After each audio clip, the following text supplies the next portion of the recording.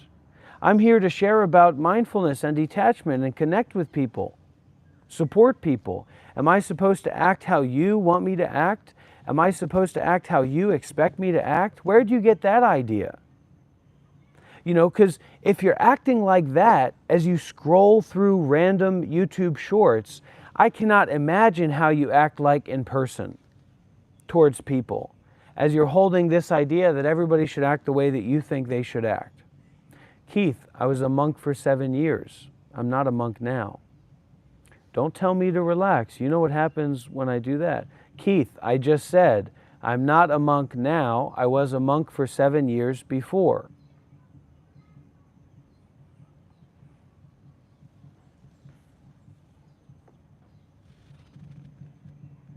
You have to learn how to slow down and stop being in a hurry and stop taking shots of alcohol and vodka. Everybody's in here like this. You know, who to see who can get more drunk and more twisted and flipped up. Relax. Stop. If you really want to, Oliver, that's not nice.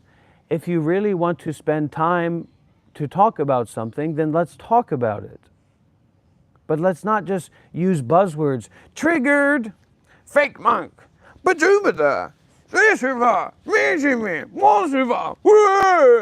what's going on here? Is there a proverbial coconut dropping on everybody's head? What are you doing? Triggered, troll, stupid, what's going on? You don't have to be fake monk. Where's it? What's going on? You know what I mean? Dirt mage. Just be quiet. No, I feel very cool and fine. Privileged. No, I live at the monastery, Dimbob.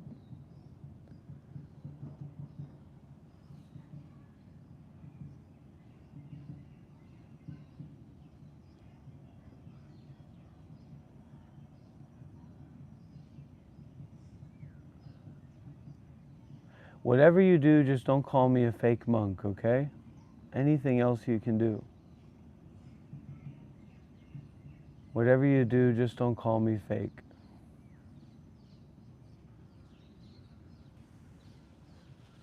And it kind of takes time to slow down and to calm down and to settle down and not to be in a hurry, not to be in a hurry to be a Buddha or be a perfect person. But in some ways we do have to get inspired, and we do have to get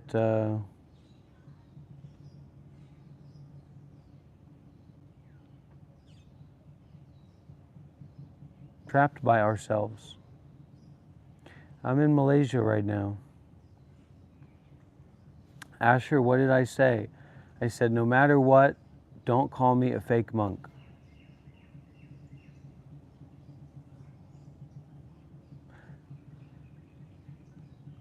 And this is the only thing people want to engage with is blown out insanity. And, maybe we have to be willing to engage with that and to be with that and to act like that, to make people see clearly that appearances are not reliable. Just like what you experience in the dream is not reliable. You know what I mean? Technocrat, what are you talking about? Are you here pretending? You're supposed to be smart. Don't come in here and pretend. I became a Buddhist because I was looking for a way out of suffering.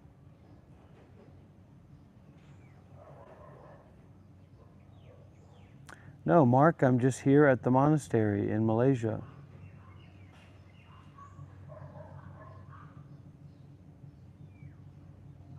No, Mark, it's okay. You're not a good candidate for training. You're not a good candidate for learning what's being taught here.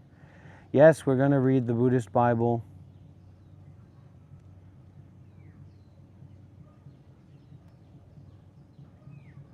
Who here thinks I'm pretending to be smart? Who here thinks I'm pretending to be smart? Raise your hand. Yeah, non-practical, complicated thinking. Write these names down.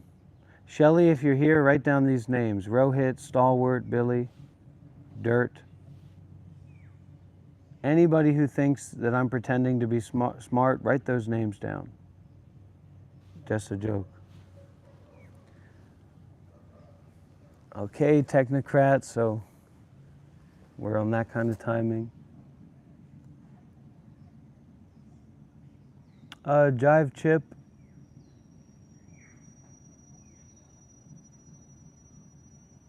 The Buddha's family.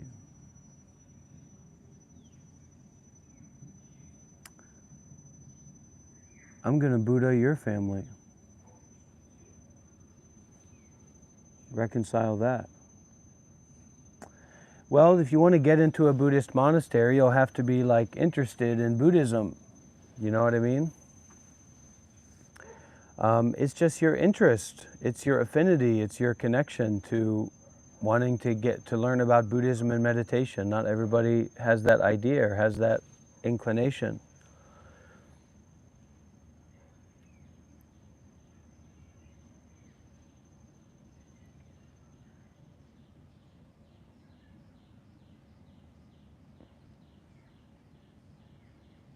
Billy, sophistry. I don't know what that is. No requirements. We are interested. No money. I don't know, Noah. You probably you don't need to have any money before you travel to a monastery, but everybody can work a little bit and save up some money.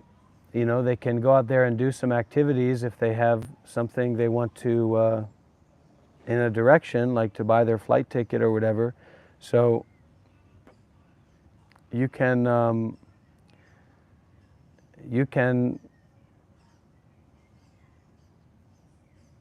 you can just save up a little bit, I don't know, like $1,000 or something, and then you have a little bit of money, and then you can go to find a monastery. But first you have to start by being practical.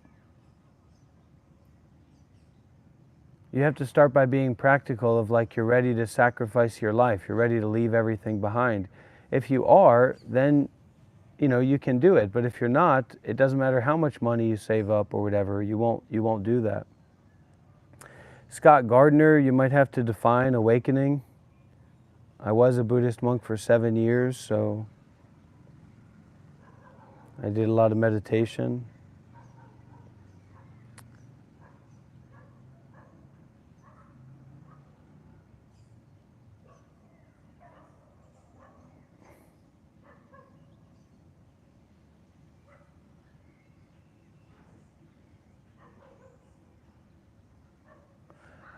There's a sauna next to the temple, so I'll probably go into the sauna. I was thinking about that.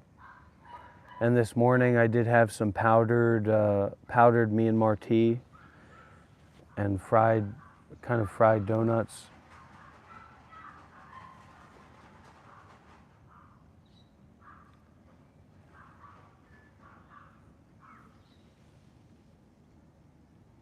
Okay, enough is enough. Enough is enough.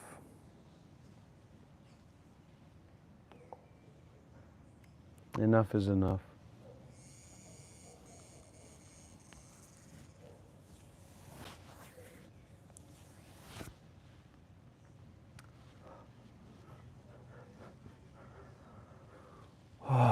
It's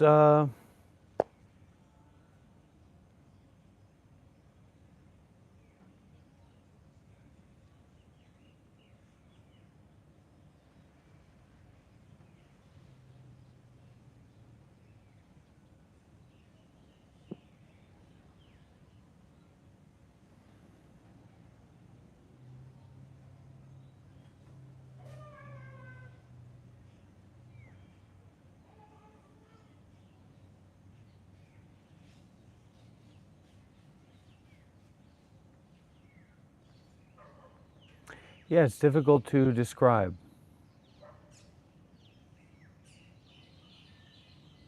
But it's a way of getting up and getting involved and being in community.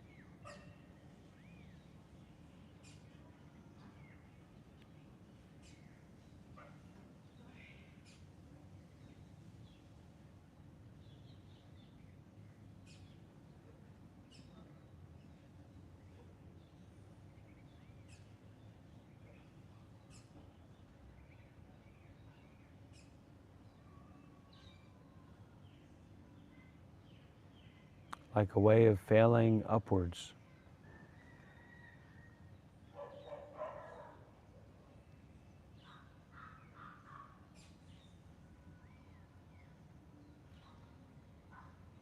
But if we're not willing to allow failure to happen, then we're not going to be successful.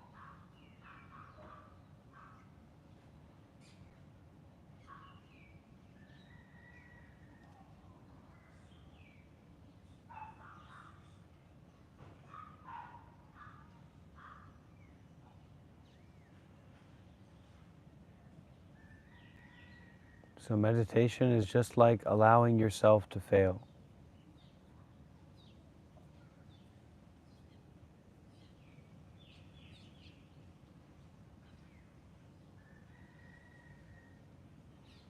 But also being willing to fail.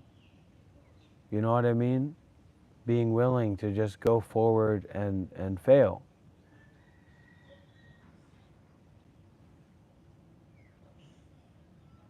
And to be patient and open.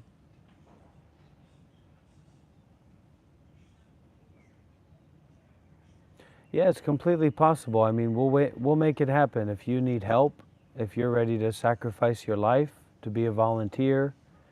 We had somebody last year or so who they were in Detroit or Denver or something like that in their truck. They were sleeping in their truck, and they knew about me, they knew about my live streaming and my teachings and stuff like that. And they told me the situation. I said, hey, well, come on out to California and to come and be a volunteer. And they ended up, traveling to India and having a lot of worthwhile, meaningful experiences to make merit, to make blessings, and to be supported and to be in community. And that's what's number one, is community and being in community. We're human beings. So yeah, you can sit in your bed and in your room and brain rot and bed rot for so long, but eventually you realize that you're missing something, you're missing out on something. So don't be like that. Be open to community, be open to being vulnerable, be open to exploring, be open to not having a perfect idea about anybody. Nobody's perfect.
We cannot control the other.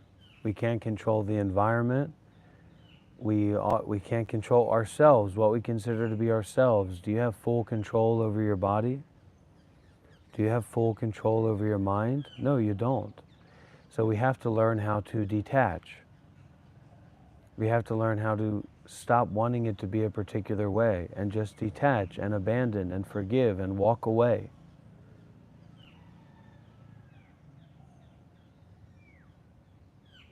No other options a lot of the times but to forgive and forget and to let go and to abandon and to detach and to step back and to let be.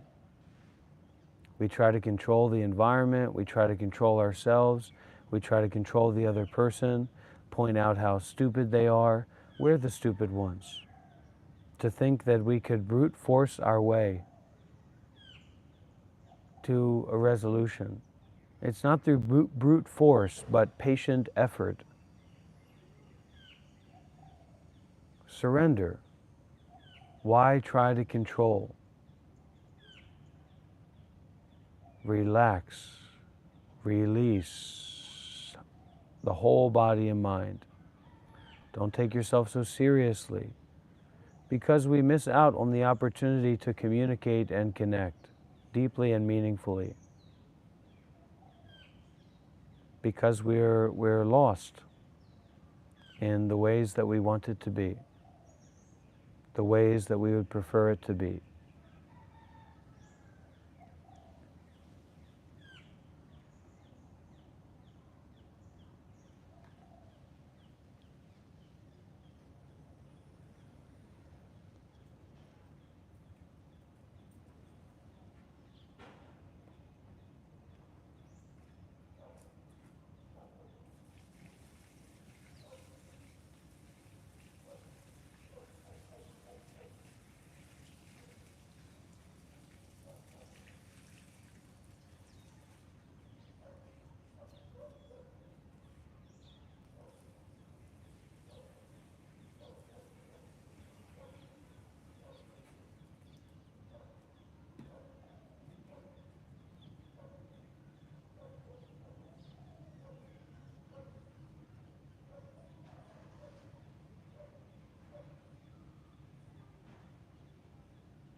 just like a dream that we're waking up from.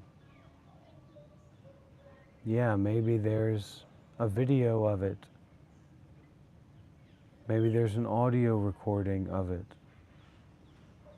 Maybe there's a sense of remembering the experience of it.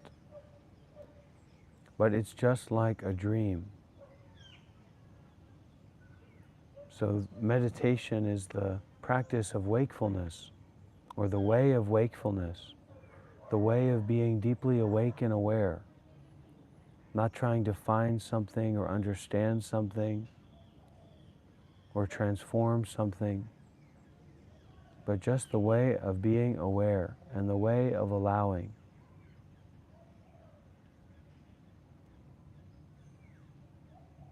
Let it all fall apart.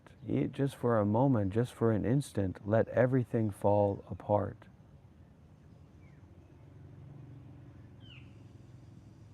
Let everything fall apart.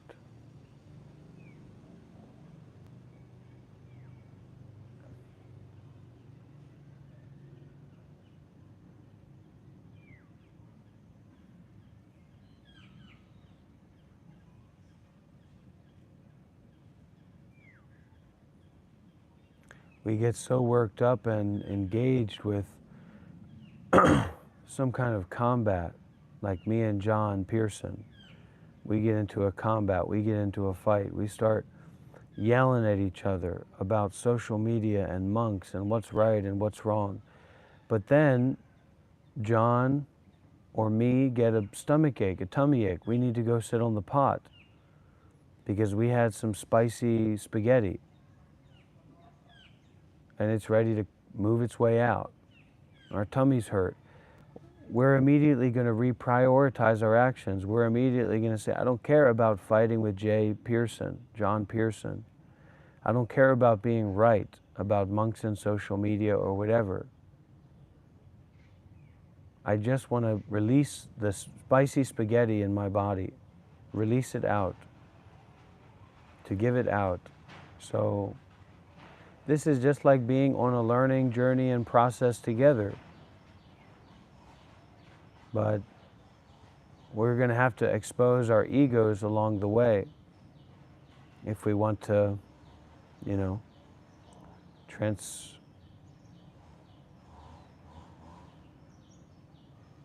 get free, be free.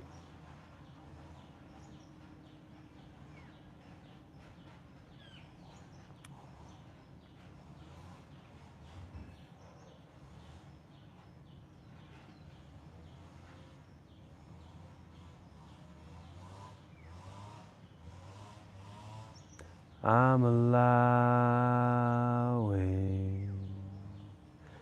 me to be me. I'm allowing me to be free. I'm allowing my power. I'm allowing my rule. I'm allowing my heart. I'm allowing my brilliance. I'm allowing everything to be just as it is right now. I'm shining brightly. I'm allowing everything to just be as it is right now. Just so freely.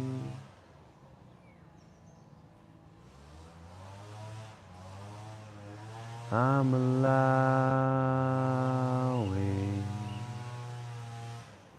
me to be me.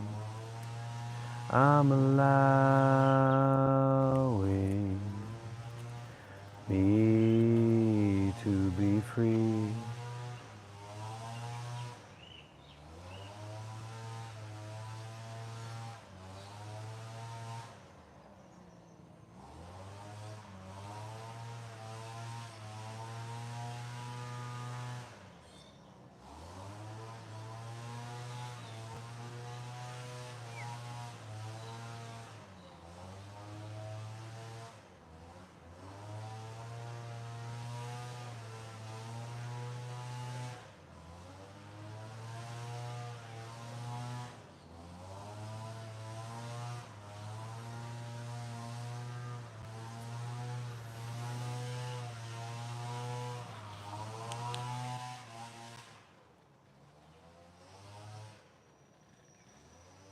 If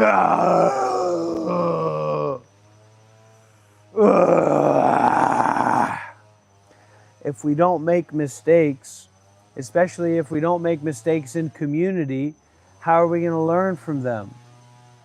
If we don't make mistakes in a way where we are exposed and we are vulnerable and we are seen through to our core, how are we going to learn?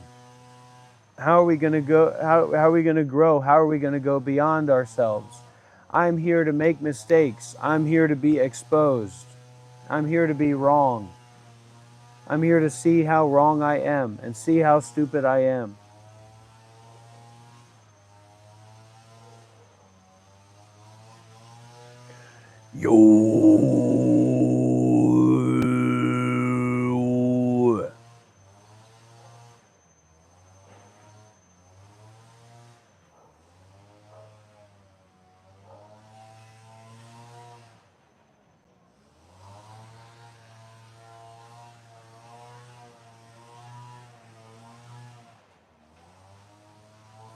Yo.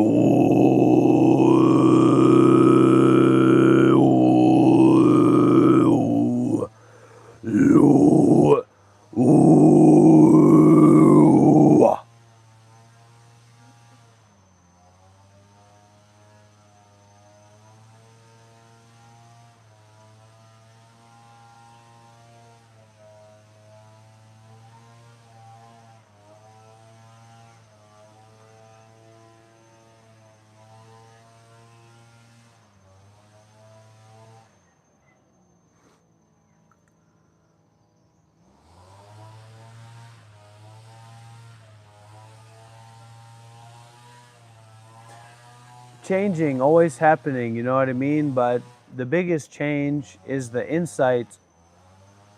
Aywa, ay, ay, ay, ay, ay, ay, ay, ay.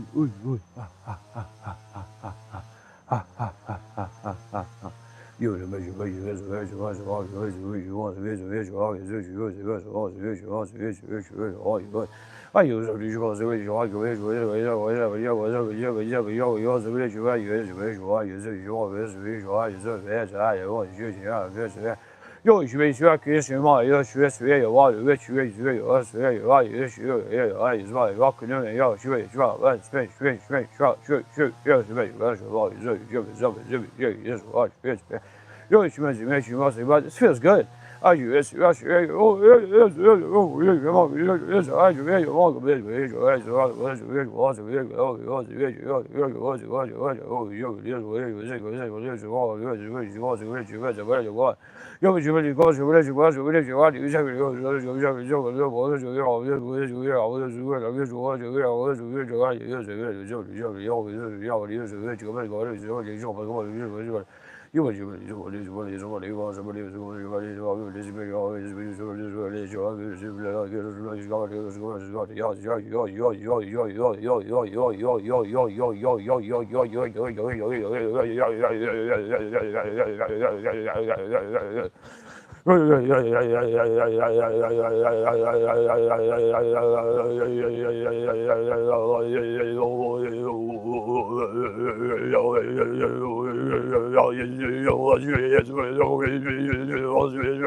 I'm allowing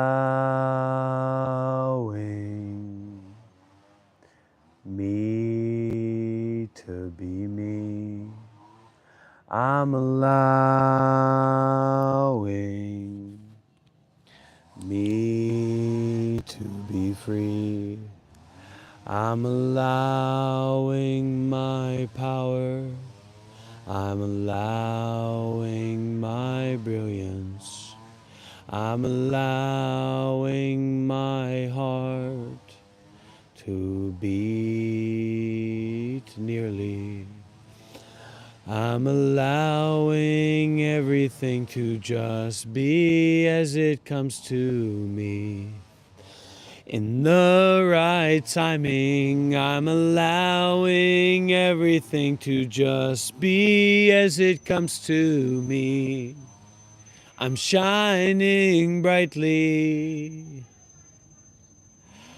I'm allowing me to be me.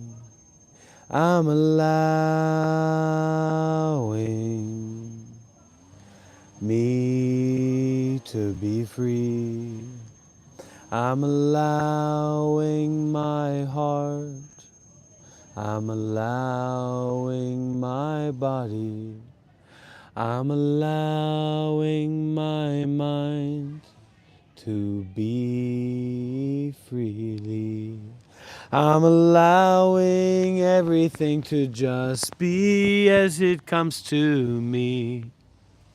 I'm shining brightly. I'm allowing everything to just be as it comes to me. In the right timing.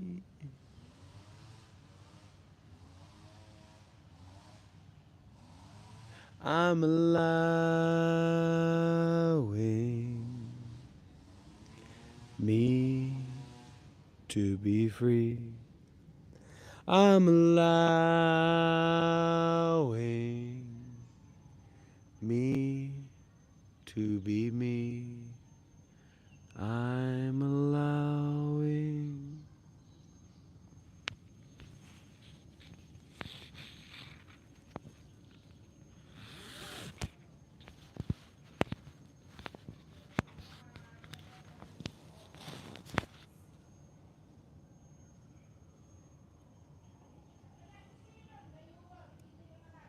Thank you, Stalwart. And that's primarily the kind of place that we're running here. I'm not, stinky 30, 40, 50, 60-year-old men and women who are, you know, got money in their pocket and they're looking for something to buy. Take your money and go elsewhere. This is really for the young people, for the children of the world. This is my classroom. And not just children, but young people as well, and vulnerable people who don't, who are, if they're not here, they're off lost in psychosis in their, in God doing goodness knows what. So this is really for those people. And all of the, well-minded, educated individuals, they can go and find some better Dharma, I'm sure about that. So no offense to my well-minded, educated supporters and followers, but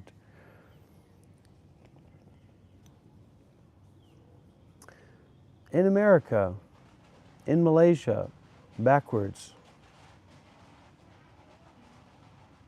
We're not talking about mushrooms here, Mark. We're talking about Buddhism. Remember, I was a Buddhist monk for 7 years. Remember, you don't know anything about that.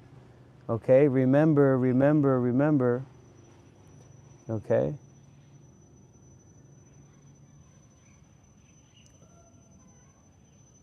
I'm not your nephew, Mark. I'm not your employee. Okay? Try to remember. I am remembering. We can talk about that, Mr. Parker, but first let's sing a song. I am remembering. I am remembering. I am remembering who I am. I am remembering who I am. Together, everybody, you ready? I am remembering who I am. I am remembering who I am. I am remembering. Sing it together with me, everybody. This is the real deal. This is what's going to cure your psychosis for today. Hey, even the SSRIs, even the medicine that the doctor gives you, you got to take it once a day, twice a day. So, let's stop being idealistic about all this and let's just start practicing, okay? So we can get our treatment for the day. You ready? Let's start from the top. But first, let's connect our charging brick. I am remembering who I am. A little bit of a smile, let's do it. I am remembering who I am. Smile big, get that happiness going. Who cares? Shut up, shut up. We just smile a little bit. Here we go. I am remembering who I am. I am remembering who I am. Big smile. I am remembering. I am remembering. I am remembering who I am. Get energized. I am remembering who I am. Expose yourself. I am remembering. I am remembering. I am remembering who I am. Just like we were talking to our parents, just like we were talking to the teacher at school who was trying to tell us what to do and tell us who to be. We say, I am remembering who I am. I am remembering who I am. You can't trick me anymore. I am remembering. Spiritual. I am remembering. Let me get a buzzword. Let me get a buzzword for our remembering. What kind of I am remembering? Is it spiritual? Is it catatonic? What is it? Flush,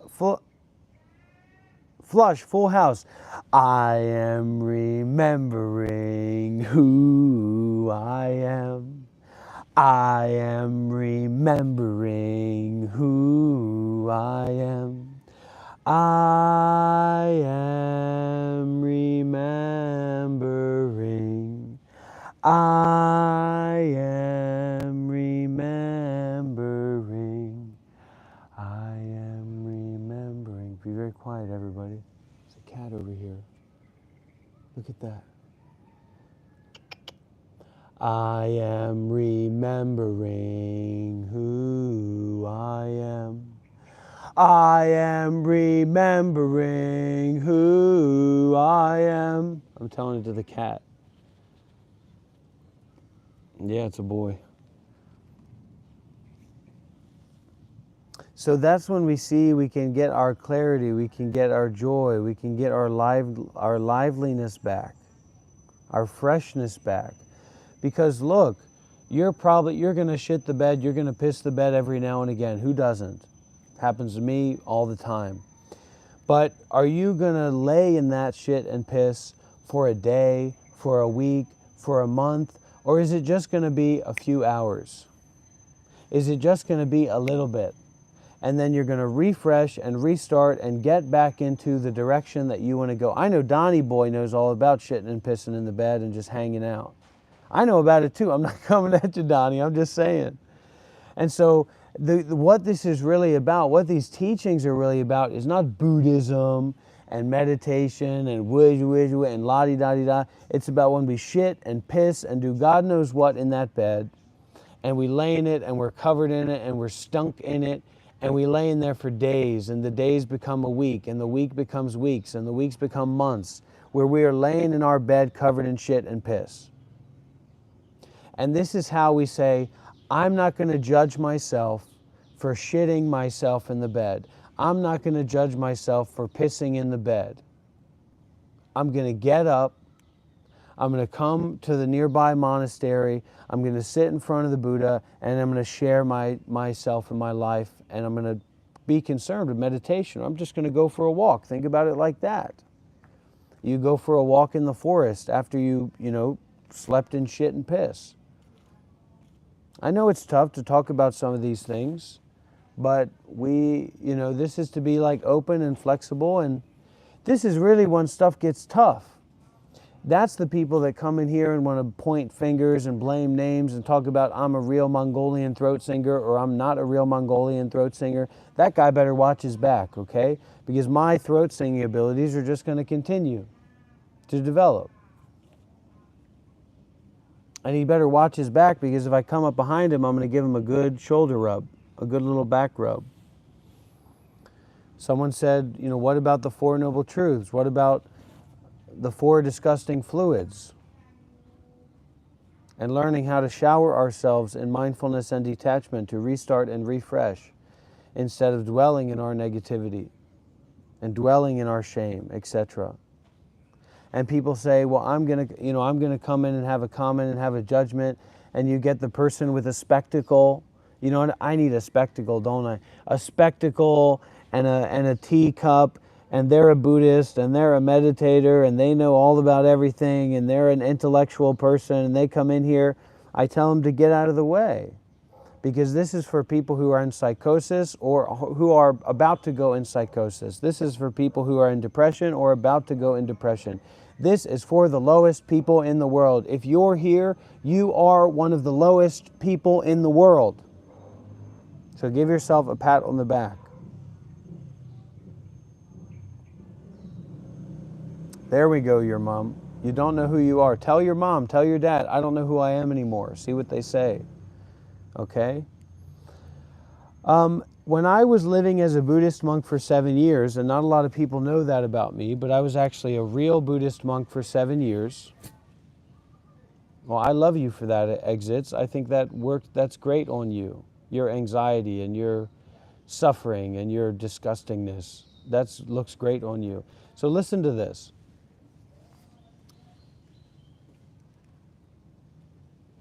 Namaste.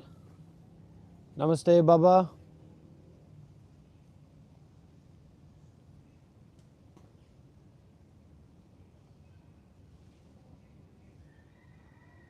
Can you hear that? You see what I'm saying? Can you hear that? That's what we're talking about here. That little moment, that little opening, that little freshness. That's what this is all about.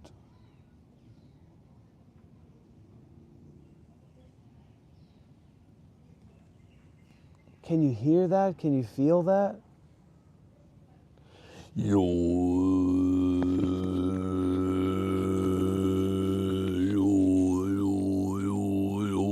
joy, joy, joy, joy, joy, joy, joy. Spaghetti.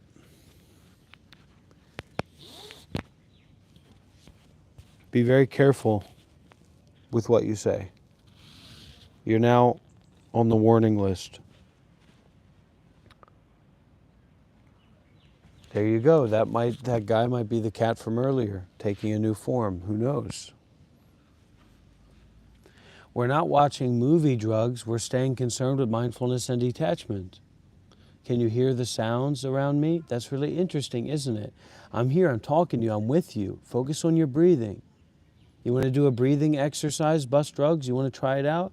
You like drugs? You like watching movies? You like getting flipped up? You're a cool guy, huh? You want to see a natural high? You want to see what a natural high looks like? Bussy druggy?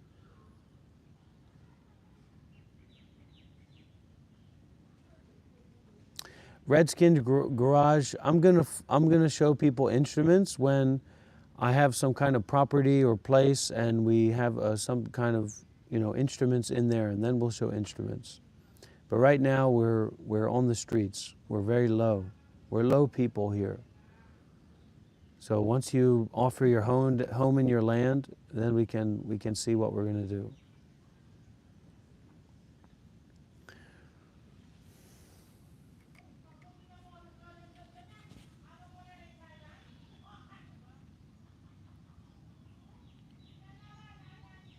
To go monkey mode, to be a monkey again,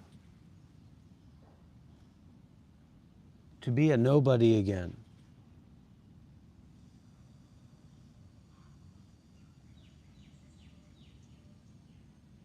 To just be awake, no dreaming, no dreams.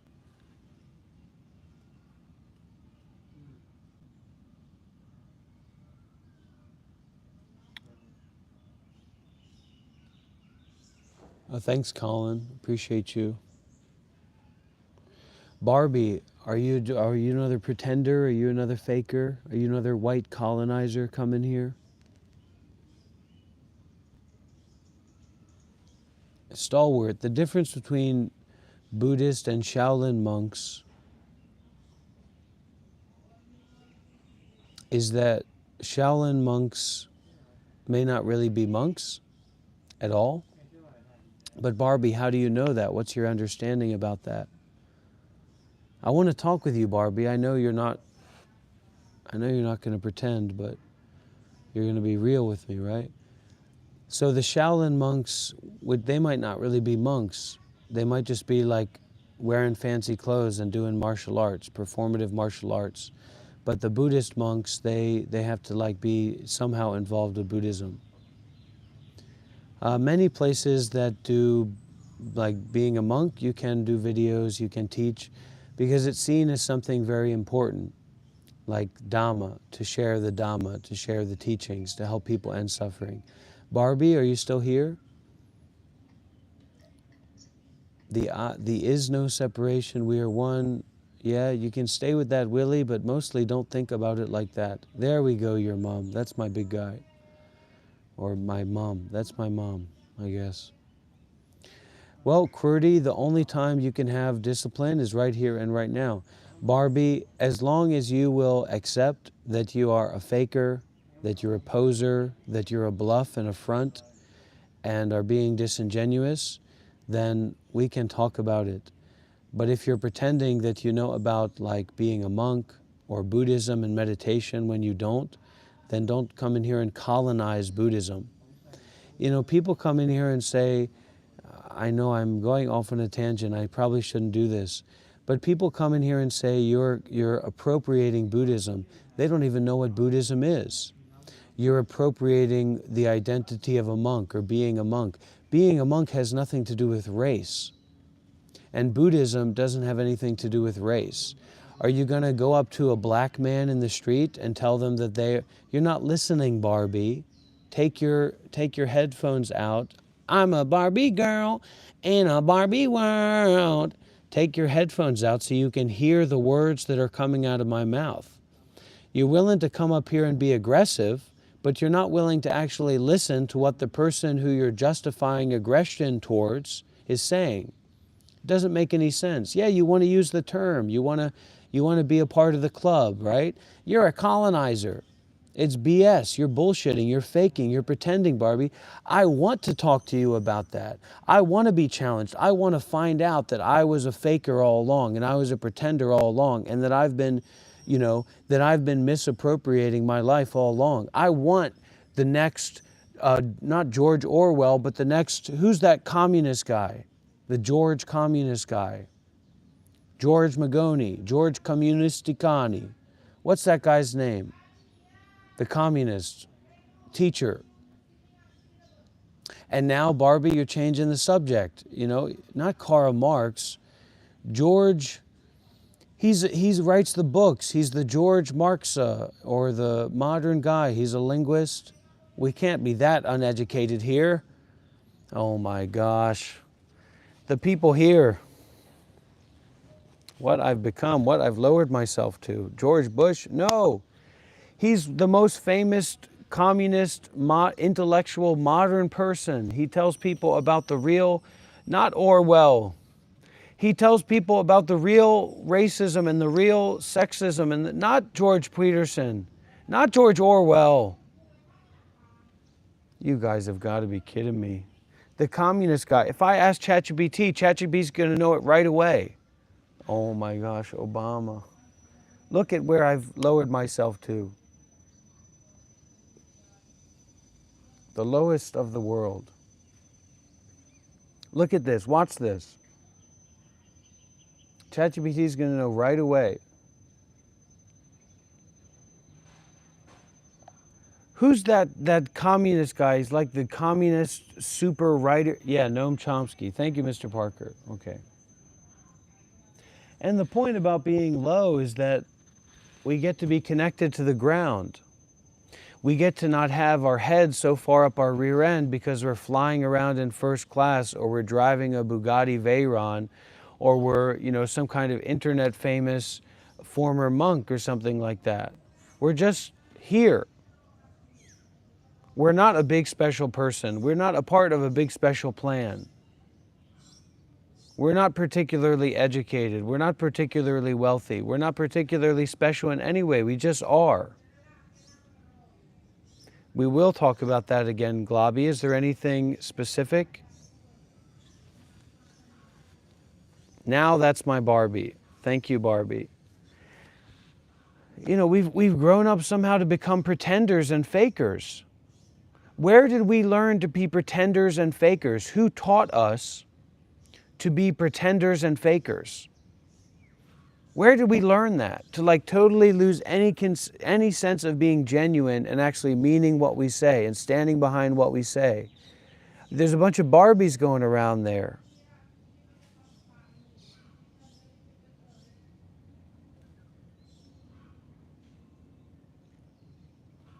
Yeah, probably media consumption, movies, TV, advertising, deep subconscious. Well, deep meditation is all about mindfulness and presence of the here and now without fixating on thoughts. Life choices, I want to talk about that together with you. But first, a word from our sponsors.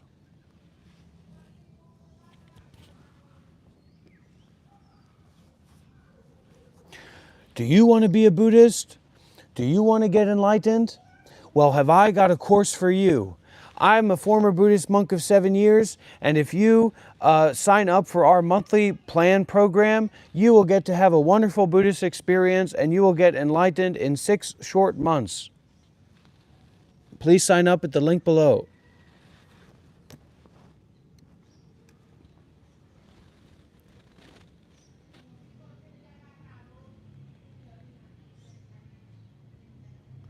I'm allowing me to be me. And I just want people to know I am very serious about this stuff. I'm very, very serious. If you are having a panic attack or you have a situation or something going on in your life, of course, if you give me a call or something, I'll be there and be completely serious. I'm not trying to play around with this. But this is a kind of seriousness that's not in a hurry and is very open and is very flexible. So it's not like you have to act this particular way or that particular way, or you have to meet some kind of conventions. Well, Barbie, this is niche. Because how many black men, how many white men, how many men do you know that were a Buddhist monk for 7 years? You don't. You don't know any. So you can come here and pretend, and you can come here and be a colonizer in your own right, colonizing and appropriating Buddhism and monasticism, which you know nothing about, which somehow belongs to you because you're a Westerner, because somehow you thought about it and it fits into your bullshit woke racism or sexism or cultural appropriation idea. And this is a chance for you to push that out and make that out. Now, I'm the wokest of them all, don't get me wrong, but it's just BS. A lot of things are just BS. Yeah, Colin, welcome, welcome. We can be on the journey together. And it's also good to have something that shake up your ego, so you don't take your depression and anxiety and all that so seriously and so intensively, because look at me.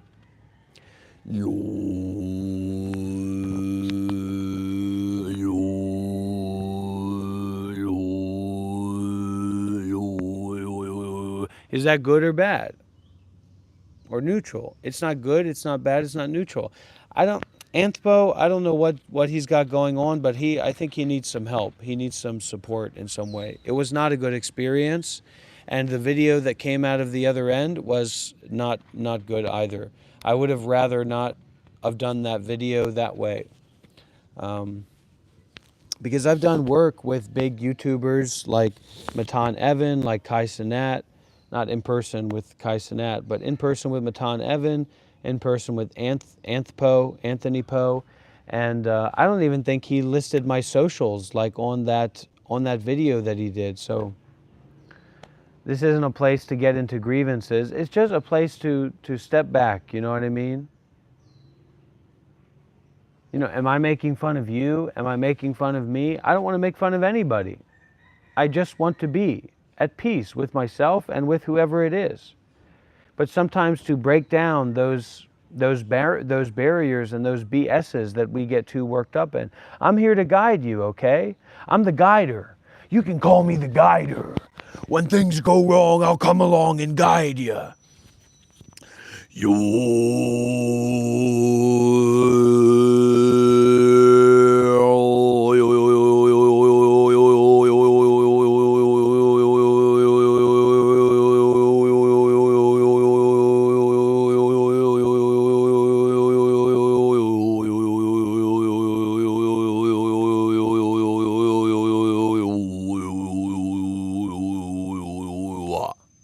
Etc.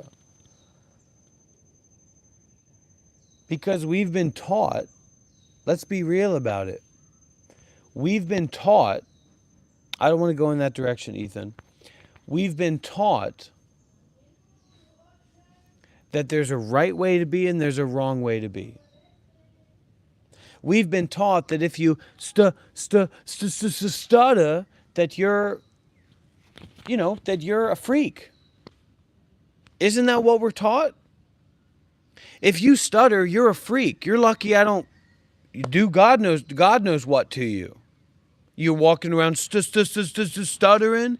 That's what we learned. That's what we grew up with. You're black, you're bad, etc., etc. Right? You're Asian, you come from another country, you speak with an accent. You're lucky I don't throw you out the window for talking like that in this country, in this school. That's what we've learned. That's what we grew up with. Many of us. And if you didn't, well, that's all the better. What a joy, right? So this is a kind of practice of radical acceptance, and not just radical acceptance, but radical detachment, radical renunciation, radical self-sacrifice, to say stop. All these people want to do revolutionary action, whether it's social justice action or it's economic, political action, right? But they are too self-fixated. They are too wound up in the beliefs and the conventions of the society to make a meaningful impact. How long has Occupy Wall Street and DSA and any of all these movements and Antifa been fronting and bluffing that there's some kind of revolutionary, amazing movement? They're going out there to protest and fighting against internet trolls, and, it's just a mess. These people don't know what they're doing, and they're getting high on their own supply. They're getting high on their egos being bolstered up by having an enemy. Instead of being willing to stop and actually do something about it. You're a communist, you want to do resource redistribution, you want to provide safety for community, then let's do it. Not gather around in a DSA meeting and see who's going to get elected and, working through the progressive stack of random people who've got something to say and to share their opinion. That's also good, but it's not revolutionary action, and it's not going to work nowadays. Just in the same way that way back when, you could get a bunch of bows and arrows together and you could stage a revolution of sorts in a city, in a district, in a town, in a country, or whatever. You could be a Zimbabwean king and rally all the clansmen together and all the men and women together, and you could go out there with your bows and spears and you could defeat the Spanish warlords on the shore of Zambia. Completely possible. That's not possible anymore. There's drones, there's tanks, there's da-da-da-da-da-da-da, whatever it is. That kind of thing's not possible anymore. And in the same way, there's a lot of social reactionaryism that isn't possible to have an effect. Why? Because of the oversaturation of content and the oversaturation of resources that leads to complacency and consumption. It's not possible. National Guard or drones or whatever it is, you just come in and you clean it up and you clear it up. And anyway, people aren't that organized to begin with. And anyway, violence isn't the solution. Contemplative, creative action, sustained contemplative creation is the solution.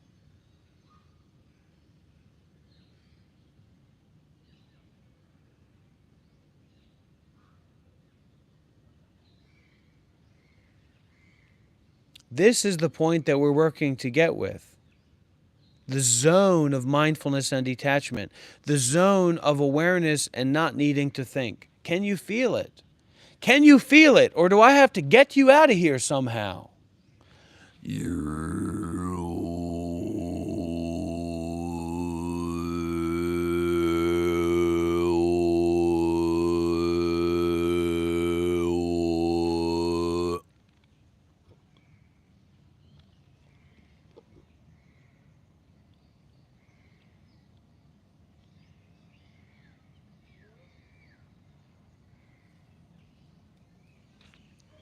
You've got to understand, Noah, that out there or out here is in there.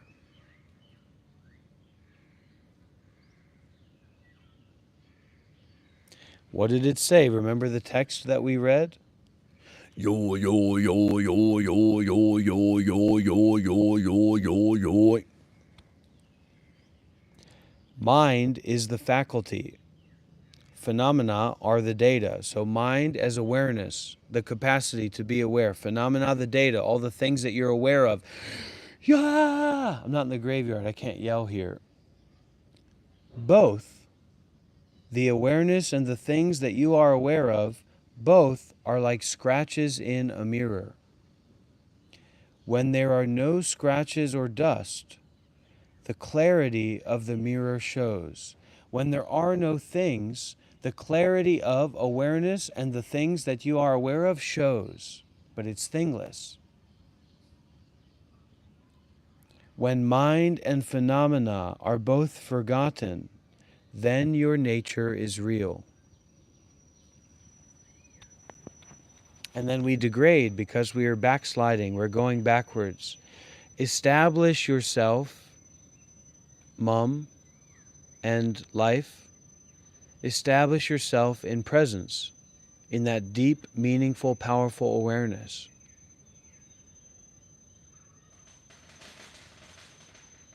Yo yo yo yo yo. Because you know that I'm serious. The people here know that I'm serious. So what is this? Yo yo yo yo.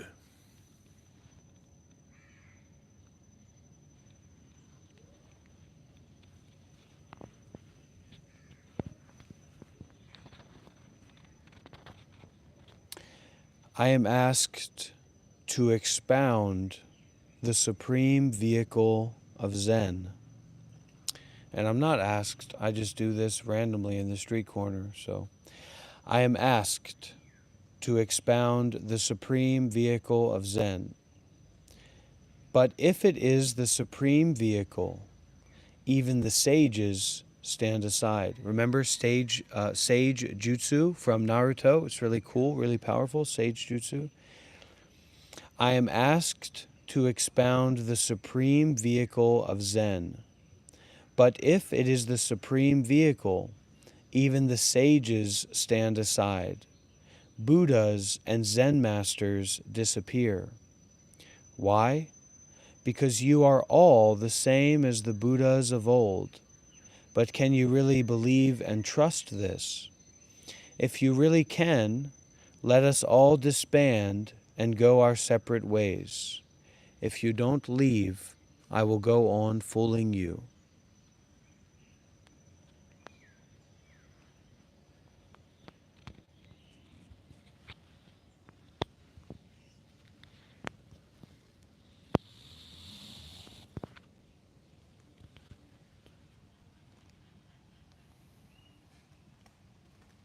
I'm starting to feel that energy. Anybody else starting to feel that energy? Relax and aware, and also power. Also, like you want to scream. I want to yell a little bit, but I can't yell here because this is the monastery next door. It's not the graveyard.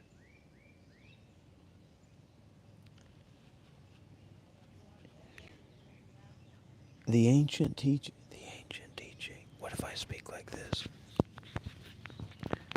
Someone asked Yang Gui, as it is said, if you want to escape from clamor in the mind, you should read the ancient teaching. So then, what is the ancient teaching? Yang Gui replied, the moon is bright in space. The waves are calm on the ocean. The inquirer asked, how does one read it? Yang Gui said, watch your step. And then I scream, a power scream, yeah,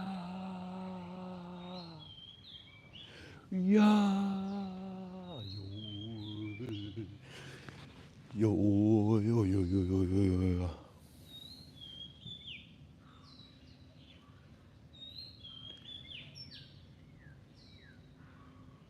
I like to lay down when I meditate. And I think one of the good ways for that anxiety, dealing with that anxiety, I like Ajahn Brahm's guided meditation. And it's nice to like lay down, put on headphones, or just listen in silence and listen to Ajahn Brahm's guided meditation. And he guides about this kindfulness, this kind awareness. So you're giving mindfulness, you're giving kindness to the body, the tips of your toes, scanning through the body. And what you learn in that is you learn that your body is your friend. You learn that you don't have to be afraid of anxiety. That's the worst emotion of all, isn't that fear, that anxiety? So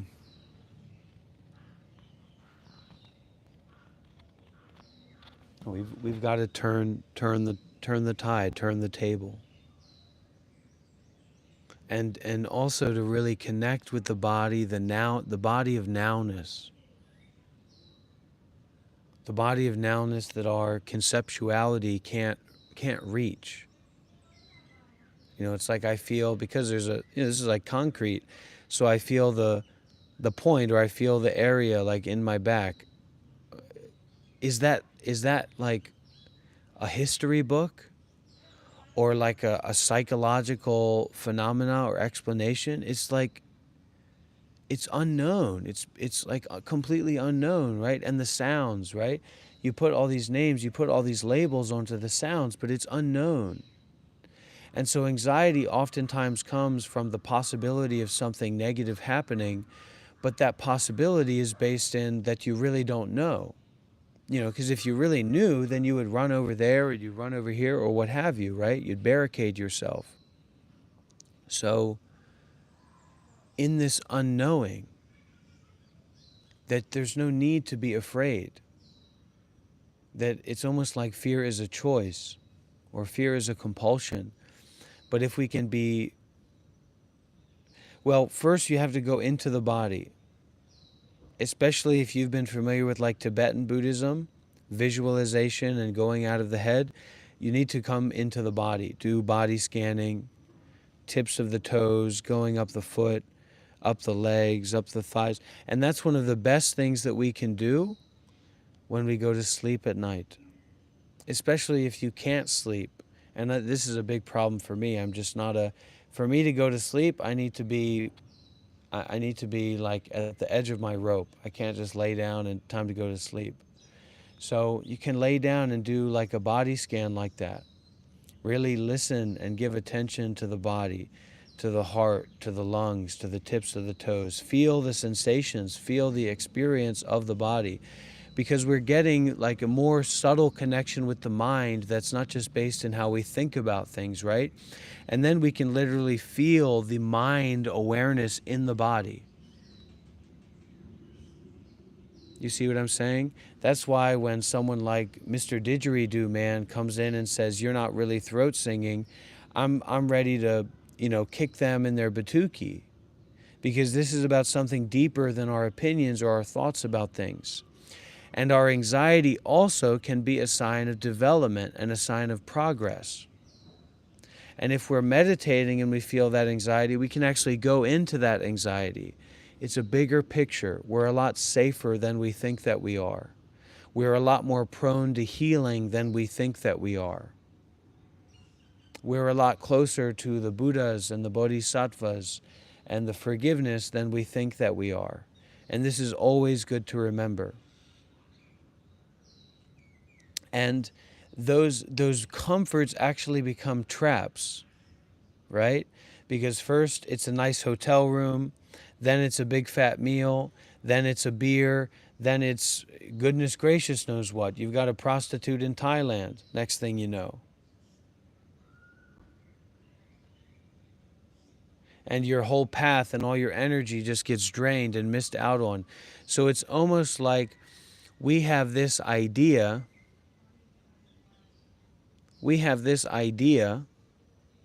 that we as individuals are trying to get somewhere and to go somewhere, get something, right? But this idea is actually what keeps us from making use of what is already here. That idea of you getting somewhere and going something and getting somewhere is the same principle that keeps you scrolling on TikTok, that keeps you watching that movie, that keeps you overeating, that keeps you doing this and doing that.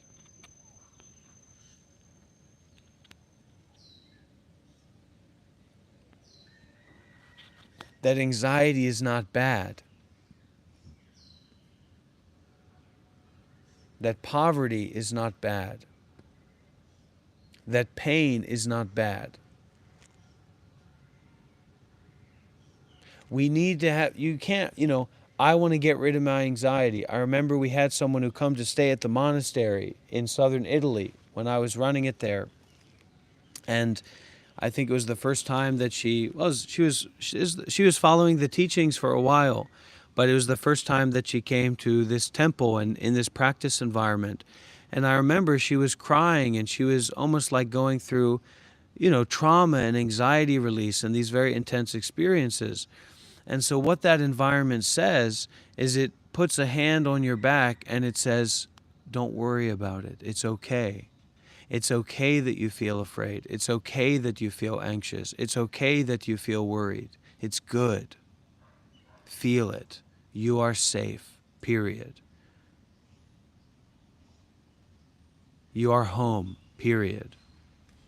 You are forgiven, period. And then we go from there as you allow that processing to take place.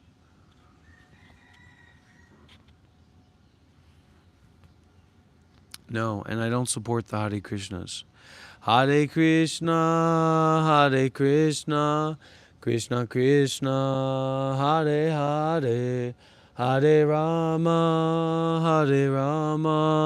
Rama Rama, Hare Hare, Hare Krishna, Krishna Krishna, Hare Hare, Hare Rama, Rama Rama, Hare Hare, Hare Krishna, Krishna Krishna, Hare Hare, Hare Rama, Rama Rama, Hare Hare. I want to yell and I want to say, there is no over there.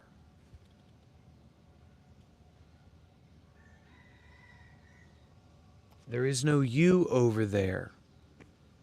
Nor is there an over there to begin with.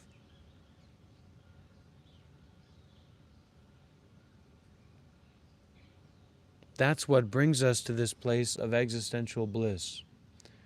The phone's not charging because it's too hot, right?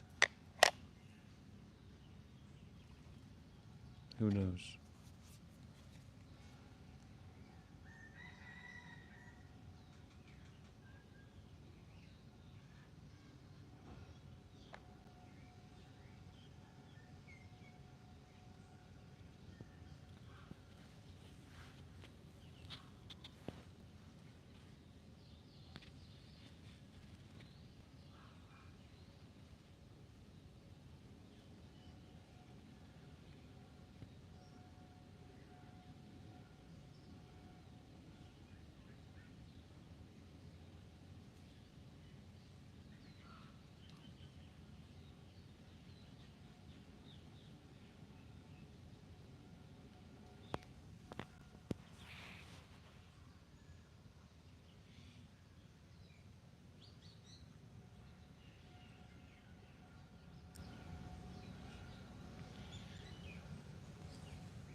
So this is less about teaching meditation and more about allowing meditation to take place.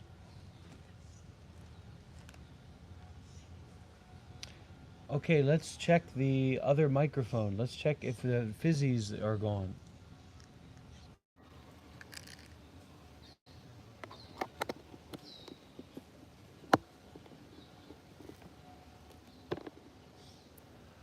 Om Mani Padme Hum. Hare Krishna, Hare Krishna, Krishna Krishna, Hare Hare, Namo Guanji Yin Boza, Namo Guanji Yin Boza. Namo Guanji Yin Boza, Namo Guanji Yin Boza, Namo Guanji Yin Boza, Namo Guanji Yin Boza, Namo Guanji Yin Boza, Namo Guanji Yin Boza, Namo Guanji Yin Boza, Namo Guanji Yin Boza, Namo Guanji Yin Boza, Namo Guanji Yin Boza. And then, in like the way of radical renunciation and radical denouncement of things and involvements and identities and etc., and then, being concerned with like compassion and wisdom, keep it completely simple. You have to use the toilet. You have sexual desire. You have hunger. You like to have personal space. You like to watch YouTube. You like to watch TikTok, whatever. You have something you have to deal with in your life and the way that you can deal with it. But other than that, we practice radical denouncement. We practice radical renunciation. We practice radical forgiveness to everything. Namo Guanji Yin Boza, Namo Guanji Yin Boza, Namo Guanji Yin Boza.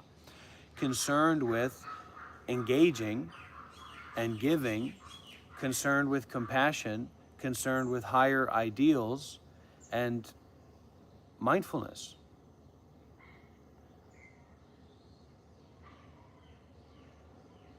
What's the chant, Donnie?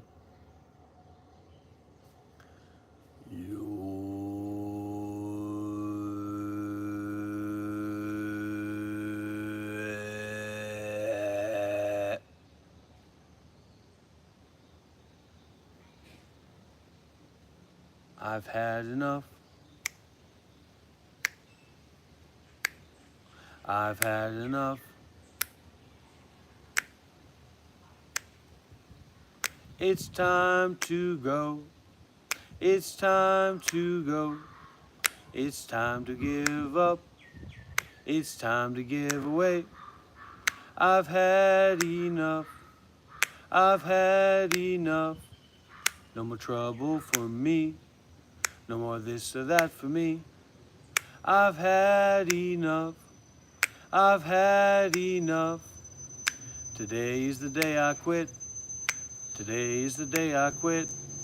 I'm done doing what you tell me to do. I'm done doing what you tell me to do. I've had just enough.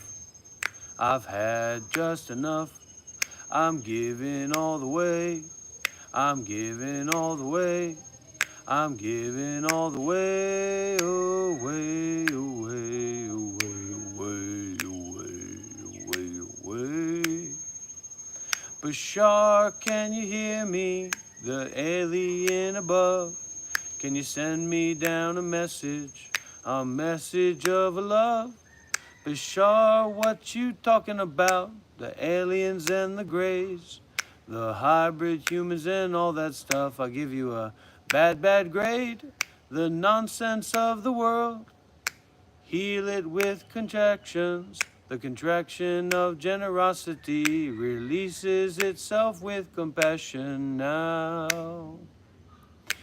D, I won't do drugs, A won't have an attitude, or I will respect myself. E, I will educate me now. D, I will do Dharma. E,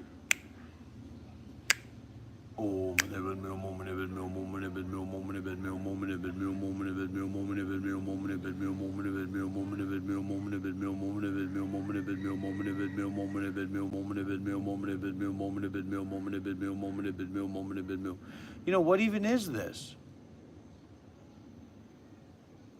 What even is this? Assalamu alaikum, brother. What even is this?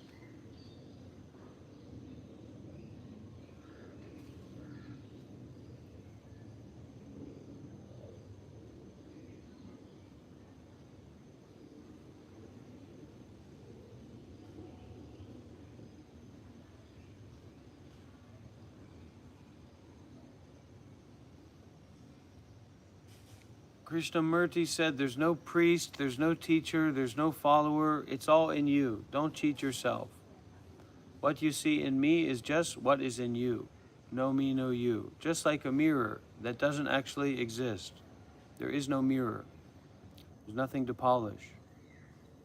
And that is the right way of polishing the mirror, after all.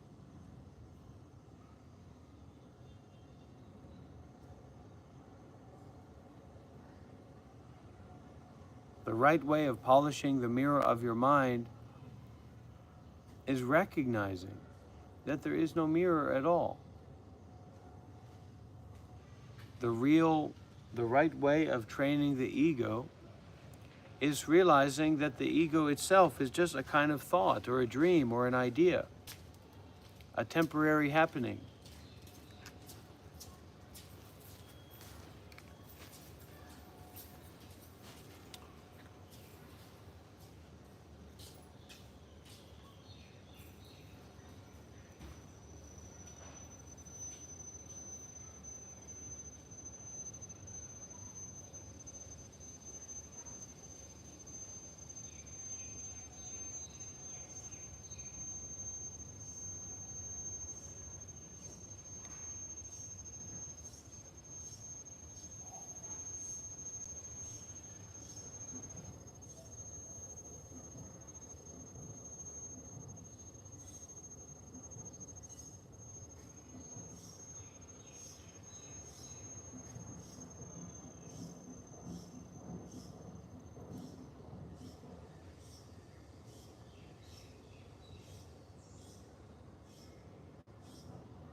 Yes, youth uprise. Big W's in the chat for childism, everybody. Big W's in the chat for children's rights to self-direct and to self-advocate, to have protections by the government, not just protections by whatever the people around them tend to think is good or bad for them, but for children to actually have rights.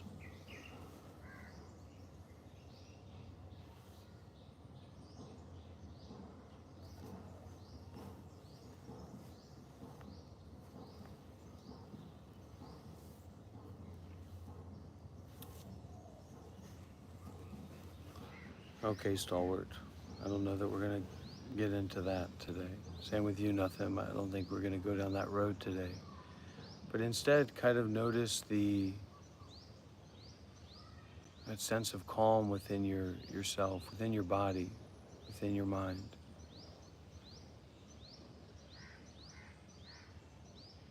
Feel the breathing, feel the hearing, feel the seeing. Really relax. Let your ego dissolve. Kind of like beyond your ego, beyond your ways of thinking about things. There's this direct experience. And to tune into that direct experience, to really feel it, to really be with it 100%.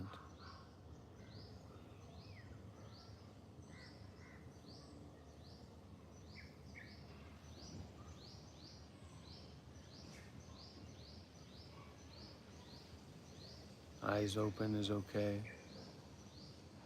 Eyes closed is okay. Just make sure whatever way it is, it's natural and not jumping around from thing to thing, but just open and calm and relaxed and a little bit curious.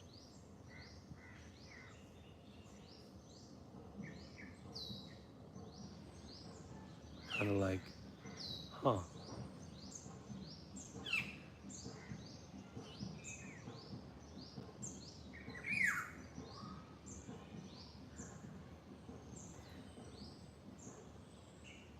And you can begin to scan through the body to maybe give a gift to the body. That is the gift of kindness and attention, and you can start at your tiptoes. See if you can feel it. I can feel my tiptoes, the tips of my toes, the soles of my feet, the top of the feet, into the ankles,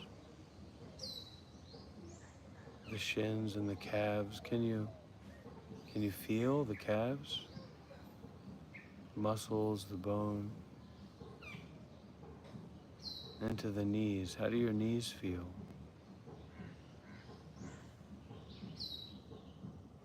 Notice any pain or pressure? Can you give kindness to pain or pressure? Of course you can.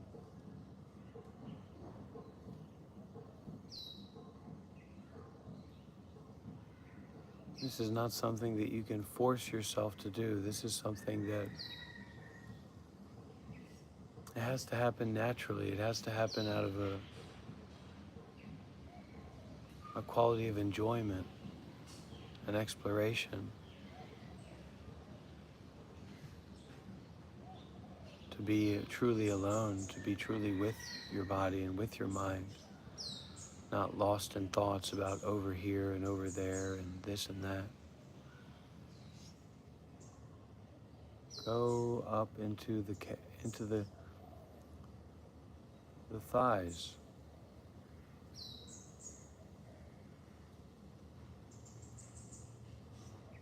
The thighs where they connect to the knees. Do you notice any pressure there, any pain? Can you relax that? Do you need to change posture? Or can you just give that sense of kindness, kindfulness, mindfulness and kindness, awareness and kindness together to that feeling of pressure or pain if there is one?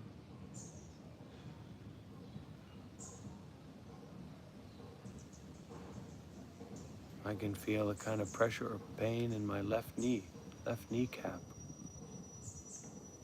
And I just see what it's like to give attention to that and kindness to that, to relax it.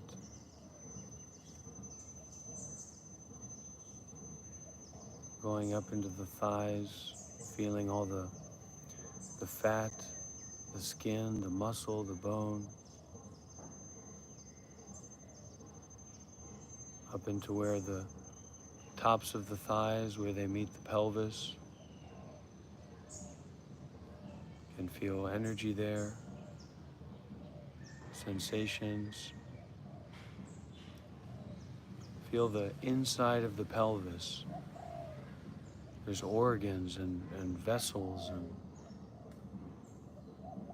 intestines. The buttocks and the buttocks muscles. Relax any and all buttocks muscles. There can oftentimes be a lot of tension in the buttocks, in the pelvis area, unconscious attention. So make it conscious and relax that area, the pelvis, the groin, the butt area. There's a lot going on there. What's it like to be aware of the inside of your pelvis, the inside of your butt area? Go into the lower belly, into the belly button, the lower spine. See if you can do a quick scan of the lower spine, go up, all the way up to the spine meeting the skull, and just maybe straighten it out a little bit. Make sure that it's comfortable and stable.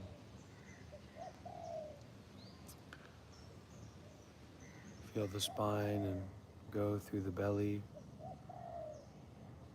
Notice any tension there and relax that. Really giving kindness and presence and attention to the stomach. Breathe in a relaxed and enjoyable way. Breathing as a meditation.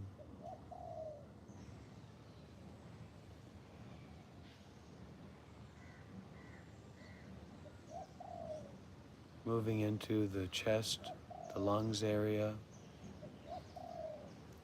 the heart area.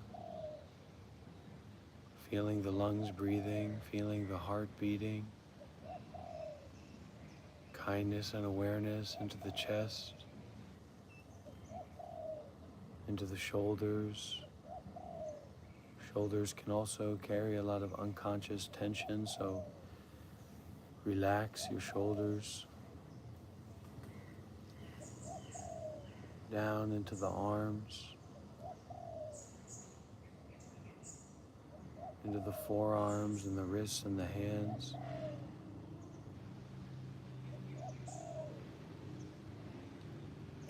Into the neck, this top of the spine connecting to the head, the back of the head, the top of the head, the face, the jaws, the teeth, the eyes, the nose, the tongue. Aware of everything in the face and relax.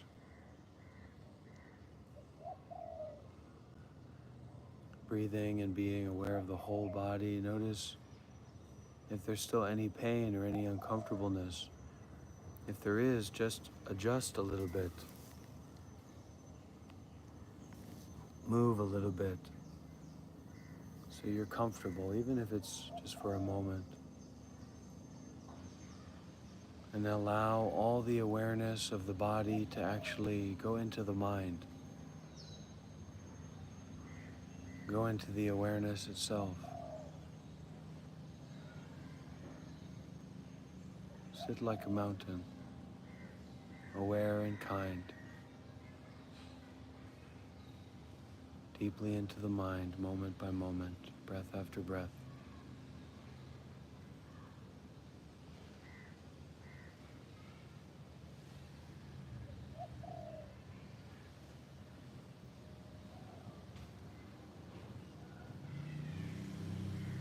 Let the breath come to you. Don't try to breathe. Just let it come to you.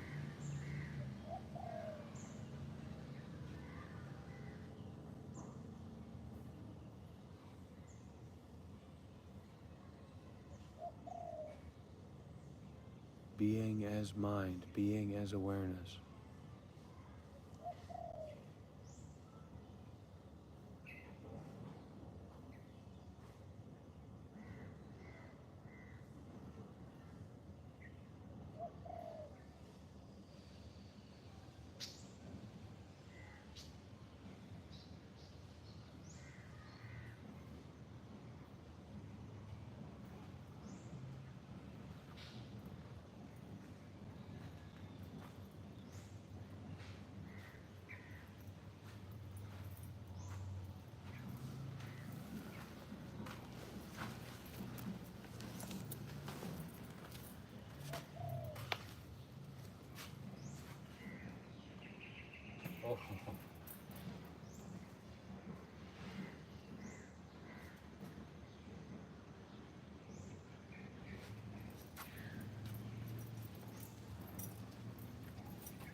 So in our meditation,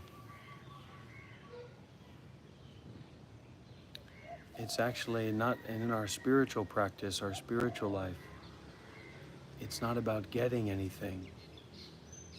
It's about how much we're willing to lose,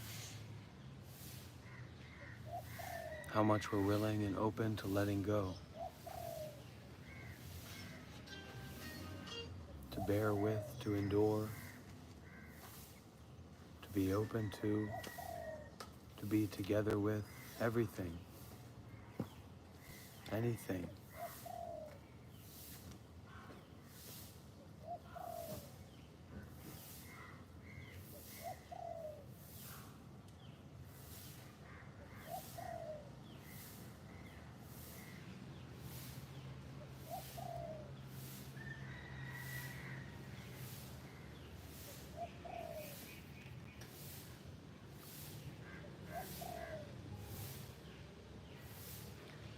When you detach from the whole universe, everywhere is dark. When you let go of the absolute, the rain is seasonal and the breeze is moderate. Even so, there is still worldliness there. It's not really about attachment or detachment. It's not really about anything. Being a monk, being a Buddhist, being good, being bad, liking or disliking.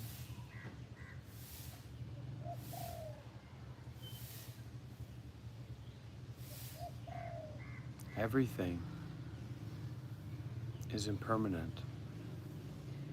But if you cling or hold on to the idea of everything or impermanence, you won't be able to experience impermanence happening.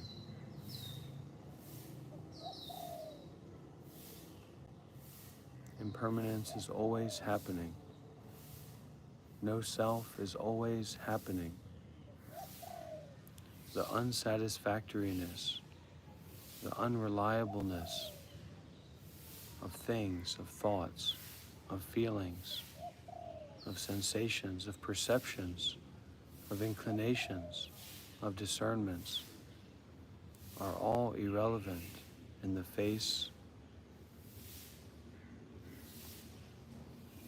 of this.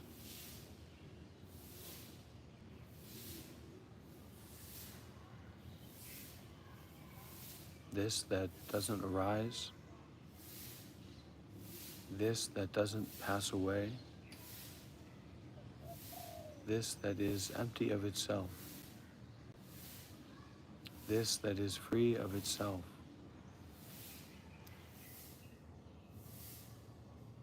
To relax and to release the whole body and mind, to be free, is just to allow.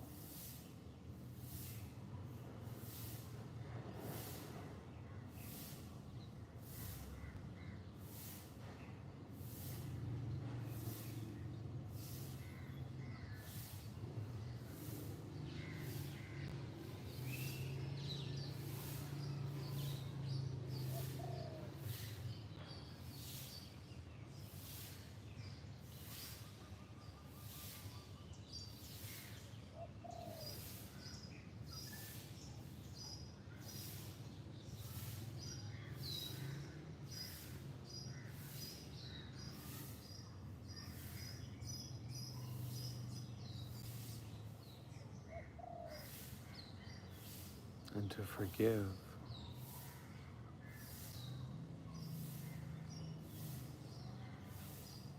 If we are to become anything,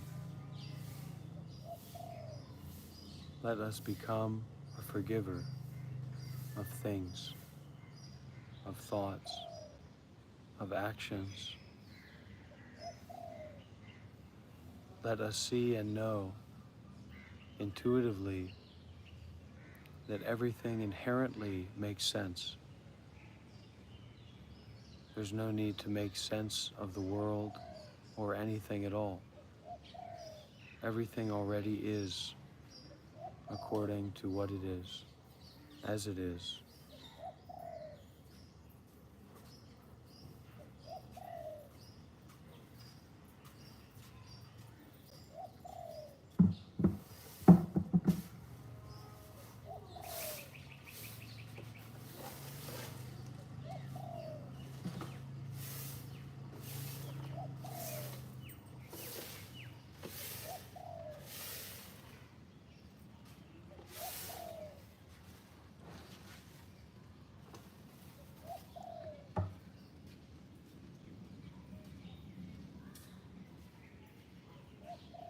Patience.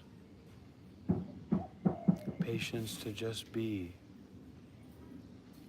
even though we want to be free, even though we want things to get better, even though we don't want to suffer anymore.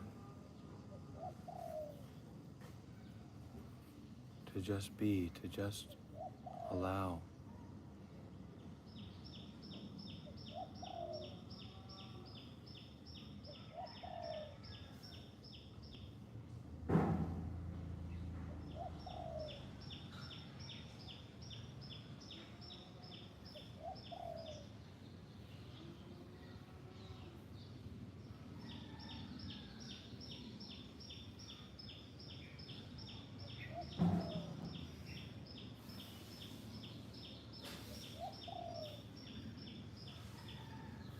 To spend these moments in non-entertainment,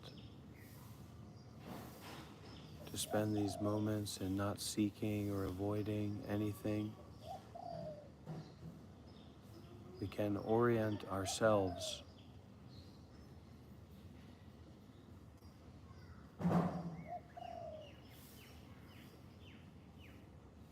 to that which is original, to that which is unpolluted and unpollutable, to that which is neither pure nor unpure, neither defiled nor undefiled, where duality comes to an end, meeting awareness face to face, heart to heart, mind to mind.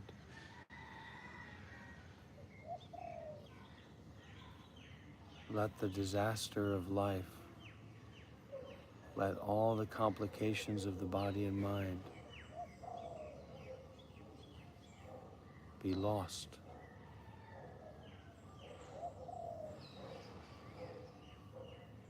Be forgiven.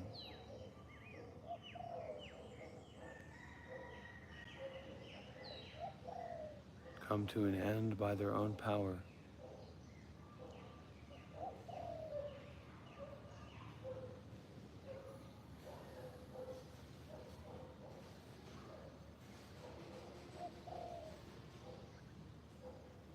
To be completely wrong. To fail totally.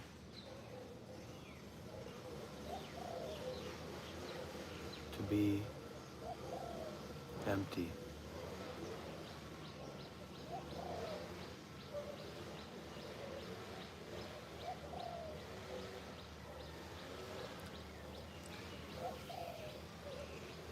So that's our guided meditation.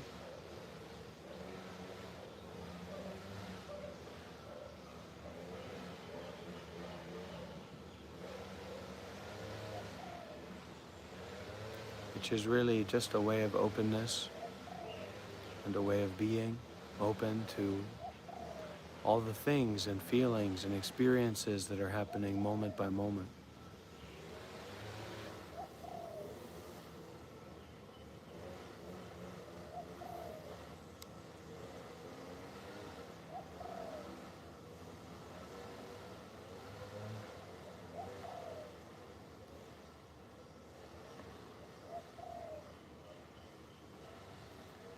When body and mind are pure, all things are pure. When all things are pure, body and mind are pure. The coin lost in the river is to be retrieved from the river. Go back to the place of experiencing. Go back to the place from which you went wrong. The solution is in the problem.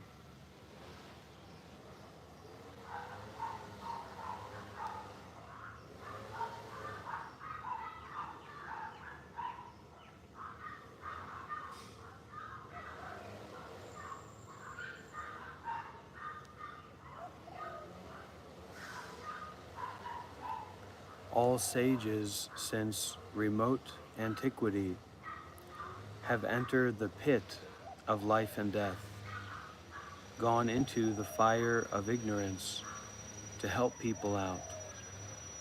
What about you? How do you enter?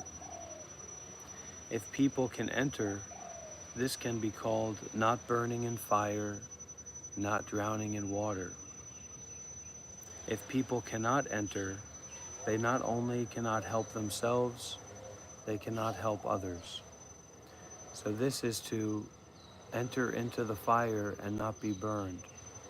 This is to be surrounded by ice and not be frozen. This is to experience, a lot of the time, the unsatisfactory of the body, the unsatisfactoriness of the mind, and to not be burned by it, to not be turned around by it.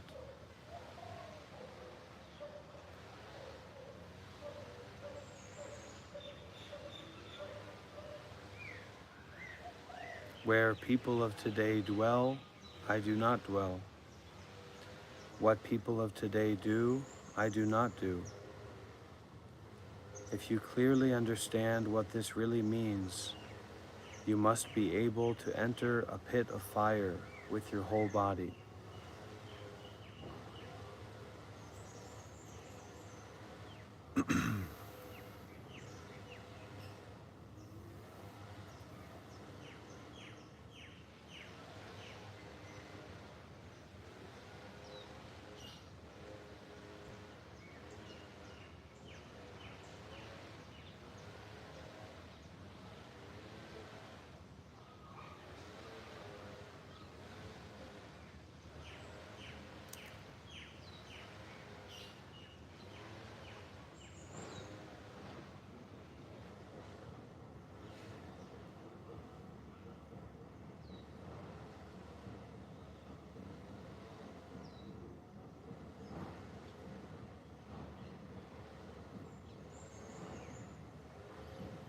To not be who you think you are.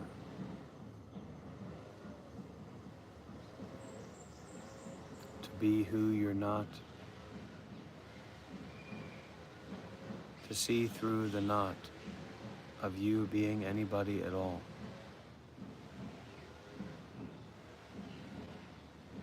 To see how unnecessary it is to be someone, to hold an identity, to be a character in a story. How unnecessary it is to dream while awake. No mud, no lotus.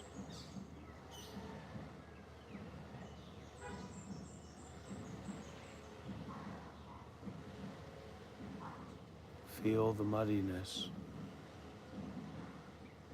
Feel the suffering. Feel the totality of experience right now.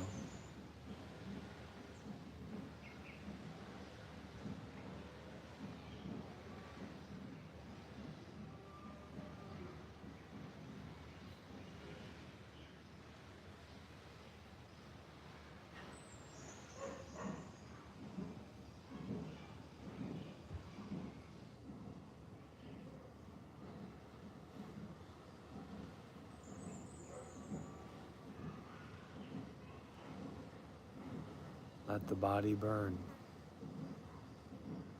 Let the mind burn.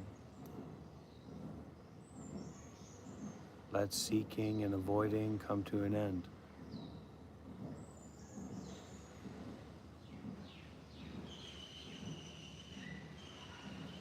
Let yourself be lost.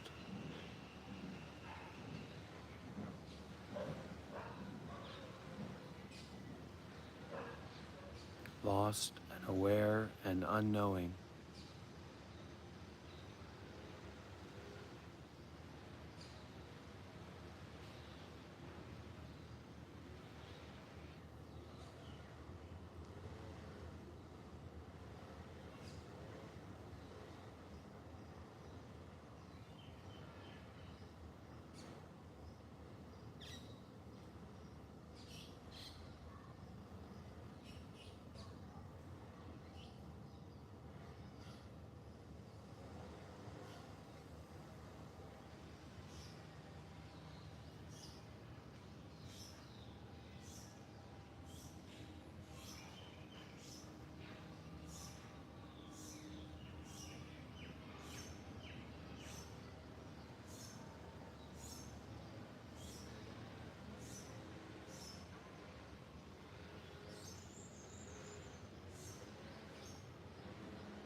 Let all hopes and dreams and ideas of success and ideas of coming out on top end.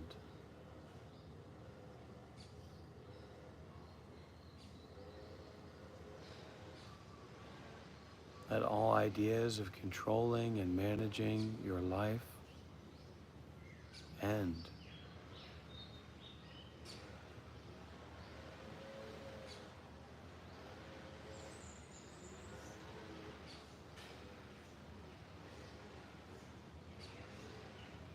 To be open to never getting what you want.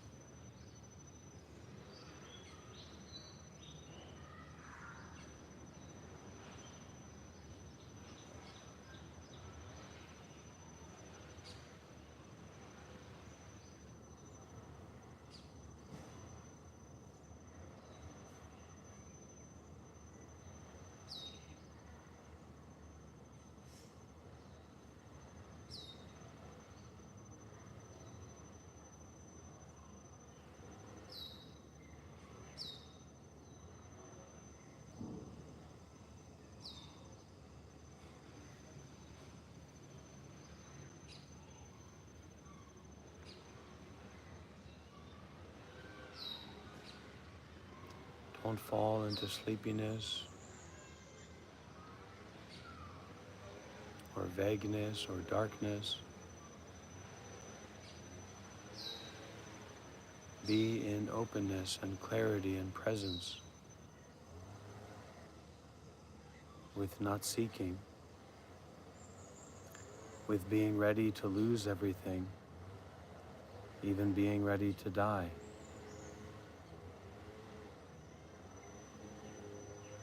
As if there were any other option.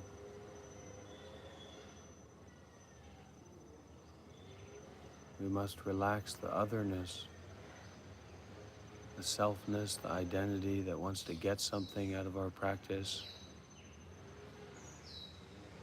and just allow whatever arises to come to an end.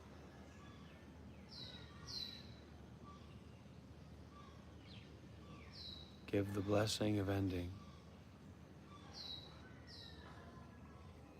Give the blessing of uninvolvement.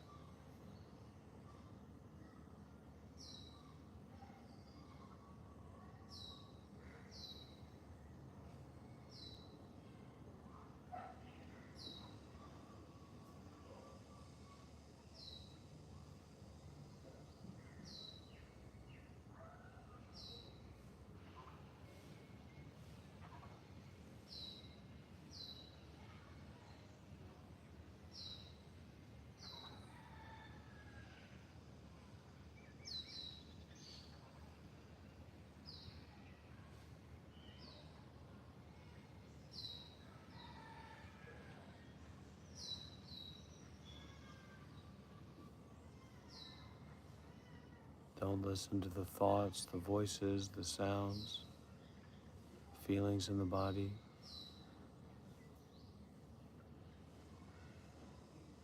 Just continue being aware without grasping a hold of anything, not even grasping a hold of awareness or grasping onto the idea of not grasping.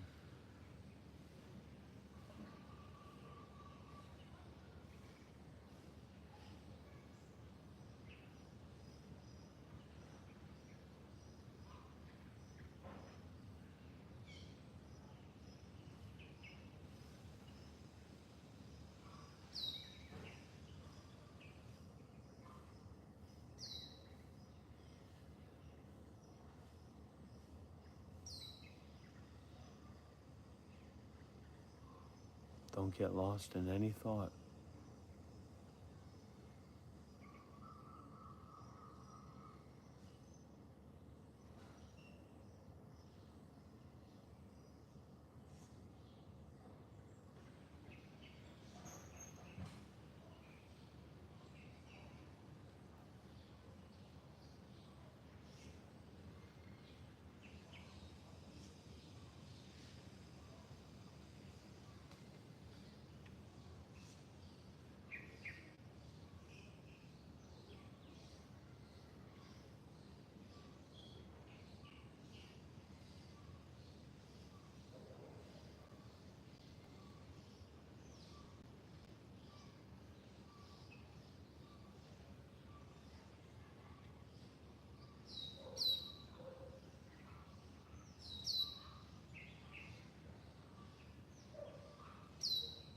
Do not become wrapped up in drowsiness or sleepiness. Do not become wrapped up in any thought. Be wrapless.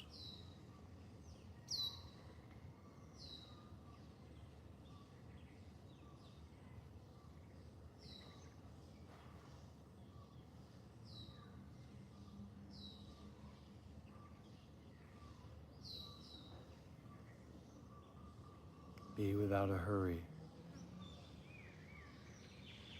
Be without anything whatsoever to do.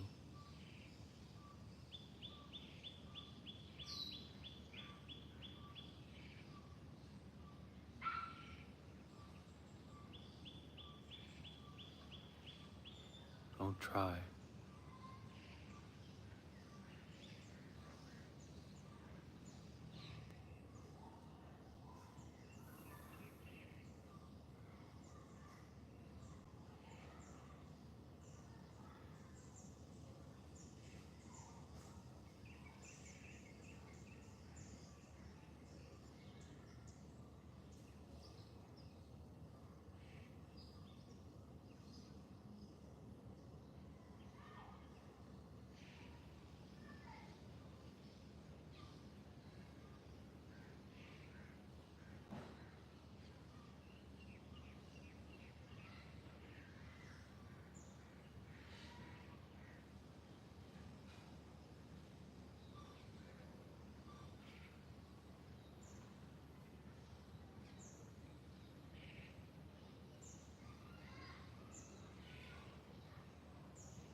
How is it?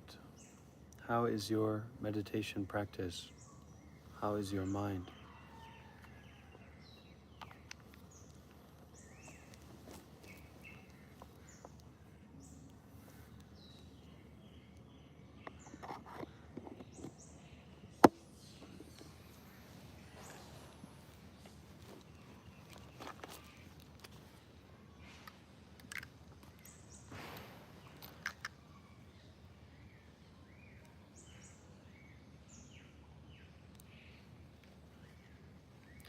I can feel, I can sense I'm a little bit tired today.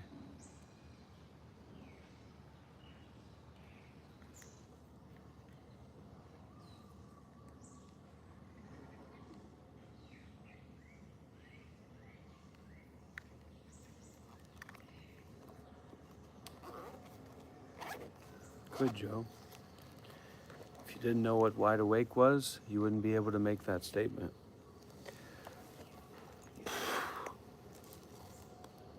So don't let you or I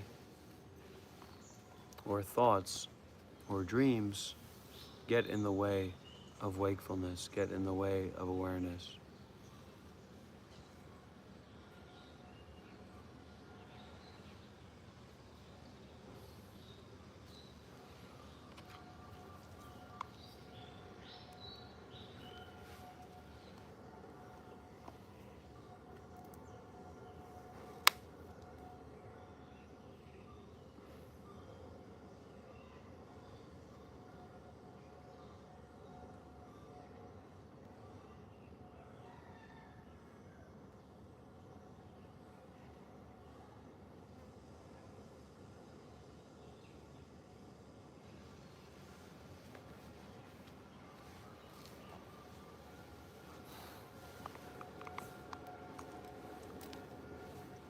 Just look for Ayurvedic toothpaste.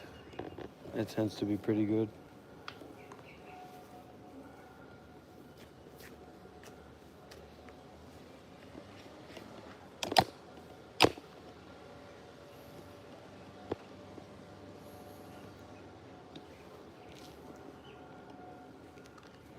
Be aware of awareness, sure, you can try it. But it's kind of like dwelling or being as awareness or in awareness, and then letting go, letting go, letting go, going deeper into letting go, but maintaining awareness. It's not just about being present, but how we can be present in a way that doesn't feed our ego. Because everybody's kind of present, but there's degrees of presence, right? So we get a higher degree of presence by letting go of more and more of the things that keep us, that we attach to or that we identify with, that we involve with. Yeah, kind of like being older babies.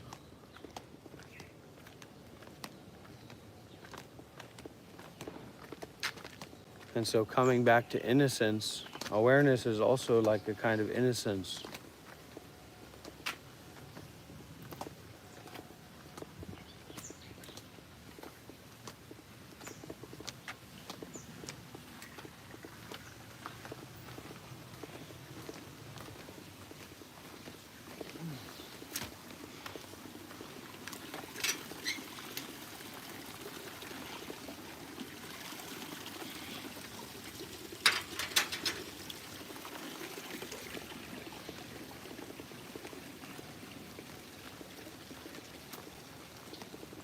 No.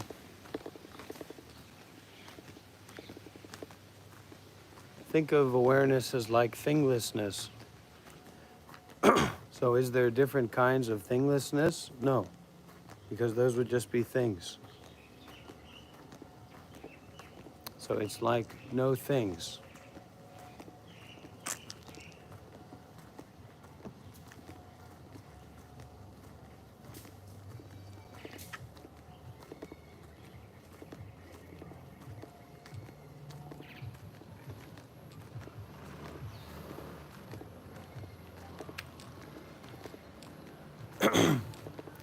When we talk about making merit or making blessings, a lot of it is about enduring suffering, being with suffering and being with unpleasantness, even being with horribleness, taking unbearable or unendurable out of our vocabulary.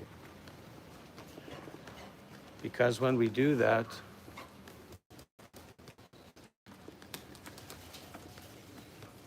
it's like we are building up freedom, the energy of freedom.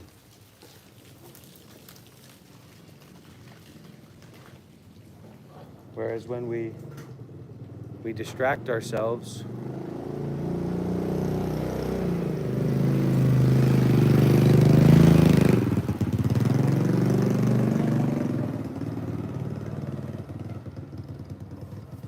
we distract ourselves or we just do things for ourselves,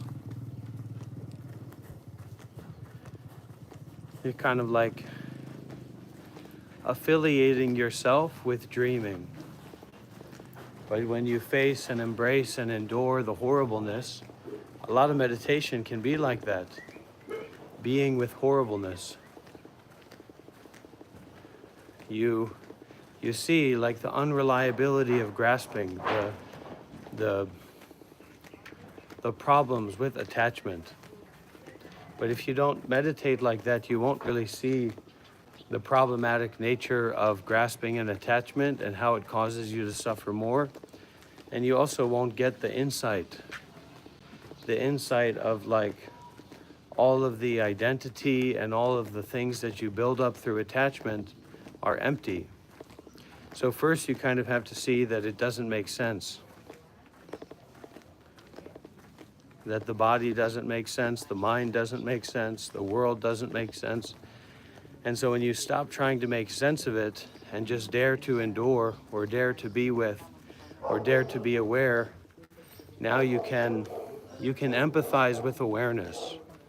You can empathize with an identity of awareness rather than an identity of you or of story.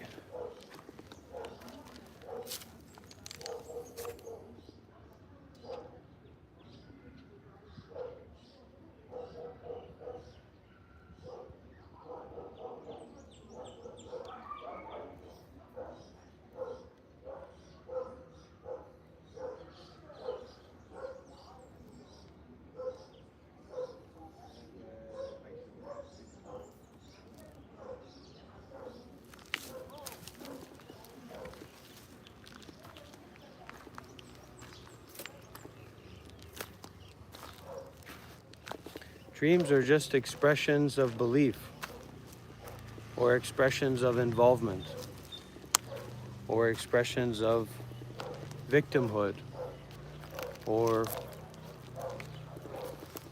whatever expression you can think of that takes form in a dream. So it's like a dream is an illusion, a pleasurable illusion, a painful illusion, a very simple and clear reminder of something connected to your life, or something that's completely mysterious. Like you don't understand how or why you would dream something like that. But the point in Buddhism or Zen, which may be different from other forms of spirituality, is that interpretation is less important than waking up. Kind of like if you have to go to work, which many people do, you have to wake up from sleepiness, right? So it's much less important to understand why you're sleepy, why you're feeling that way, what the qualities of that sleepiness are, than to just get up. So moment by moment, knowing how to get up or begin again or refresh and restart or de-identify with story. It doesn't mean that there's not like practicality in thoughts or stories, or that there aren't real situations that we seem to have to deal with. But that when we take the approach of mindfulness and detachment, or when we take the approach of waking up, it's not about the dream. It's not about how we feel. It's about being able to get through that and go beyond that. Oh, I'm here, Catherine. I was a Buddhist monk for 7 years. I've been studying Zen for maybe 10 or 11 years, so it's good. We can have a chance to get down to business together with these dead bodies or dissolved corpses in the graveyard.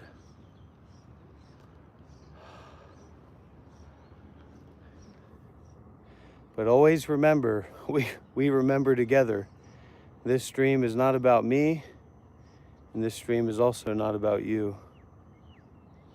Well, Space School, the pain that you feel inside of yourself, feel that pain. Instead of adding on extra thoughts about it, really feel it. Feel that pain. It's like a invitation to go deeper within yourself. So don't cheat yourself out of that invitation, but go deeper, and feel and experience that pain. Because we can be very easy to over-intellectualize. And a lot of our intellectualizing is unnecessary. It's almost like we can be tricked inside of ourselves, that we're like a teacher in a classroom, and we're preparing our lesson plan and preparing, the tests and all these things, when actually we're not a teacher. We don't have a classroom. There's nothing going on, but we're kind of compulsively creating things that are going on that we then have to deal with again. And so learning how to just lay down and suffer, or sit down and suffer, or walk and suffer, it gives us the key, it gives us the way out of that suffering. And it makes us avoid a lot more suffering, and it saves us a lot of energy. But it's going to take time as well. And sometimes these systems are built up, like a system that's very common in in Zen, in American Zen, is like, okay, we all come together in a room and we sit together for an hour, then we walk, and then we do chanting and things like that. And that can be really good, but it's more or less wisdom informed, meaning that effervescently present unfolding. So, it's like, is it inherently bad to be really fat? No. Is it inherently right to be really concentrated and fit? No. So a lot of things kind of unfold and break down. And what we learn to do here is not to be a perfect human being, but not to get caught up in ourselves. Not to get caught up in this situation, this experience, this person, this place, this time, and to actually be open to unfolding rather than open to creating. And then we can give the blessing of the ending, or we can give the blessing of the uninvolvement, or we can give the blessing of the forgiveness.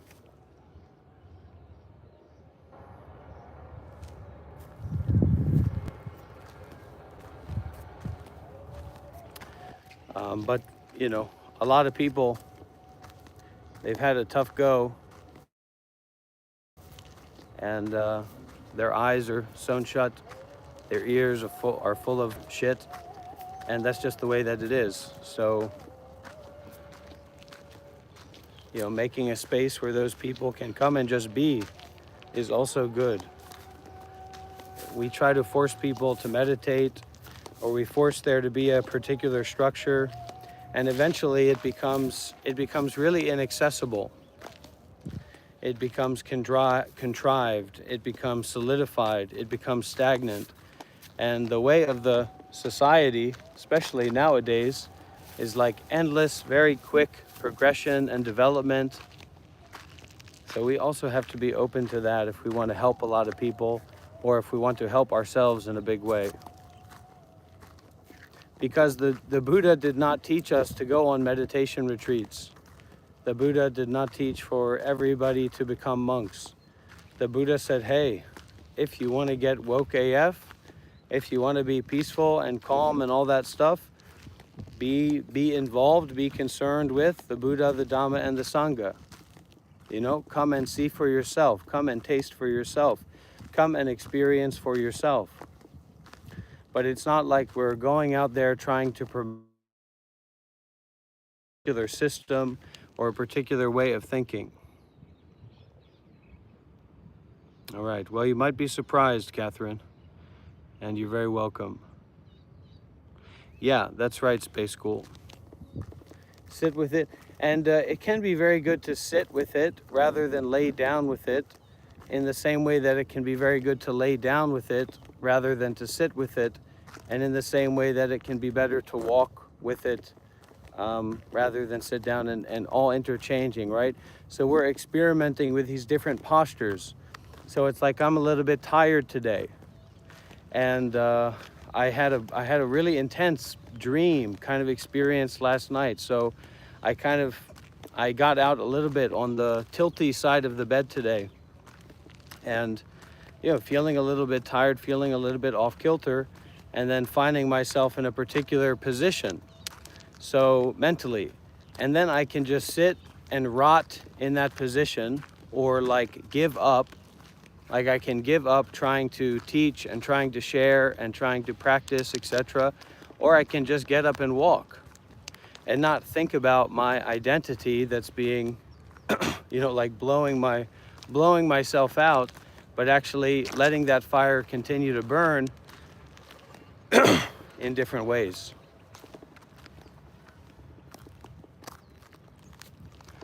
Casual clothes, I don't know. This is just what it is, Underneath my clothes, I'm naked like everybody else. I'm just covering myself up. If I could walk around naked, that's the thing. We have these ideas of these strongly held conventions. Like if I went to America, even I remember one time I was flying into like JFK or something, into America, and I had on my monk's robes because I was still a monk at that time. And some dude who's like an immigration authority yelled out and called me Naruto, like made fun of me in front, in this big line of people and all that. And, it's like if I go to America also wearing this, I'm some kind of freak or whatever, or I'm trying to do something special because I'm wearing these clothes. But this is just what I like to wear, what makes sense to me. It's like a Dhamma teacher and someone who's involved in this kind of stuff. There could be a society where it was completely normal not to wear clothes. And so it's just a convention, it's just a norm, it's just an expectation that people have. But we don't all have the luxury to just go along with the norms and expectations of other people. Oh, thank you, Harvey. We don't all have that luxury to fly across the world and then buy clothes according to the standards of the people there. And it's such a shame that that's like the kind of world that we live in, where you can be targeted just because you look a little bit different or your clothing is a certain way or whatever. When really, does that stuff even matter that much? Do we really need to be that caught up in appearances? And we don't. And the same way, we don't have to be so caught up in the appearances of our ego, of our identity, of our depression, of the story that we happen to be telling about ourselves at that moment.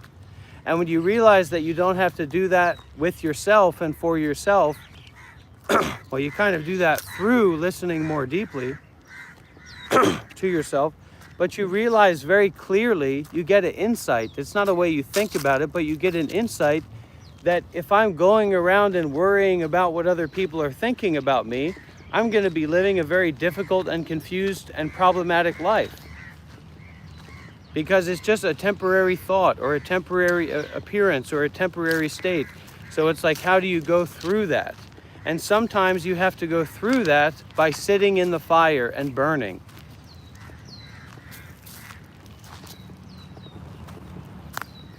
So we want to know how to sit in the fire and burn in our meditation or whatever, because it's very practical. Because sometimes there's not air conditioning. Sometimes things don't go the way we want them to go. And so that way of meditation not being about what you get, but what you lose, so the Dhamma is almost like helping us let go of. And that's where this clarity comes in, mindfulness comes in, detachment comes in, where we know how to not pick things up, or we know how to put things down if we pick them up, if it's not practical.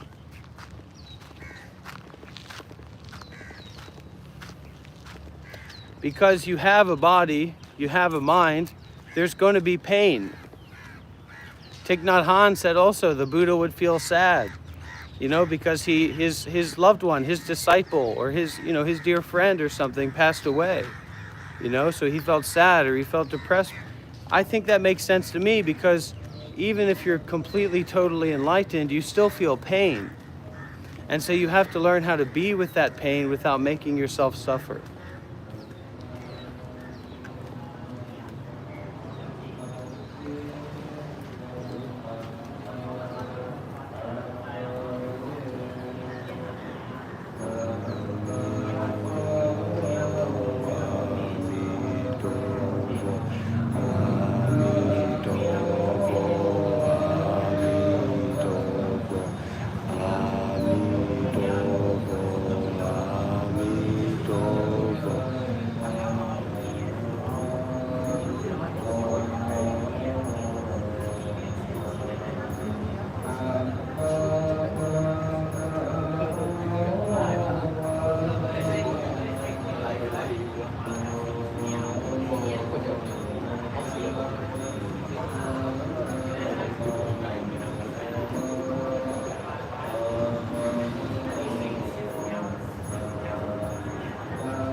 Also, what we have to kind of accept, which is like being humble and being very open, is that we don't have a choice.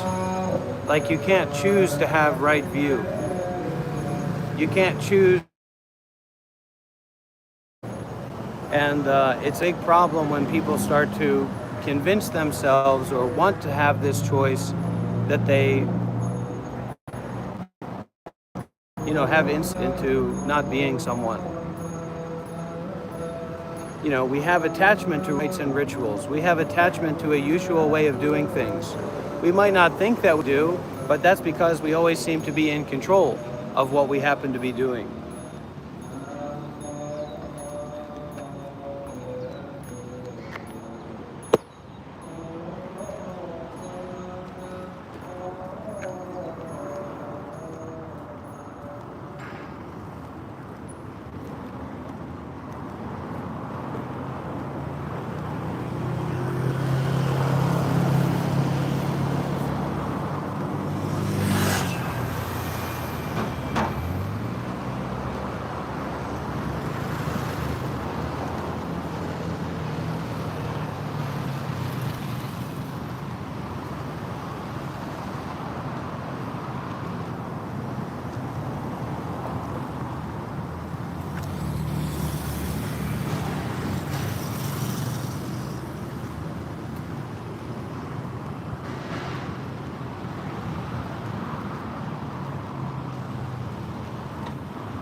when we stop thinking about time, time disappears.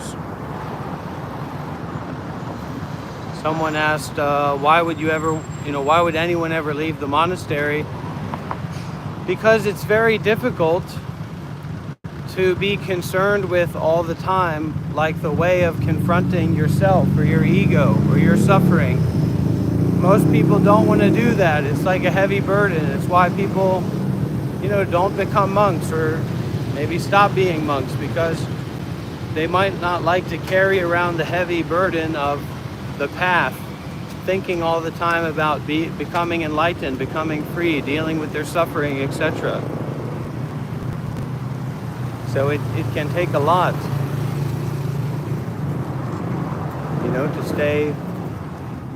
to stay concerned with the deeper truth. That like you are your own worst enemy, like you're the one who's causing yourself to suffer so much. Not a lot of people want to deal with that. Or also to see how deep their suffering actually is.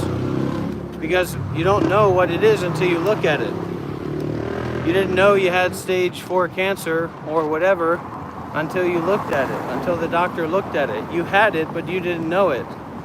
So suffering is a little bit similar in that way. There's a lot of people who are suffering very deeply, but they haven't looked. So they don't know that they're suffering.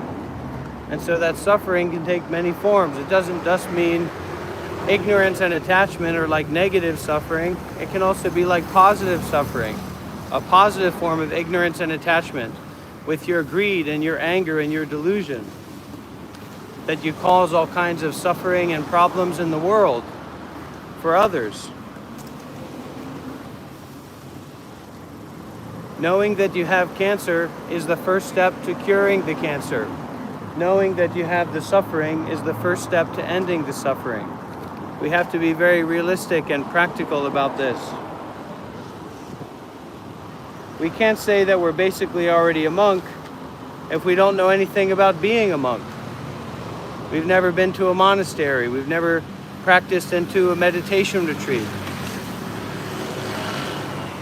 So these big ideas of non-practical, complicated thinking, we have to nip it in the bud.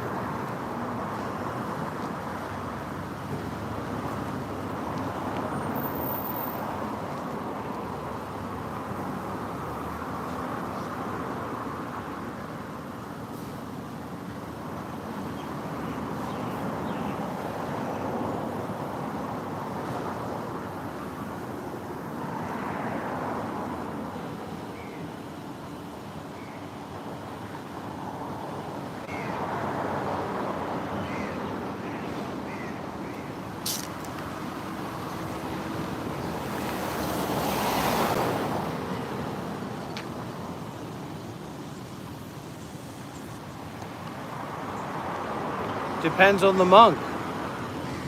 Some people, if they were alone in a cave, they'd be very difficult to practice meditation. Some people, if they were in the city, they'd be very difficult to practice meditation. I think it generally takes a balance. But monasteries, there are monasteries that are kind of in the forest, but there's a community there, right? There's other monks, there's a teacher. Maybe you have access to a phone. But in terms of like being able to go into the real forest and practice meditation seriously, nonstop, there's very few people in the world who can actually do that. And to do it successfully. Because you could also do it in a way that you are just twisting yourself up, A lot of people, you can confuse psychosis for enlightenment. Right? Like how people confuse, like they think that they're Jesus, or they think that they're the second coming of Christ or God or what have you. And when we take out a lot of the responsibilities or the seeking that we have, like the seeking to start a family or to be a business owner or to pay our bills, etc., we actually have to look much closer at ourselves and see what's going on within ourselves.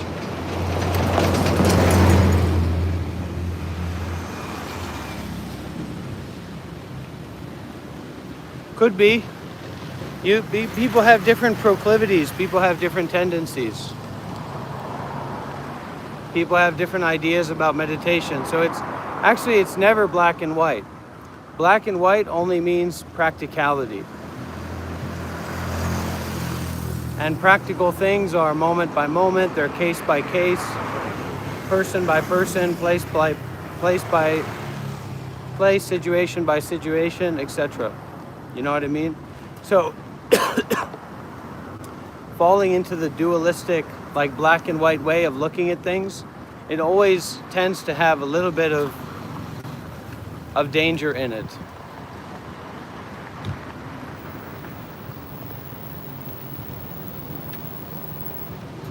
Well, there's no such thing as black and white. Black depends on white and white depends on black. You're looking at it, you're experiencing it. So let yourself experience it. Don't think about it. If you want to write a book, then you can do it. But generally, it's not as helpful as you think that it will be. It's just another distraction. Yeah, it's Buddhism, right? It's Buddhism. So how involved do you want to get? Because how involved you want to get is going to depend on your blessings, not on your choices, right? We might think of ourselves as a kind of like AI, and we put in this information and we go through the process and we get to one destination. Well, think about that person that spent 7 years in medical school, became a doctor, and died the next day in a car accident. So it's all according to our blessings and our affinities and our willingness to, like in terms of becoming a monk, the biggest boundary or barrier for you becoming a monk is you being willing and ready to sacrifice your life, to abandon your entire life. If you're ready to do that, you're in a very good position to be helped. Like if you're ready to abandon your life, especially as a man, as a white man or whatever kind of man, you're easy to be supported for all your basic needs. You're easy to be supported for your food, for your shelter, for your medical care, for everything. But when you're not willing to abandon or to give up much, it's very difficult to support that person. Very problematic. Basically impossible. So there's a lot of value in letting go. And like being willing to let go. Then we're not in competition with each other. How about this? Look at this.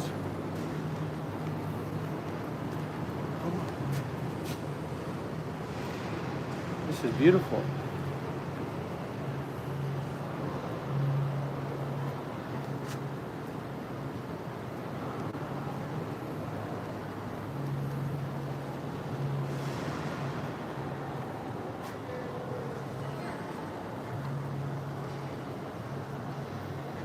Is it okay? Is it big enough for me? Is it big enough? Yeah. Okay.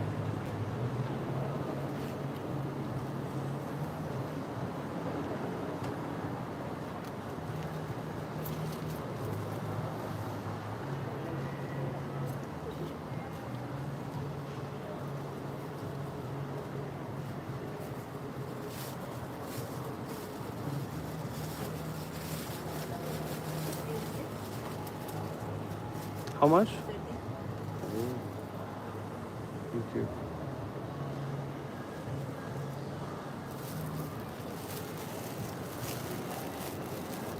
Oh, thank you.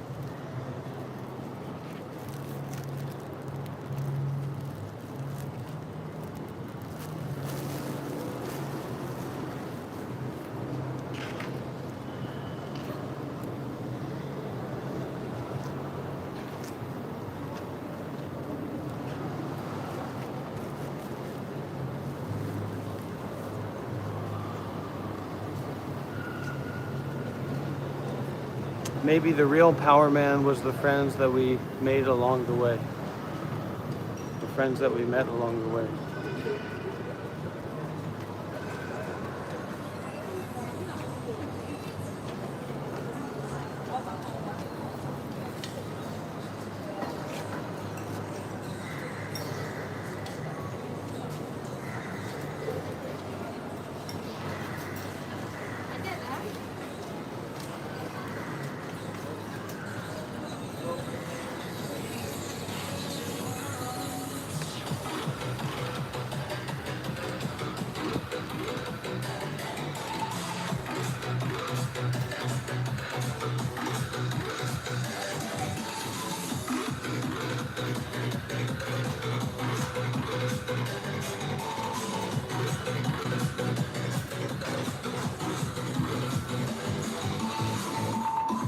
Well, the most important thing that we tend to not be willing or ready to give up is our ego and our self-importance. And that's what it takes to be a leader. That's what it takes to be in community. And if you can't do that, it's just not possible to build community or for people to work together with you. It's just not possible.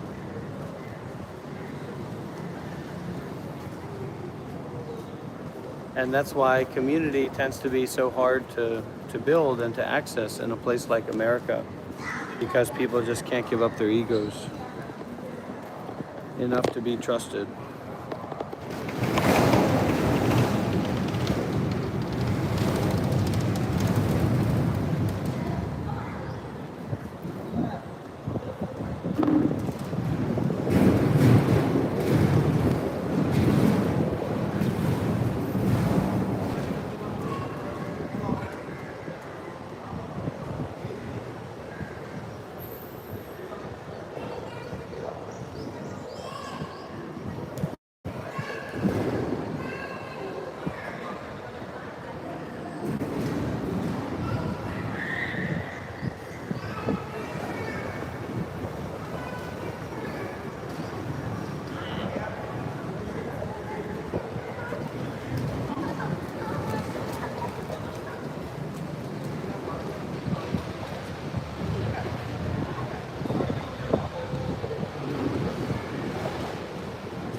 It's good. Because you are loony. You're as loony as a Looney Tune. You belong in a loony bin as much as anybody else does. And so as we start to realize that, as we start to realize how loony we are and how loony the world is, we have a fresh start, a new beginning to cause less problems, to cause no problems, and to be actively involved in that process more and more. Doing less of what is bad, doing more of what is good, purifying the mind.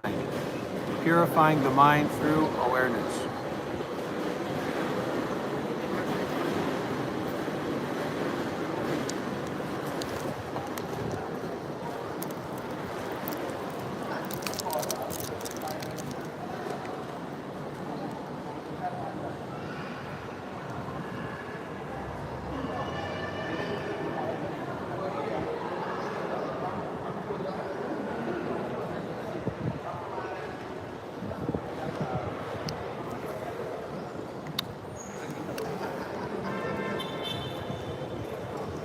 People say, what about this? What about that? What about this? What about that? Look, if you really want to donate, if you really want to offer something like a home or land or property or things like that, that's a big deal. That's not something to take lightly. It's not something to joke about. So, what is the answer? You can do whatever you want to do, bub. But we're not here to joke around. Right now Myanmar is closed down. But if I could go to my teacher center in Myanmar, the main hub, and walk around, you'd see poverty everywhere. You'd see people that were laying in bed, decrepit and crippled. Old folks home and sickness and old age and death. You'd see it everywhere. So we have to learn to take things seriously before we can see how much bullshit we've got in our own head. Does that make sense?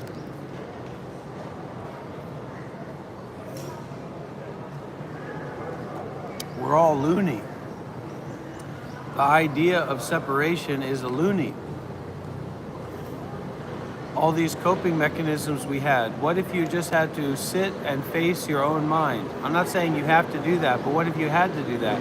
You would see how loony it is to be you and to deal with yourself. You know what I mean? There's nothing here, Redskin Garage.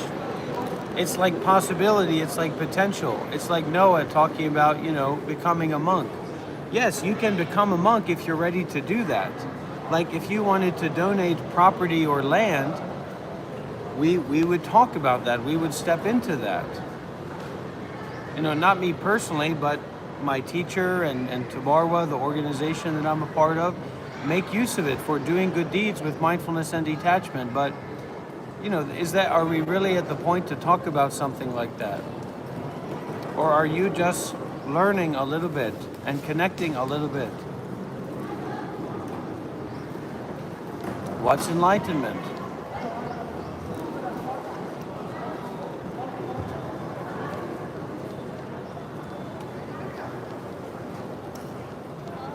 What's enlightenment?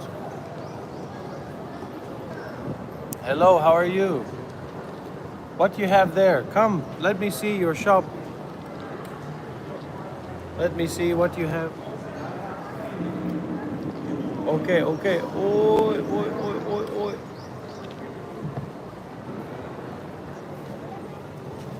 I'm good. What's your name? What?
Buddhist meditation.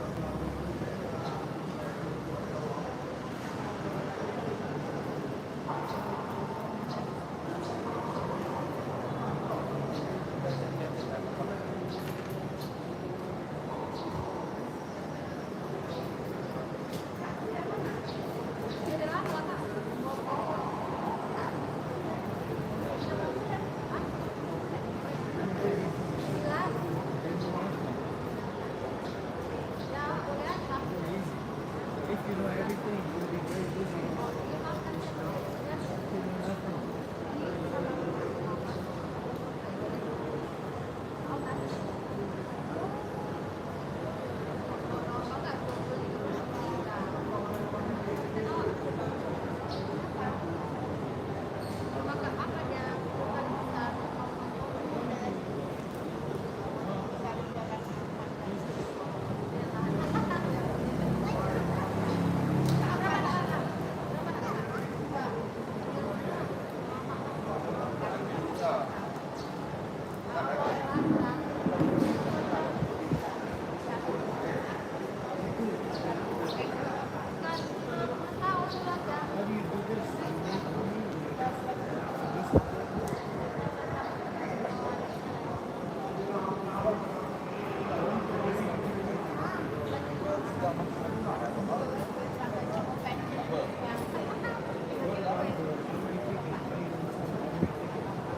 how about next life? You know next life, right? Next life you want to be dead. Okay, next life I hope you will be anything and everything. Okay?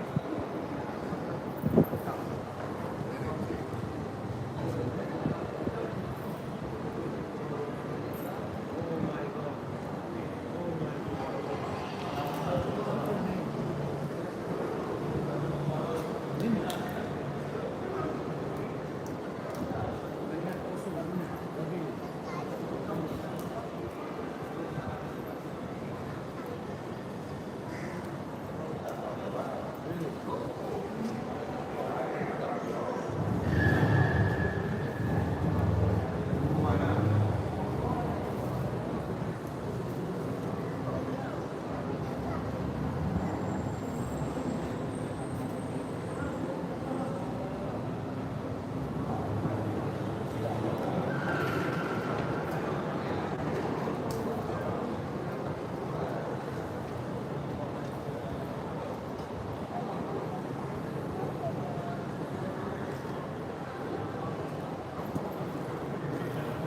No, no, no.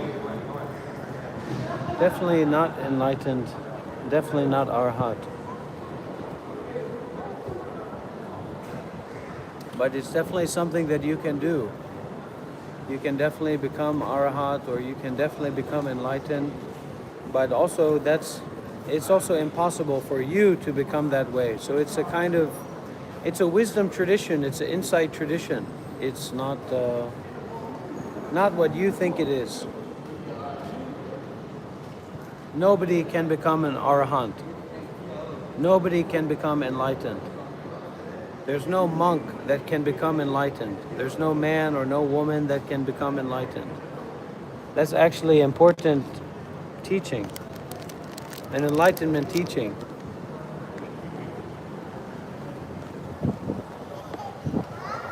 Well, it can also be very simple and boring, can't it?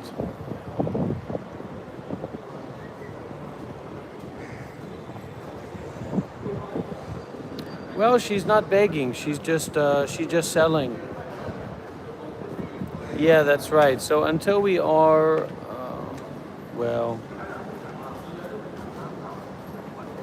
she's just selling. She have a little business. That's just her business.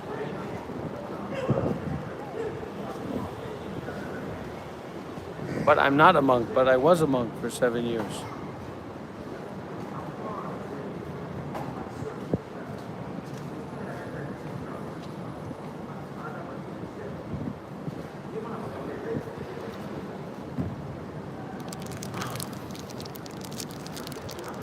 That's between me, myself, and I.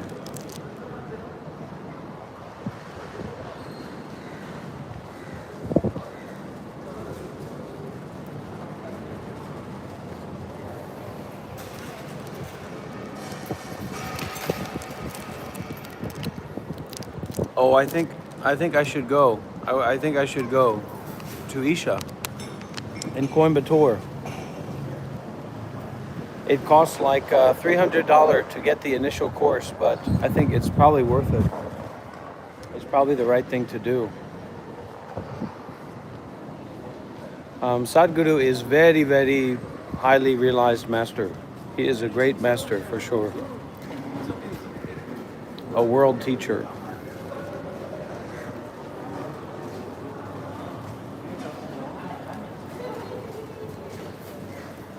Yeah, all tie in and interconnected and in humanness.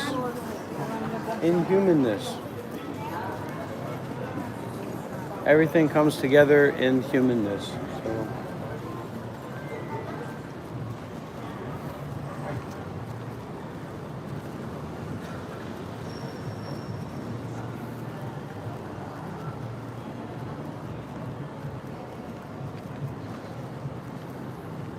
There's no such thing as a monastery.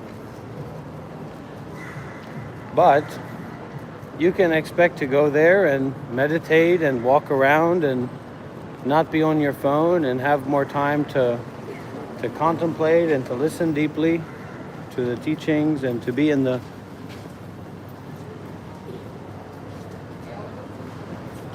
peaceful environment, to be in the good environment for meditating. What are you doing? Shiny rocks. Huh? What is it? Shiny rocks. Candy? No, shiny rocks. Oh, how old are you? 9. You are a big boy, right? You are a good boy. You are a smart boy, right? Mathematics at school, not too bad. Oh, do you have religion? You follow religion? You follow any religion? You like God or Buddha or Allah? Assalamu alaikum. Bahasa Melayu. Huh? Halo bahasa Melayu. Is that Muslim? Islam? I do live stream. I live streamer, you see? But why there's so many people following you? Because I talk about a meditation. I talk about a Buddhism. Buddha. You know Buddha? Namo Guan. What is your name? Huh? Go Wei Shan. I wish you good life and long life, you to be a power man, to be a real power man, and good luck with everything, okay? From America, I wish you good luck and good blessings. But I'm Chinese and English. Amitofo. 我是华人了。Ni hao. 你好。 Bye bye. 拜拜。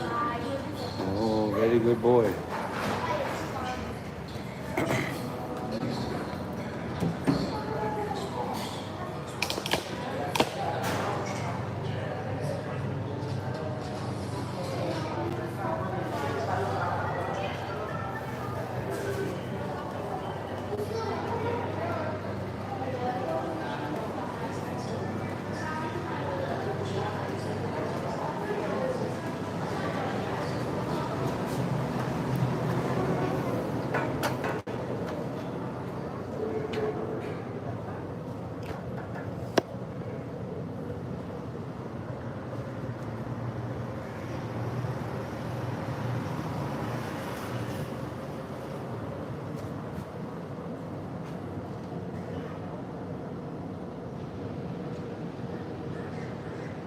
We're looking for something, aren't we? So what is it that we're really looking for? What is it that we're really trying to get a hold of? What is it that we really want out of this life? We want money, we want fame, we want status, we want people to like us, we want people to support us, we want to be healthy. Hello. Hello, baby. Hello. Bye-bye. Okay. What is it that we want? We want to have an apartment on Mount Olympus. We want a big screen TV. We want a fancy car, a cool motorbike, many gemstones, many wives, many husbands, many servants. You know, what is it that we really want? What is it that you really want? You have to know about that. You have to look at that. What is it that you really, really want?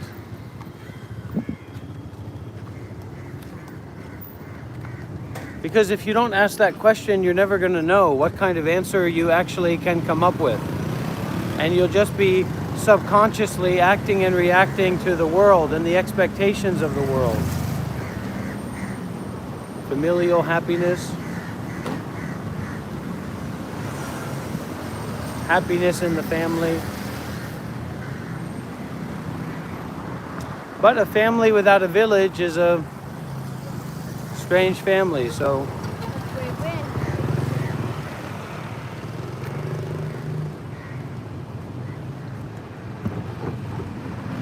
don't isolate yourself. Don't isolate your way of thinking. Don't isolate your way of understanding.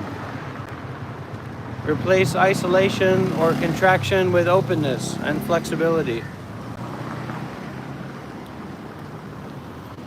And with the greatest hope, with the greatest support, getting all that you want, you are going to die. So eat that, take that medicine. Not just you want it, not just you can go about getting it, not just you get it, not just you have it, but then you're going to lose it all. You're going to lose everything.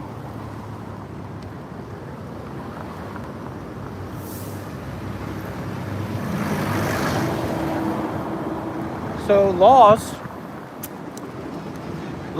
is a lot more accessible than getting what we want and having what we want. So what is your relationship with loss? What is your relationship with losing?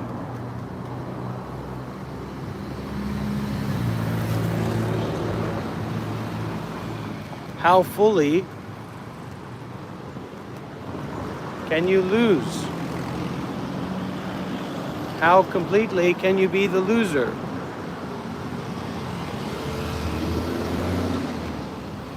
To walk as the loser, to breathe as the loser, let it hurt. The Buddha said, the body is on fire, the mind is on fire, the eyes are on fire, the ears are on fire, the seeing, the hearing, the thinking is all on fire. It's all burning. It's all burning with unsatisfactoriness. It's all burning with impermanence. It's all burning with no independence. So let it burn. Step back and let it burn.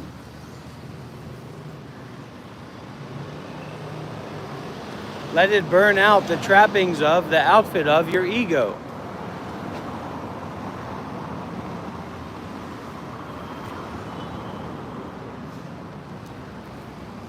Let it burn.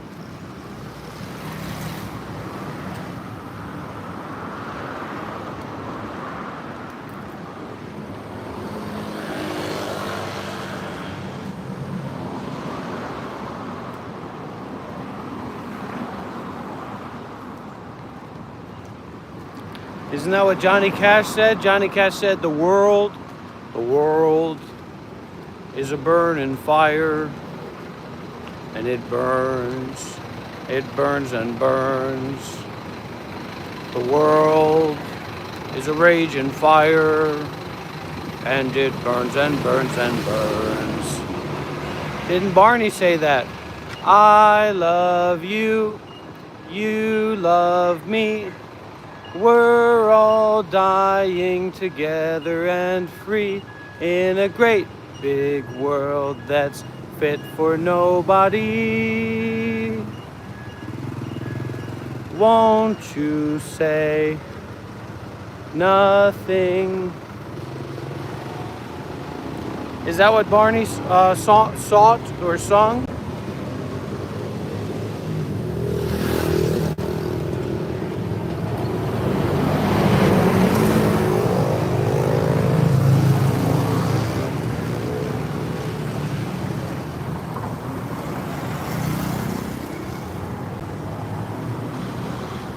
It doesn't mean that we go and become a Hare Krishna, or we go and become a monk, or even that we go to a meditate. It doesn't mean that we do anything other than anything else.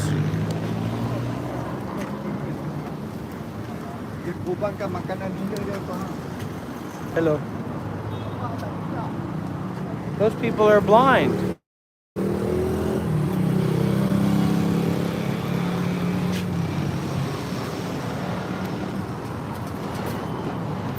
Just like you being alive now doesn't mean that you have tomorrow. There is no tomorrow for you or for me. And that's where tomorrow exists. Tomorrow exists only in there being no tomorrow.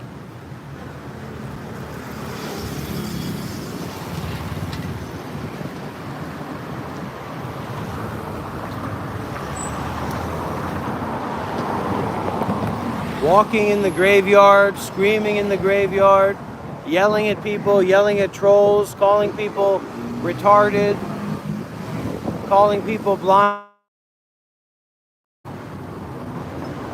Around and around and around we go. But why don't we step back and widen out?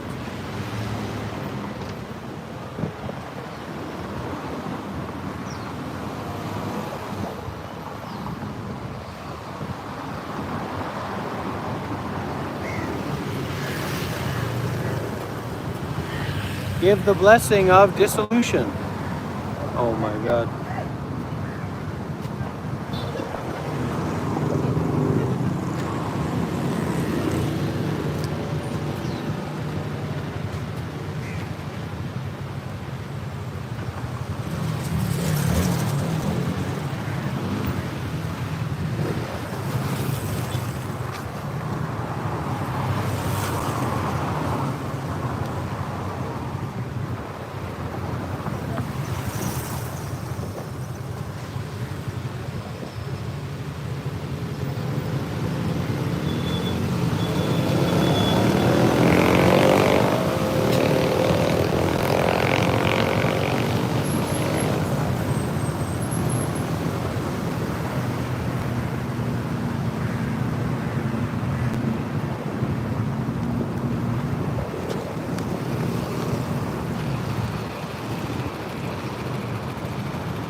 This is just the number one thing is it's not going to do you any good to be in a hurry. Being in a hurry is never going to work out.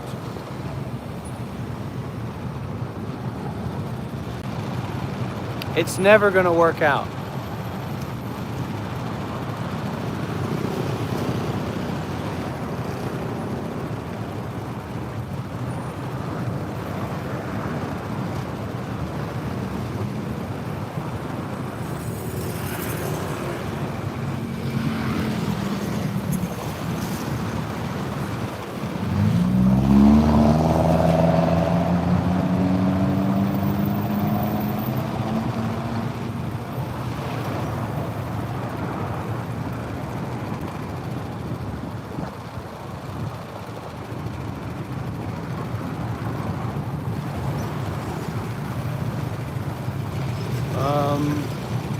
What am I going to do at the Great Stupa in Australia?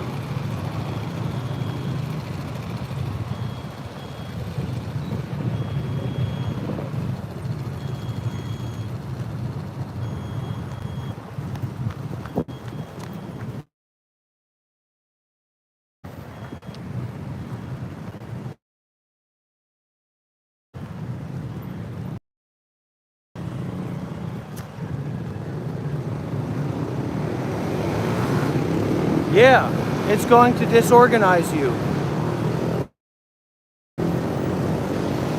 I'm not against going anywhere. It's just, I'm not just going somewhere to do things.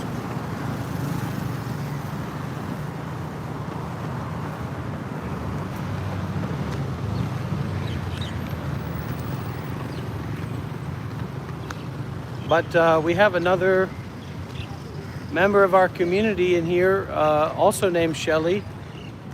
So you could maybe connect with her in Australia. And also visit Ajahn Brahm's temple in Australia, Shelley. I'm sure Shelley can help you with that.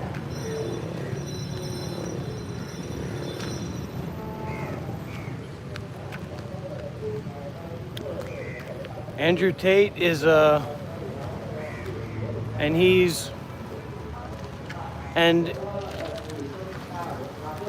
so don't, because Andrew Tate is, and when he, and then, so don't like that. Widen out and open out the mind, open out the heart.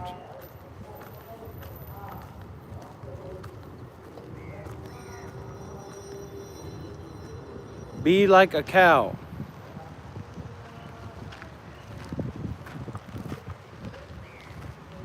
Looks like he's ready to charge at me. Come here, Bajuba.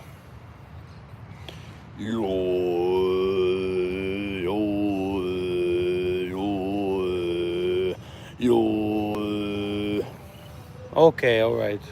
You're embarrassing me. Get out of here. They're a little bit skittish. Horses are really nice. Cows are can be a little bit sensitive. And stinky. Cows stink.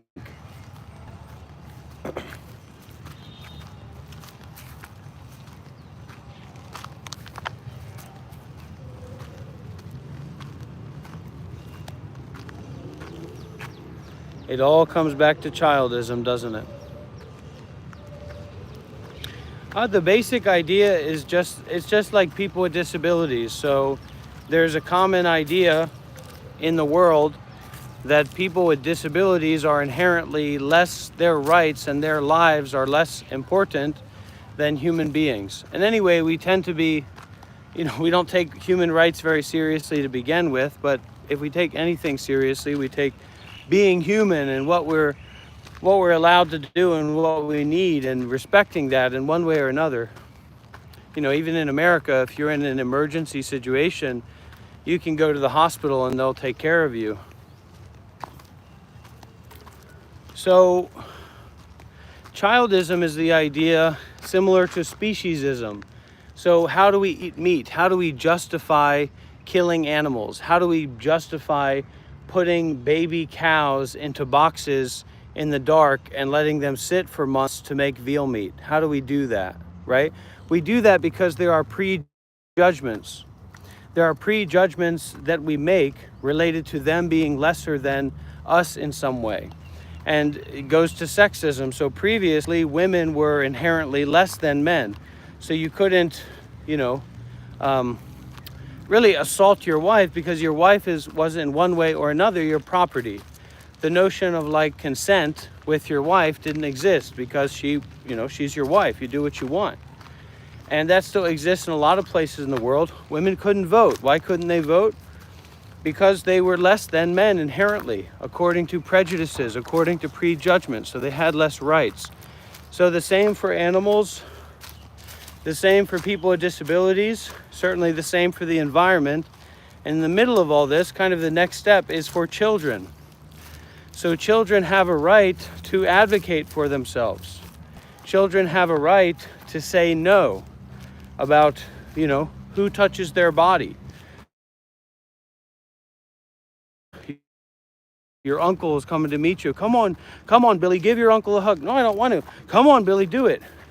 And so what that teaches children, and it's a childish perspective that allows people to be like that, it teaches children that they don't have a right over their own body.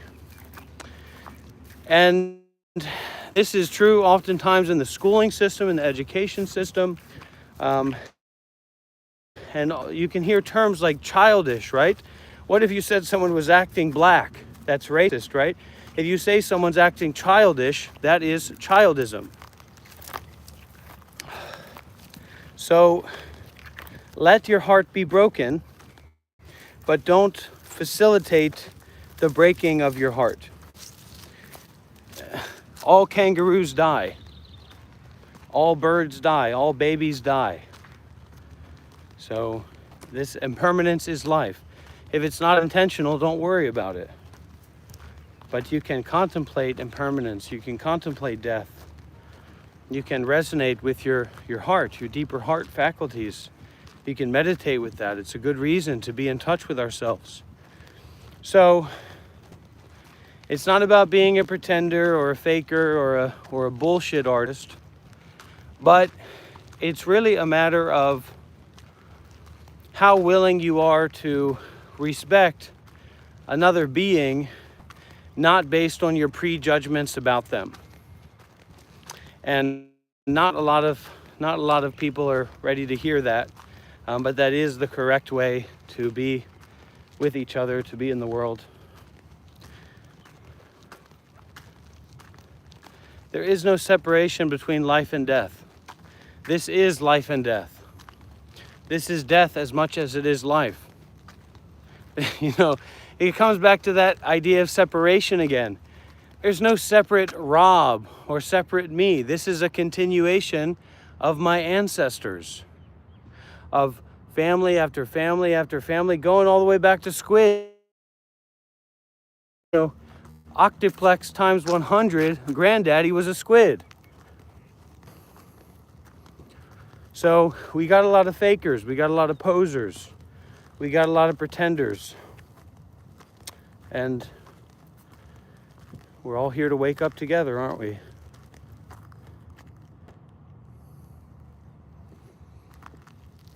Oh.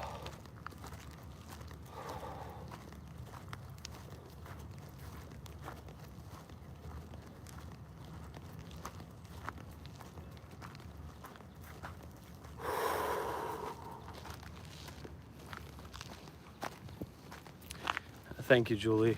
Appreciate you. And the problem with this kind of these social movements, the deeper, more integral social movements, like what is the biggest social justice movements of recent time? I guess you can say the gay people are more free, the trans people are more free. Okay, whatever. Good. But what we're really talking about here, we're talking about sexism. We're talking about women not being allowed to vote. We're talking about black people. So that's tribalism. Black people being slaves, certainly not allowed to vote, not allowed to own property because they were a different tribe. You see, black. So we identify that tribe according to skin color. This is a white tribe, that's the black tribe. So this is called tribalism. So there's prejudgments based on that person being from another tribe or lineage or system of prejudgment. Same for black people, same racism, same for women, sexism, and the next step is childism. But childism is kind of the dividing line because your childism leads into ableism. And the notion of generosity to the degree where we give differently abled people the right to have representation in society and to have a voice and to self-direct their own care and to self-direct their own resources, etc. That's the trouble zone. That's the danger zone. This connection be well. I demand this connection be well. I demand this connection be well. You hear that?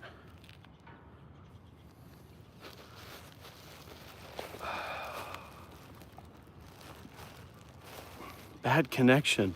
It's the government. It's the government. Say it with me, everybody. It's the government. It's the government. The government doesn't want me to say these things. Say it with me, everybody. The government is trying to suppress my view.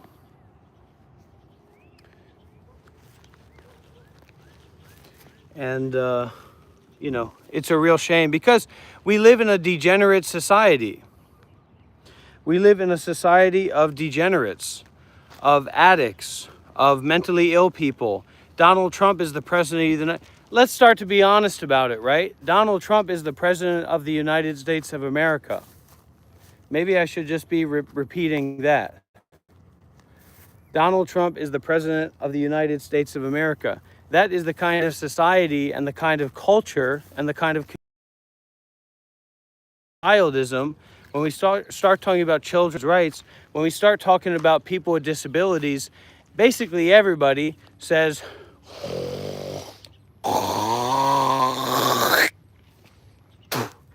shut up! And that's just not, that's not a good way to go about things.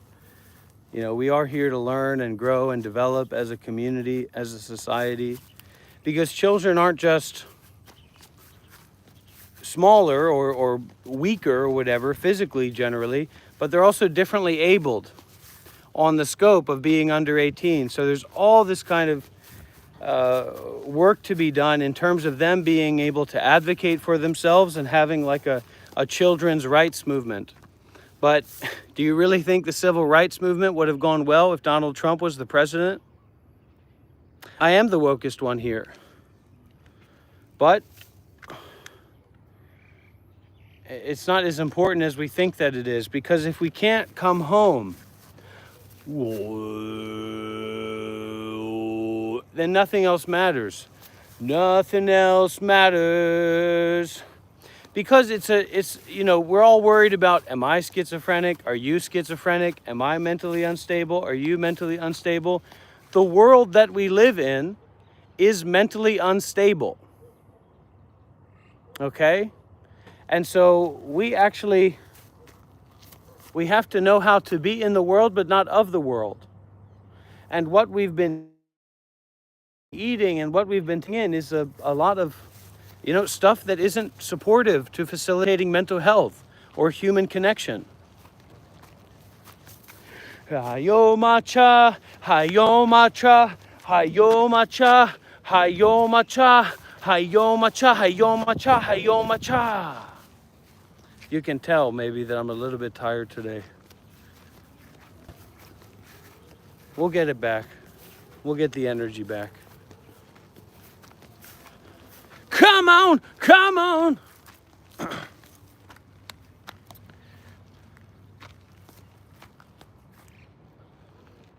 It's not about fixing the world, bud.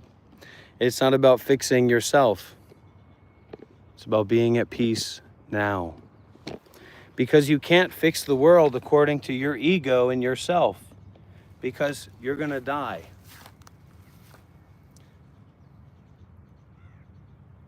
It means that we are in the graveyard, but we're not of the graveyard. It means that it's raining, but we're not of the rain. So just if this is a graveyard, ooh, ooh, ooh. But we can be in the graveyard and not of the graveyard. It means that we're very aware. We're fully aware of where we are. Not even in a conceptual way, but just being deeply aware, but we're not attaching to any aspects of it. So we're aware and free, or mindful and detached. And then we make use of whatever this is to do good deeds, to practice generosity, to volunteer, to help, to get involved, to be in community. See, I think that deep down, the reason that everybody wants to be a streamer, or everybody wants to be an influencer, or everyone wants to have followers, etc., is because where are the other avenues for community? How else can you be in community in America? Go to the bar? Go to the gym? Not everybody wants to drink alcohol. Not everybody wants to go to the gym. No, money is a lot less important to people than they think that it is. If money were as important to people as they think that it is, they would be going over en masse to different countries. They'd be taking their money and their savings and things like that, and they'd be moving out to places where it's much cheaper to live. Or for example, people would be moving from the East and the West Coast to the Midwest, where you can buy a home, where you can buy property. The reality is that money is just overabundant in America. But what is more overabundant than the money is the greed. So we have to learn how to address the greed. What do the spiritual teachings say? Maybe some of you have heard of this, right? The core of all virtues, the core of all wonderful states of mind, compassion, wisdom, forgiveness, patience, etc., is generosity. And the adverse, the core of all negative states of mind and negative situations and expressions in the world is what? Greed. So America is the king of greed. That's why Donald Trump is the president. So we say, well, everybody wants to be an influencer because they want to make easy money. But they already can make easy money. And they're not that, people aren't actually that stupid. They are much more sensitive than we give them credit for. It's just that we take on these temporary forms of stupidity. When we get involved with this or that, then we take on this persona of a stupid person that our real ego is standing behind, because we don't like to be vulnerable. We don't actually like to share and actually like to listen. So we put out this stupid version of ourselves that takes form, and then behind us is our laughing at ourselves, and I'm not really being serious, and ha ha ha, they can't really see me, or whatever, or I'm triggering that person. We love that in America. And so what that means is that people know that you're not going to just randomly be an influencer. You're not just going to randomly start streaming and a bunch of people are going to watch you and give you money. It doesn't work like that. And the moment that you try to do that, you realize that it doesn't work. And most people would rather do something that's practical. So what we're really in dire need of in America is not more money, it's more community. And that's what people just tend to not have access to, is community.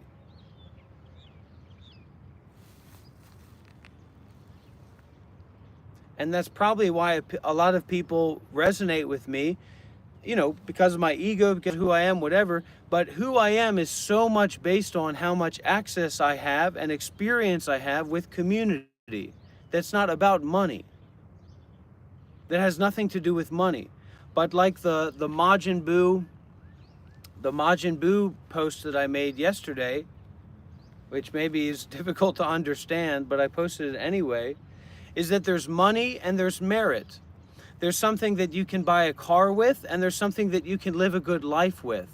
You can have all the money and buy all the cars in the world. You're not necessarily going to be a peaceful, happy person, are you? On the other hand, when you do good, how do you feel? You feel good. When you do bad, how do you feel? You feel bad. And we can apply this principle limitlessly and continuously at any place in any situation. The merits, the peacefulness, the joy, the happiness of helping, of being good, of being virtuous, of being mindful, of not being lost in anxiety and fear and confusion about our desires.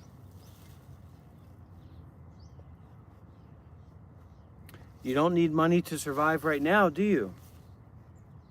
God! God! 5 more minutes. How about $20?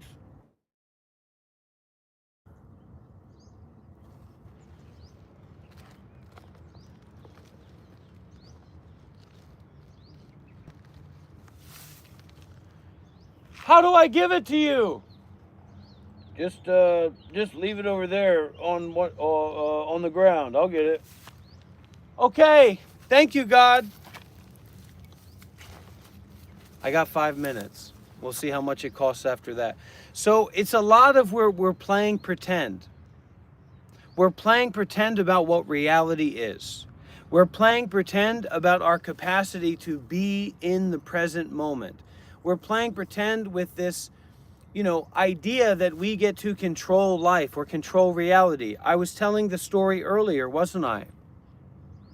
I was telling the story earlier about the man, 7 years in college to get his doctorate degree.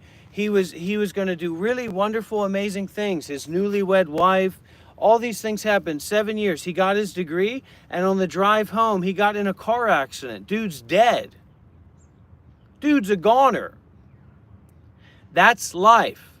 That's when real life happens. That's when you get kicked in the shins. That's when you get into a car accident. That's when you find out that your grandfather, your grandmother has passed away, whatever it is. So this is where real life is. And the reason that we need money and we need contracts and we need to do this and need to do that is because we've lost a connection with presence here. And because we've lost a connection with presence here, we've lost a connection with each other. And so the opportunities for collaborating, for helping, sharing, caring, for offering protection to one another have completely vanished and dissolved. Hundreds and hundreds and hundreds of isolated people swirling around one another, not able to have a one real relationship.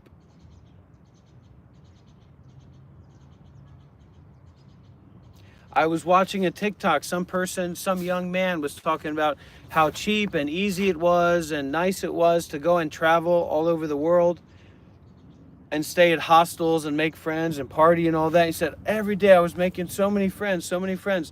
Where are they? They're on your Facebook list. They don't care. They're not involved with you.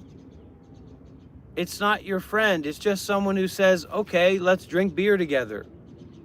So we form relationships through giving, through generosity, through self-sacrifice, not through agreeing with each other or believing in the same thing. Sometimes that's kind of a corollary. But imagine if you were running a meditation center and there's some big fat blob of a 40-year-old American man that's eating and pissing and shitting all over his room. And you go in there and you say, sir, please help. What are you doing? It stinks. And the man says, hey, look, we believe in the same thing. Me and you, we love each other. Get out of here. Doesn't make sense. So it's all about generosity and self-sacrifice and being open to not go over there. What about when I go over there? We've got Mr. Kali saying, I need money, I need money. Well, what's money going to do when you're riding your boater scooter around and you get in a car accident? Happens all the time in Thailand. Happens all the time all over the world. So we have to actually take this seriously, this matter of life and death, this matter of here and now. You meet people, but you don't actually connect with them.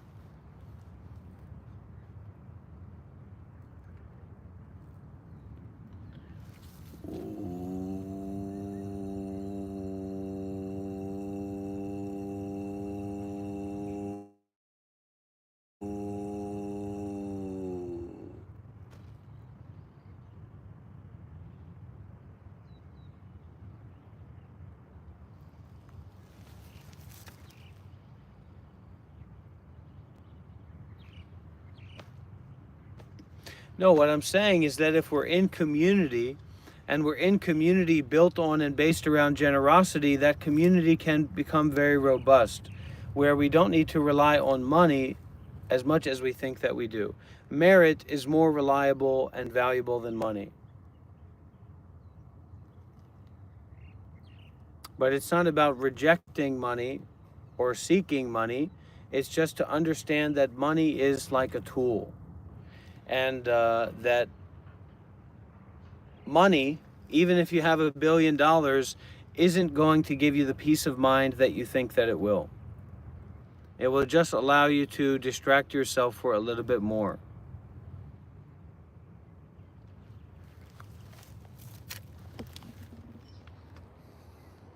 Enough.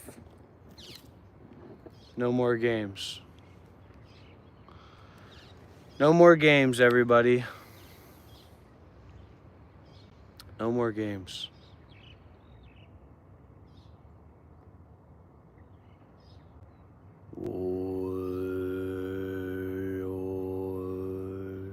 Relax.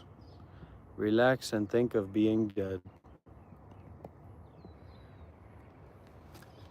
Die.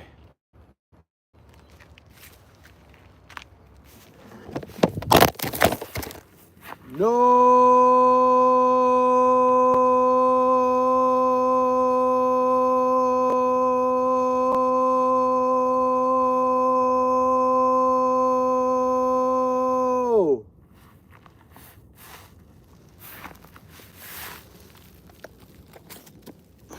No, we lucked out. That's a big fall. We got damage on the rim, but the screen is intact. We really lucked out there. Wow. Let's get some big W's in the chat for a good fall, for a safe fall. Kali, I'm in, oh my gosh, what's happening? Kali, I'm in Malaysia. I'm not in Thailand. And why, what are we going to do if we meet up? That's amazing. That's a big fall. Falling from up there, to down there. And it hit concrete. It definitely banged up the side of the phone real good. But we're okay after all. And that's called merit.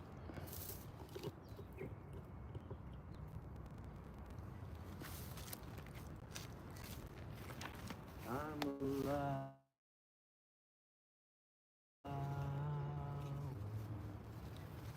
Me to be me. I'm allowing me to be free. I'm allowing my heart. I'm allowing my brilliance. I'm allowing my truth to shine.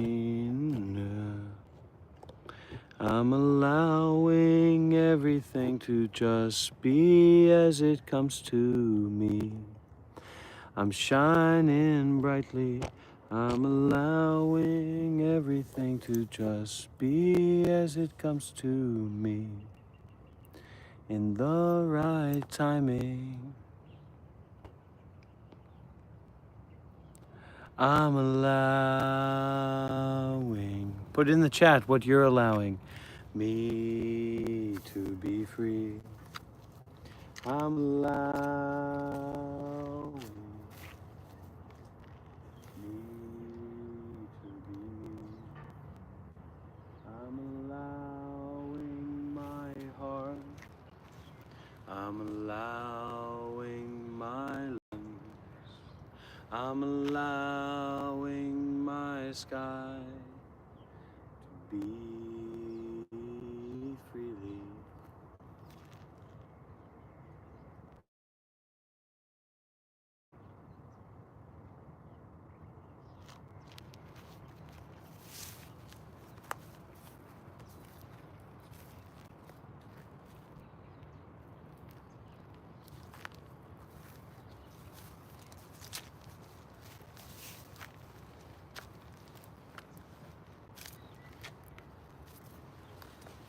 That's wonderful guitar. This also here is a very famous Hindu temple over here. You see that up on the mountain? Yeah, me too, Julie. Yeah.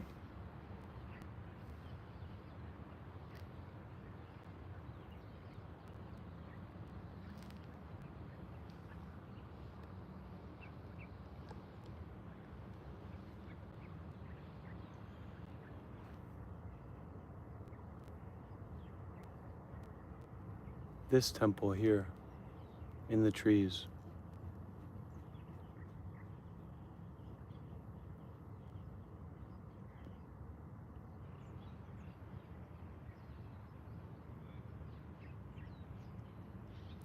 You just are who you are, and you're welcome.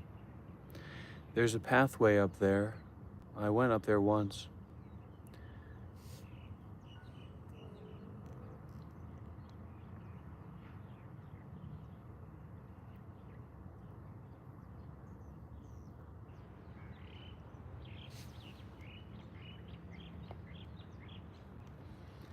Because I'll tell you, even if you go to a monastery, even if you go to become a monk, you try to meditate all the time, and you try to do your best, you know what you're going to learn more than anything else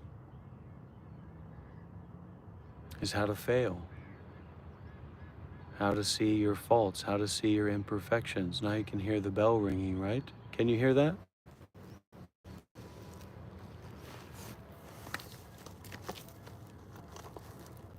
They're chanting too. Here, wait a minute.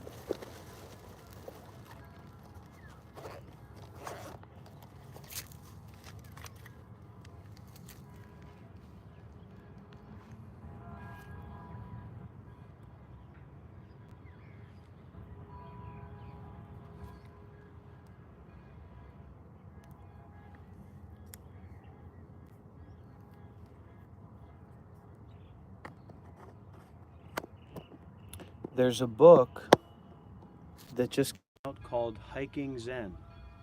A book called Hiking Zen.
A little bit of jazz going on over there.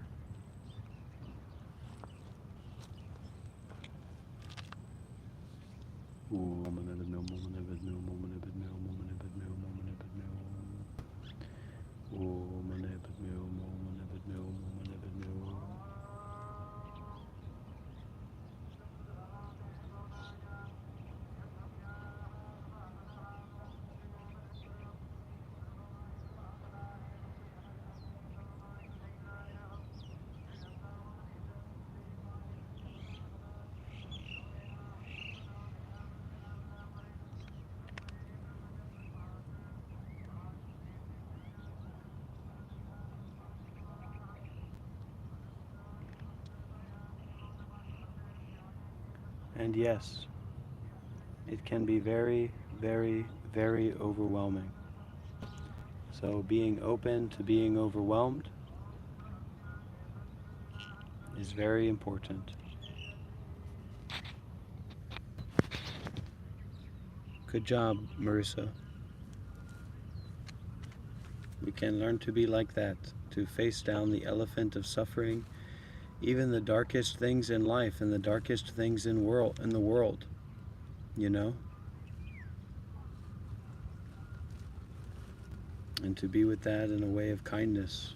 And sometimes we don't have any other choice but to go with the flow. And if we don't go with the flow, we make it worse. And we may also miss out on an opportunity to escape by not going with the flow. Because we get impractical, we get erratic, we get overwhelmed, we get overexcited. You know? We miss out on that opportunity to put down all these things that we picked up that we think are so important and so necessary. Maybe it's not as important as you think that it is. We have a song request. I was a Buddhist monk for 7 years and now I've become a DJ. A digital DJ.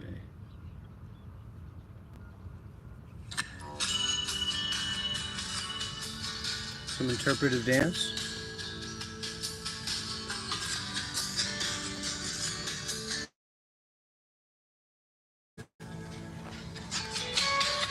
Morning in blue forest, wars dark after night, bones of beasts and humans, down the cypress path, an elephant came charging, new moon on the rise, full of crazy anger, fire in her eyes. She was drunk with sorrow, water laced with wine, crashing trees and temples down, all along the line. The great feet shook like thunder, lightning in her gaze. Every second stretched to 1,000 days. And the whole wide world was singing of man and war and art. Buddha smiled at the Elephant with his heart. Buddha was a gentle rain, fell over the land. He held a mighty elephant, like a lotus in his hand. The elephant stood frozen, like she had turned to stone. Such a force of kindness the priest had never known. So she swept away the dust from her master's feet. This Buddha beamed with loving kindness down the broken street. Her giant tears came falling down like crystal rain. And the Buddha came to wash away her pain. And the whole wide world was singing of man and war and art. The Buddha smiled at the elephant with his heart.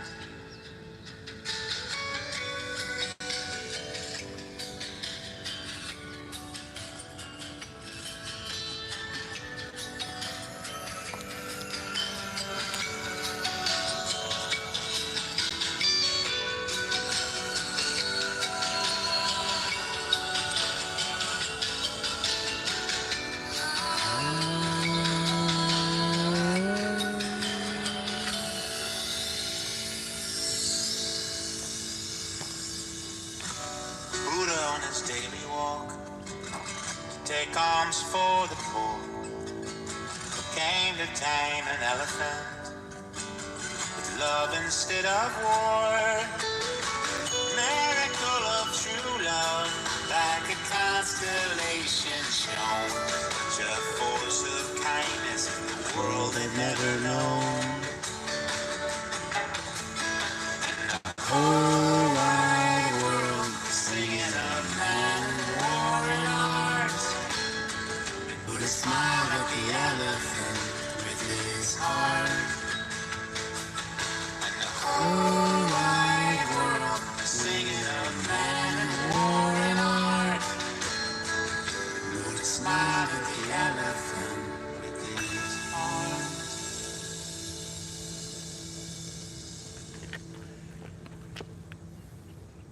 let's get some big W's and sharing the merits and sharing the blessings with our beloved mother Chow Ho, born 1877, died 1957. Let's share some blessings, some merits, sharing this place of resting with all of us.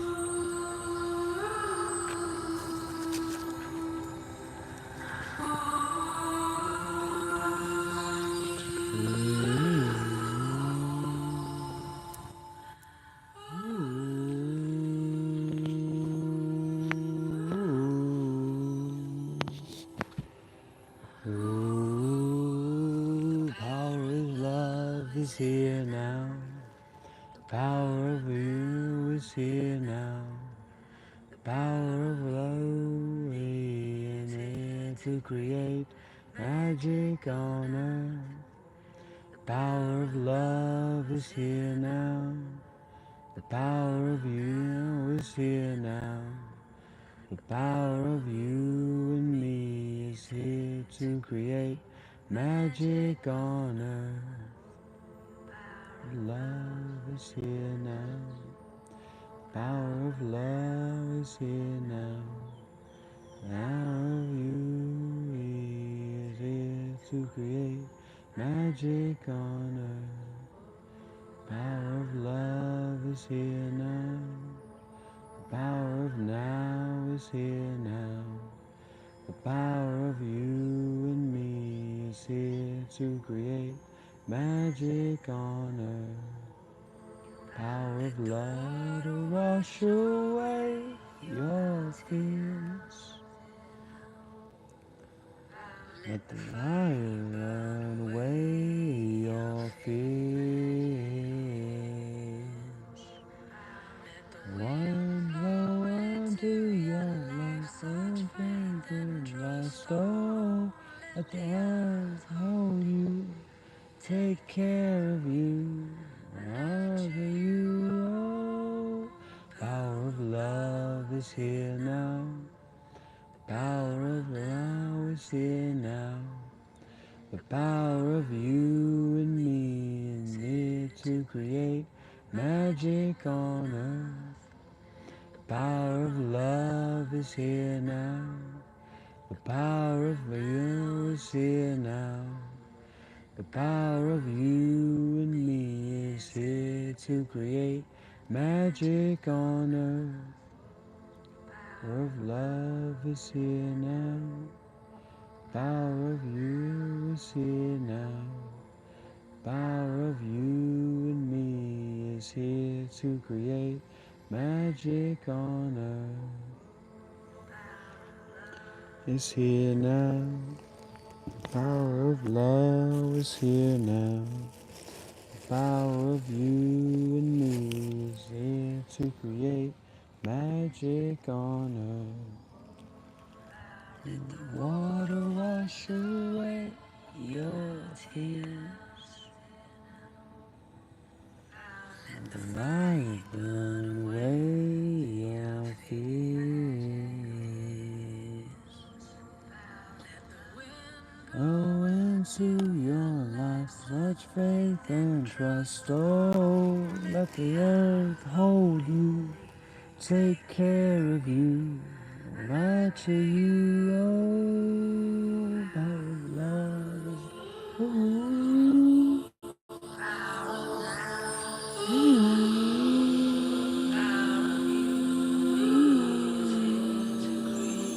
magic on earth. Power of love is here now. The power of you is here now. The power of you and me is here to create magic on earth.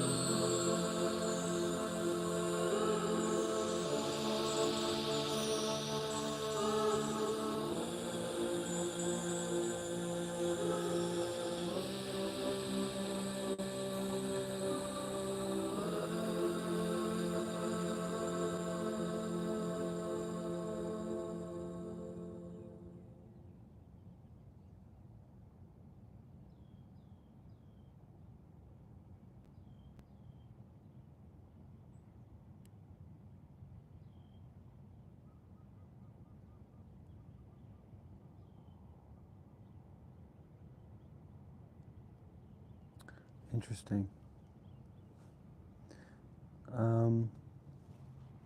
Questions about what was my reason for becoming a monk. My life was untenable.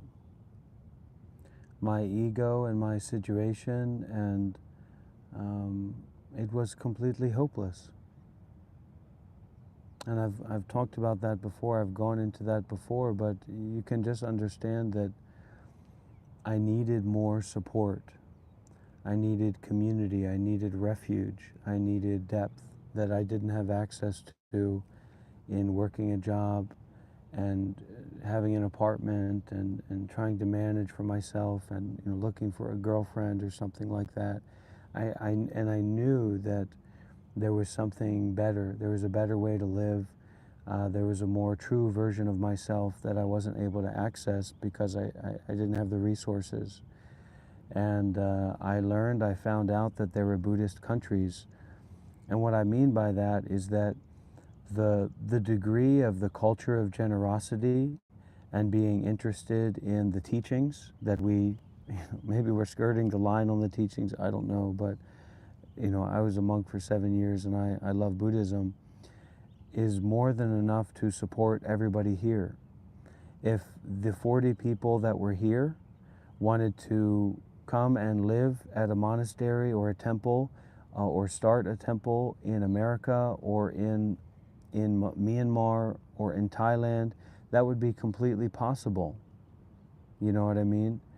And that doesn't make any sense, right? But it would be completely possible because there's like gathering alms for the poor.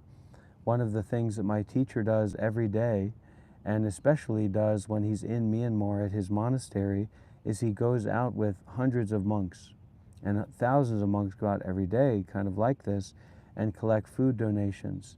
And every day they collect hundreds and hundreds of pounds of food donations, and also rice and money and all these different things. And then they redistribute that generosity towards people in need, building structures, building orphanages, building hospitals, everything that's needed. So it's like if Myanmar was open right now, Myanmar is going through it's difficult to go there now, but if Myanmar was open right now, and everybody in this live stream, 50 people showed up to Myanmar, Burma, you can't even imagine it, Myanmar, right? And went to live at my teacher's temple in Myanmar, you would be provided with housing, with medical care, food, and the resources. But the problem that we've gotten ourselves locked into is that we have so much desire, so much selfishness, so much ego, so much greed that we're unsupportable because we want everything to be the way that we want it to be. And we've lost this importance of generosity. And because of that, we've lost access to community. It's not idealistic, but we would make it happen, we would get it done to take care of it. Women can become monks, especially women can become monks in Myanmar and in different places around the world, in Bodh Gaya, India,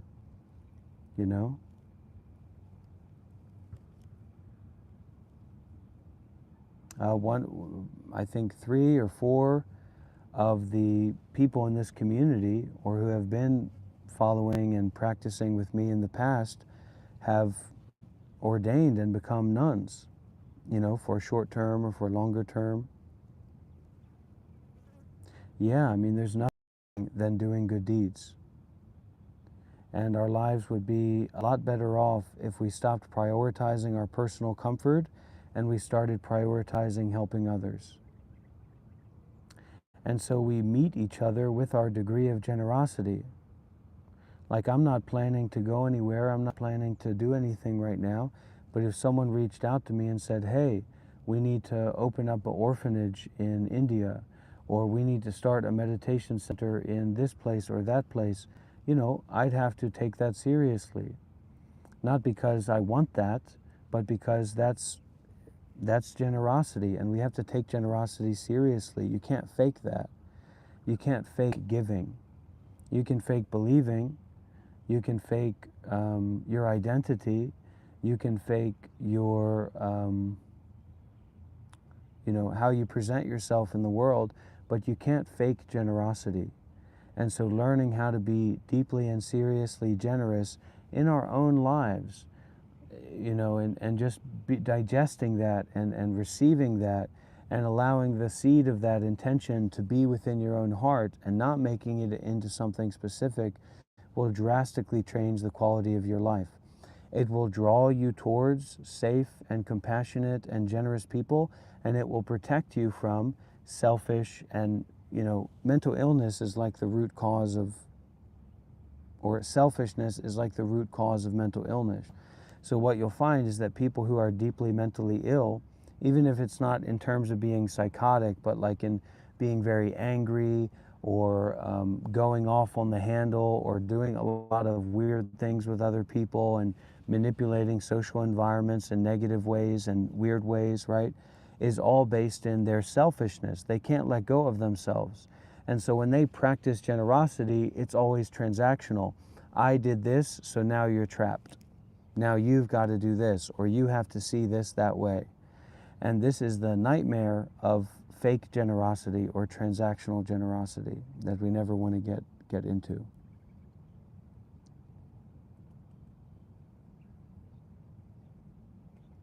Don't trick yourself, you know what I mean?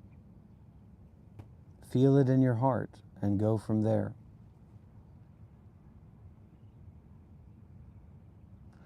I can meet you as much as you give. You share your experience, or you share what you're going through, or you share, what the situation is. That's how much I can meet you there and support you there in whatever ways I can. But if we're just going along and we're trolling, or I like this, or you're so handsome, or oh wow, this is so nice, how am I going to be able to support you in that? It's just shallow, right? And not just now you owe me, but now I'm the person that does these things, so you have to relate to me in this way and that way. Or don't you know what I did today? Don't you know how much I sacrificed today? Don't you know how much effort I put in today? And just we can use giving, what appears to be giving, as a way of trapping other people. Or trapping ourselves, worst of all. Giving, and then somehow that traps ourselves. So it's too much lost in ego. It doesn't need to be some special or big thing. It's just that you go out of your way to make a donation to someone in need. To take the idea of the notion of donating or giving, to be more open to that. Like not to be inherently against buying a meal for a homeless person and just giving it to them. Now, do we have beliefs does Buddhism have structures of thought that say, if you give, it's better for you to give to a holy person, or it's better for you to give to an enlightened person, or a wise person, or a compassionate person than someone who's not like that? Yeah, those systems of thought are there, but you don't need to be a Buddhist to understand how wonderful it is to just help someone without expecting something in return.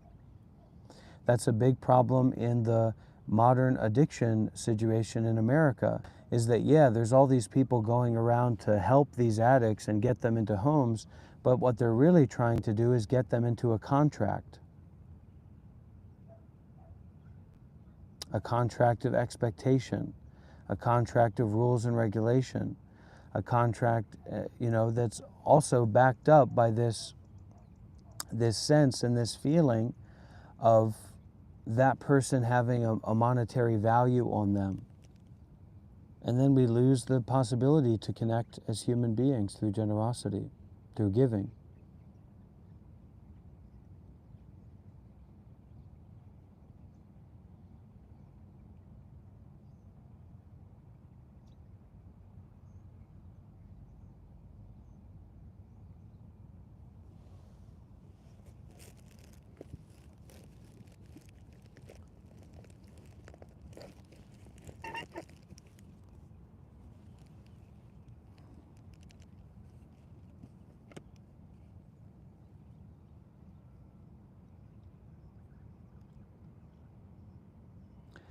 advancing or retiring, grasping or letting go. People all have their own ways. Heaven and earth, let me be lazy. Profit and fame, put others to work. Gulls sleep on piers with their backs to the sun. Swallows build nests above house beams. Misled by passion, distracted by things, they remain unaware of the master of emptiness.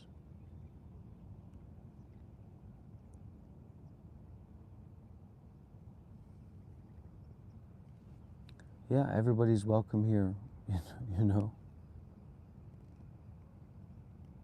It doesn't mean you're going to be the person cooking if you like to poison people or you don't know how to cook or you don't want to cook, but it does mean that you're welcome to be here. And, to use this as the building material for your life or to see what comes out of this as time goes by. But truly, Stonehouse, this is a hermit from ancient China. He says it very clearly because he lived on the mountain and he talked about the connection, the communion through poetry of the nature of mind and like the nature.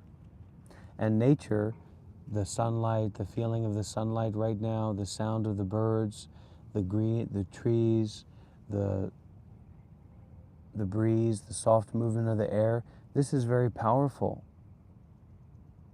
This has the power of nature in it. So he wrote these poems like this that have a lot of deep wisdom. Advancing or retiring, grasping or letting go. People all have their own ways. Heaven and earth, let me be lazy. Profit and fame, put others to work. Gulls sleep on piers with their backs to the sun. Swallows build nests above house beams.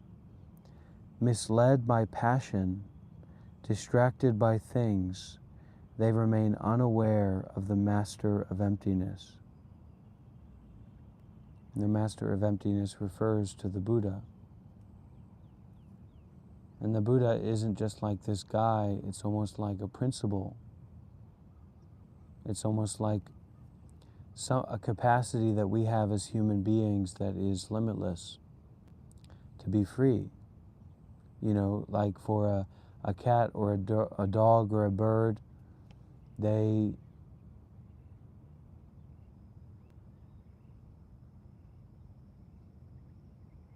can be a lot more peaceful than we can. They can be a lot more natural than we can. They're less prone to anxiety and depression than we are. But because we are prone or open to this negative spectrum, we're also open to this positive spectrum. So just as peaceful as a cat can be, you all know those memes, right? And those teachings or those ideas about like cats being Zen masters or cats being so relaxed and peaceful and comfortable. We can be even more like a cat than a cat can. Can you imagine that? And we're not talking about furries, but it's really, really true. We can be even more relaxed and peaceful and not chasing and not striving than a cat can, or a puppy dog can, more at peace, more free, more gentle, more open. I weave rush grass for my hut every year. I messed it up. I weave rush grass for my hut. Every year a new layer of thatch. Pine trees shade the paper windows. Moss flowers decorate the bamboo walls. For wheat gruel, I only need fire, and pigweed soup requires no salt. I survive on whatever comes my way. Why should I mind what others hate? Oh, what book did you get, Shelley? Which Stonehouse book did you get? You remember the title of it? Because there's the Mountain Poems of Stonehouse, which I have here, but there's also another book that may not be super easy to get, but it's actually a collection of Stonehouse's poems and also his teachings. I remember I gave that book to another monk at Deer Park Monastery, in the Thich Nhat Hanh Monastery. He was a novice at that time, and it was a really precious book to me because I really like Stonehouse, and I gave it to him, and then I found it later on in the area of the library where people give the books away to be to be reused. So I was like, oh, he didn't keep it. It wasn't his precious item. But just in describing that, just in talking about that, I thought about, well, all the better. More people have access to it. It's going into the library, even though maybe it will never be found, but that potential is there. So there's a silver lining in everything, right?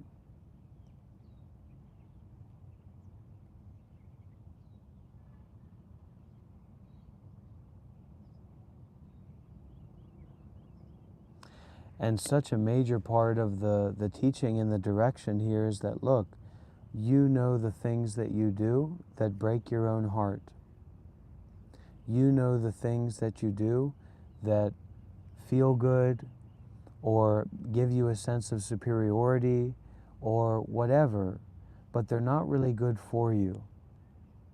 They somehow weaken your heart, or they make you disconnected from your real self, what you're really capable of. And so the direction here is to know that and start to do those things less. And what helps a lot in doing that is finding out ways to do more good deeds,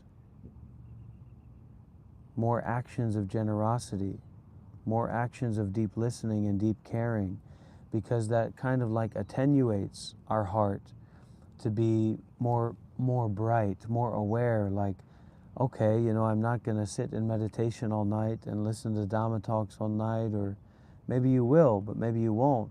And so you don't have to get in conflict with yourself. You just have to not do those things that get you worked up, get you stressed, get you confused, where you become a functioning alcoholic, or you go into all these different avenues that you don't need to go into.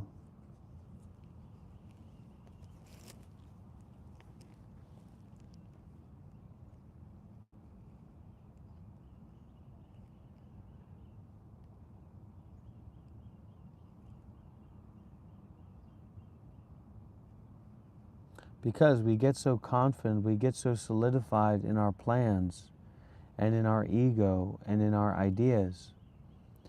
And that's just not how life is. Life doesn't care about that.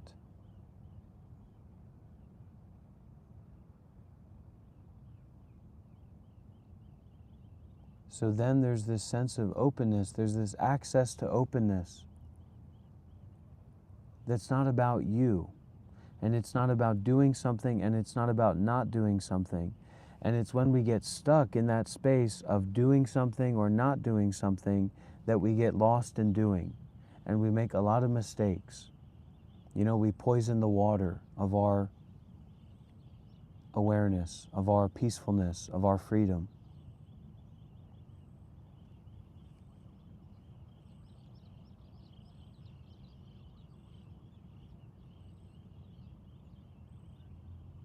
We can't ultimately make other people be the way that we want them to be. We can't ultimately make ourselves be the way that we want to be, can we? Not now. So maybe there's a space, or there's an importance that we haven't realized yet of letting go of that wanting. So like this guy who runs a temple here in Malaysia, he wants me to go to Indonesia with him for a few days. He bought a ticket, so I can have an attachment to that idea that I'm going to Indonesia. I don't know if I'm going to Indonesia or not. I have no idea. That's realistic. And then I can, instead of getting trapped in this idea of I'm doing this, or I need to do this, or I need to not do this, now I have this space to just be at peace with myself, which is maybe what I really need after all, is not to figure out my job situation or my life situation or what's next, but just to figure out how to stop trying to figure stuff out.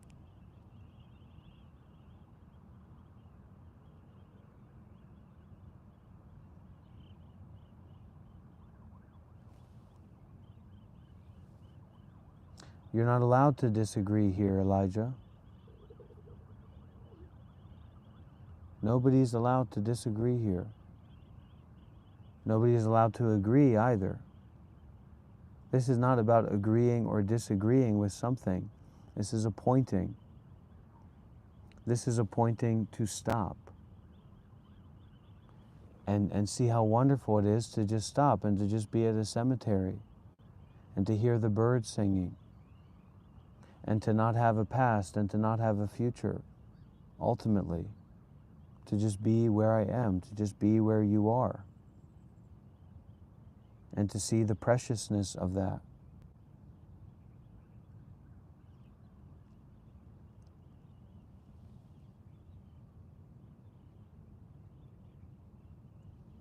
Chandra, you can do whatever you want to do.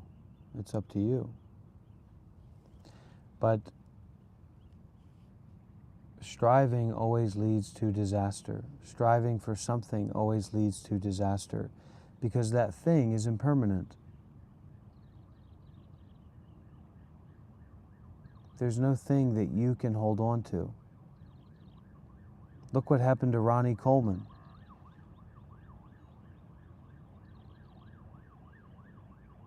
Look what happened to Juice WRLD.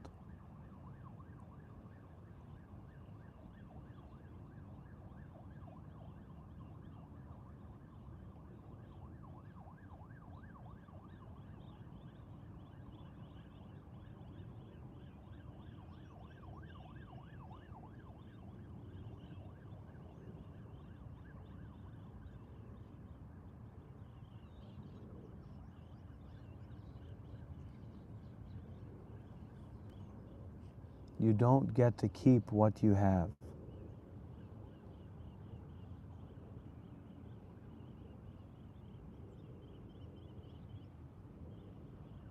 It doesn't matter what it is.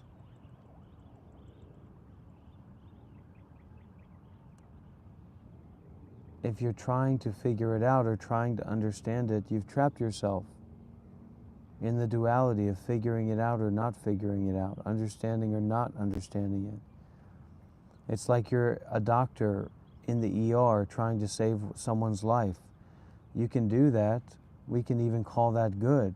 Maybe that person's Hitler, so maybe we'd call that bad. So good and bad aren't just, you just throw them around. It's not clear like that. It's not absolute like that. Ultimately, that person is going to die. So there's a release in the recognition of impermanence.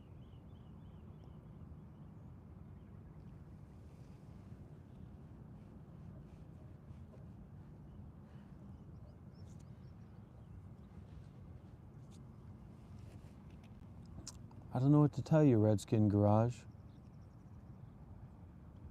It's an untenable situation for most people.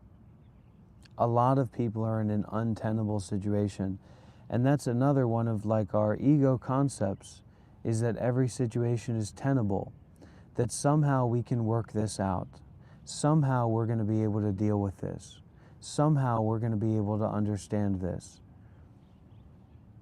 A lot of things are just, no, you're going to die. Or no, you're not going to get what you want.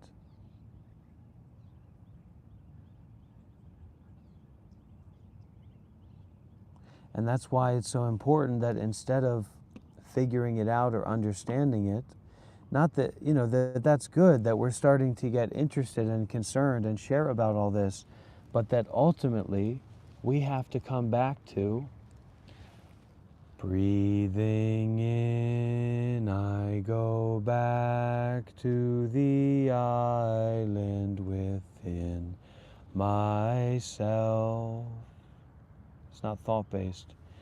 There are beautiful trees within the island. There are blue skies and water. There are birds, sunshine and fresh air. Breathing out, I feel safe. I enjoy going back to my island.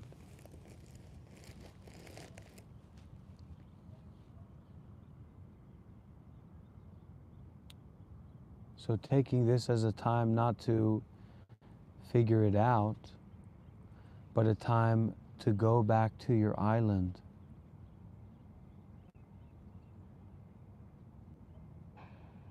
The island within yourself.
Kama.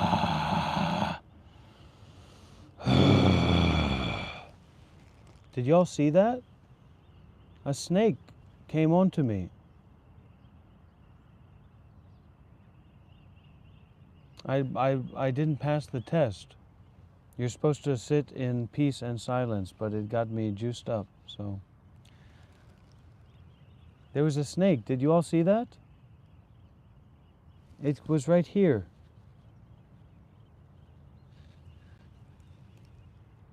You didn't see it? Yeah. And I love snakes. I mean, but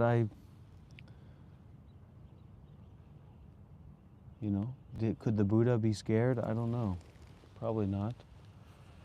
Do we have to be a Buddha to be at peace with ourselves? Do we have to be a Buddha to be kind?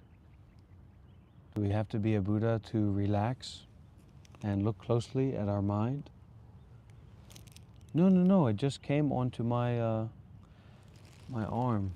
Let me go see if I can find it. See if it's nearby. It came right up to me.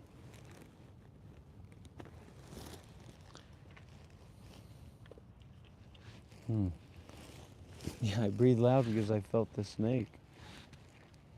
I was too scared. Scaredy cat. I'm allowing me to be me. I'm allowing me. Yeah, it was probably non-venomous. Daisy of Love, you're sending a $499 donation? Really?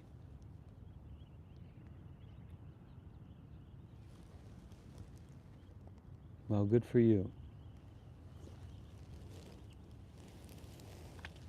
No, I really love snakes.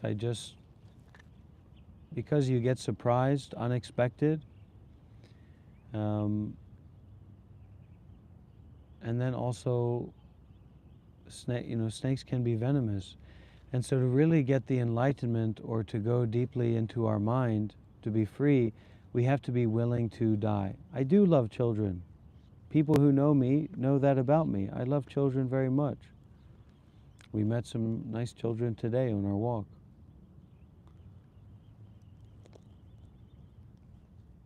Oh, thanks, Stevie.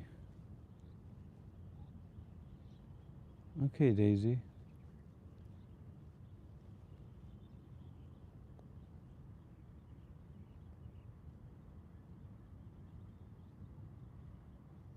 I don't have a phone number for my inner island because it's non-dual, but you could definitely message me or call me on WhatsApp through my WhatsApp number.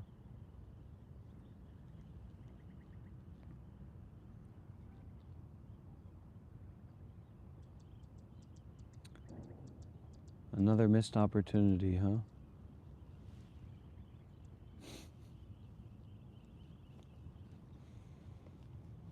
And think of how enlightened everybody would have thought that I was if there was a snake crawling on me as I sat in meditation. Oh no, we're not in America. We don't play the American stuff here. I don't believe in that. I'm not involved with that. I don't support that. Children are not possessions. Adults don't own children. Parents don't own their children.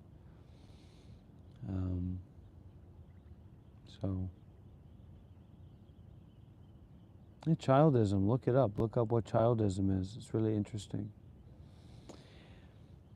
Well, you have to be ready to die. That's like the deepest meditation is you are ready to die because you can die.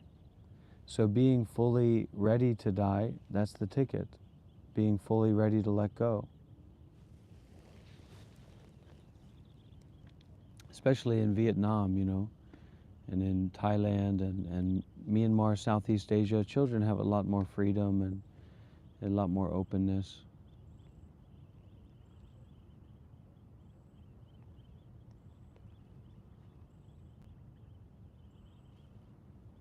Let go. The scorpion of death is going to sting you one way or another.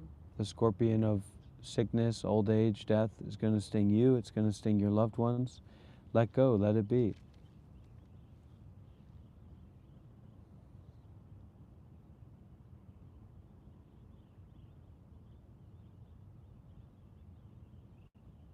And see, that's what happens, right? We get these experiences in meditation. So like that snake, or maybe we saw a light in our mind, or we had a cool meditation experience, and then we're used to attaching to those kinds of things. So we have to start living in such a way where we're like constantly breaking out of the attachment to the experiences that we're having. And a good way to do that is to make sure that the experiences that you're having aren't all about you, like your body and your mind. You see? Because when when that snake came up to me and I reacted, that was all like my body, my mind, separation, snake, whoa. And then we get that attachment to that experience, and then we're not able to meditate anymore because we're fixating on something. We're attaching to something, some ideal. We're worried about the scorpion that hasn't even arrived. You know what I mean?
Relax, relax, play nice, play kind, gentle, gentle. You are friend, you are brother, you are sister. You take care to each other.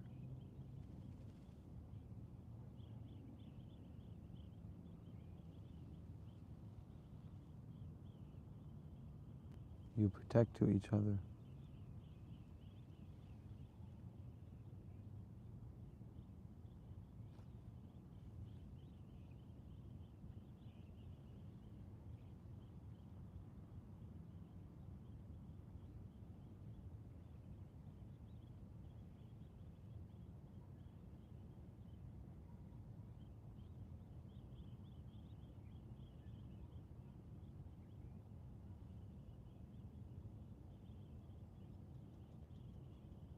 No, it shouldn't be care.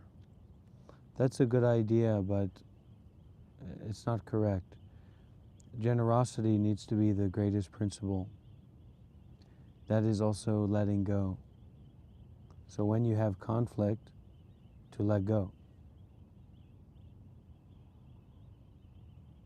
Because, I care about you, I care about you.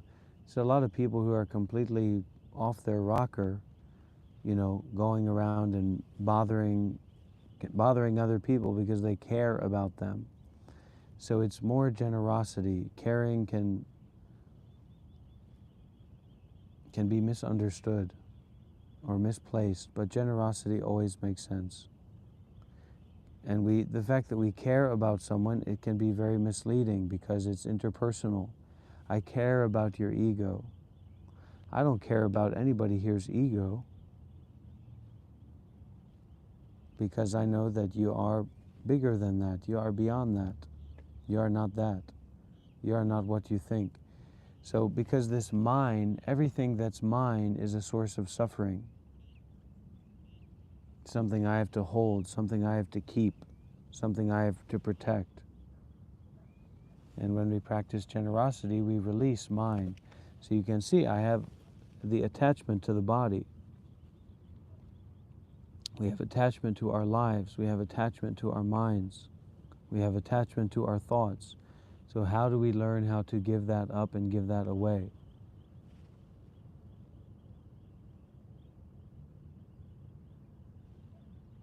Right? Make sense?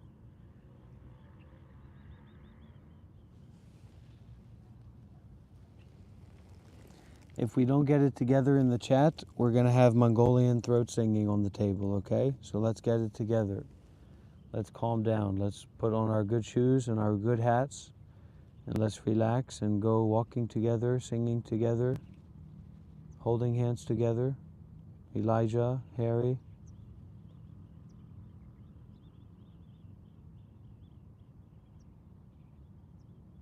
It's like, let's say let's make an example like this, right? Let's say you're a child or a young person, or you're in a relationship, and it's not a perfect relationship, or it's not a perfect parent, you're not a perfect child, etc. And for whatever reason, you're real sick and you're real hungry. Would you like that person to come in and get involved with you and ask you what's wrong and ask you to talk about everything and start to apologize to you and share their ego with you and ask you to share your ego with them? Or would you rather that person just makes an offering to you, that they express their care not through interpersonal engagement but through generosity, and they let you be, right? Or if they do want to engage with you, they ask you, right, their permission. Can I share this with you? Can you talk to me about something? Instead of just going on from this place of egoic care. I care about you. I care about you. Okay, but now you need to let go. You need to know how to let go. No, buongiorno. Buongiorno, mi bella Italia. Mi bella cappuccino.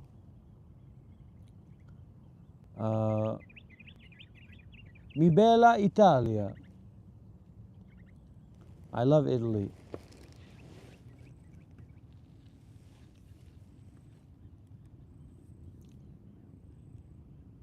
Sure, I'd love to. I'd love a good reason to come to Italy.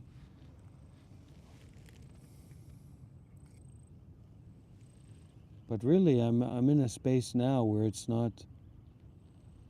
I'm really not in a hurry to go anywhere and do anything. I've been going places and doing things for 7 years. And constantly being someone, constantly being a monk. So. Right. Good point, Elijah. Deep thinking. Greg, you're meeting people like me right now.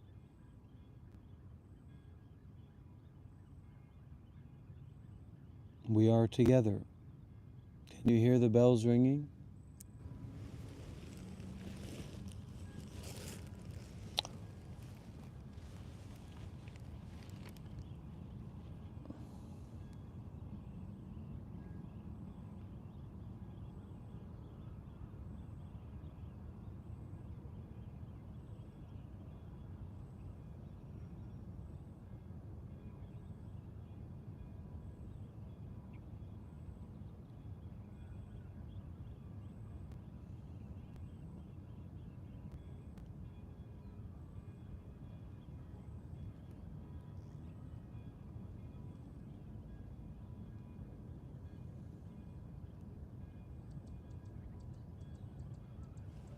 Sawadee-kap,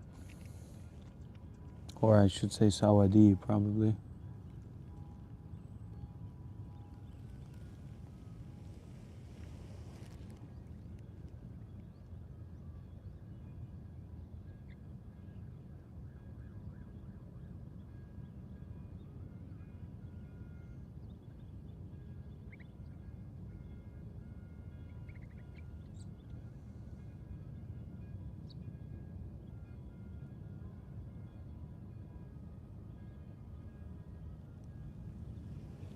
Can you hear it?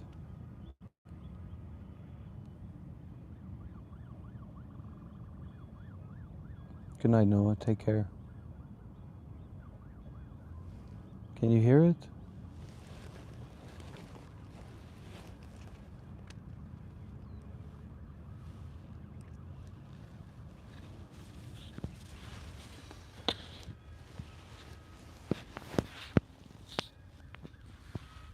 All right, we'll turn it up a little bit, huh?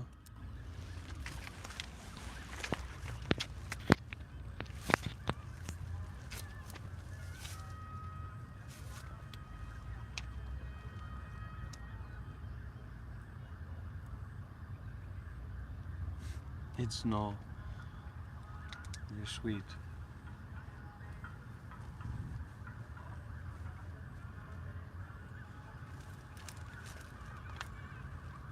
Yeah, and helping someone, helping someone not about you.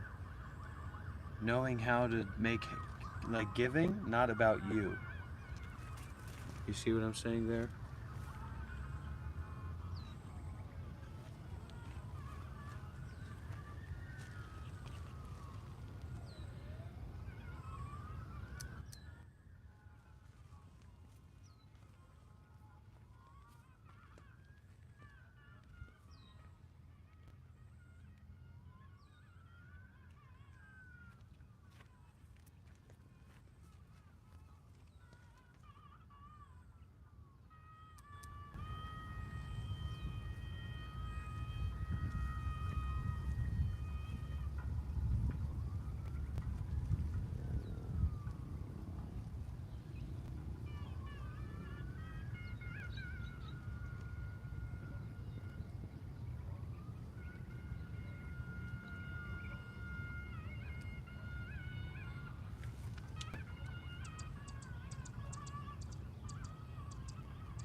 It's no, you're always gonna be my guy.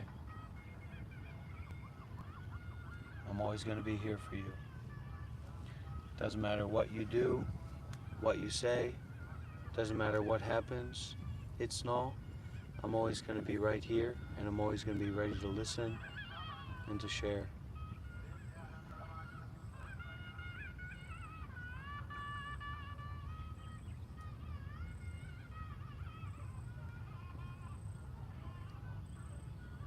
I love you. It's no.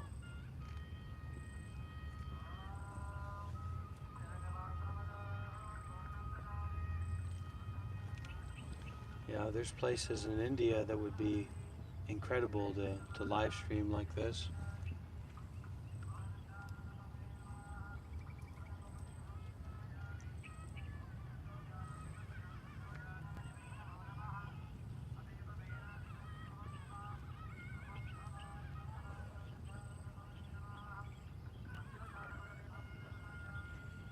Yeah, you know, this is a Chinese cemetery, so, and nobody really comes here. It's like a deserted cemetery.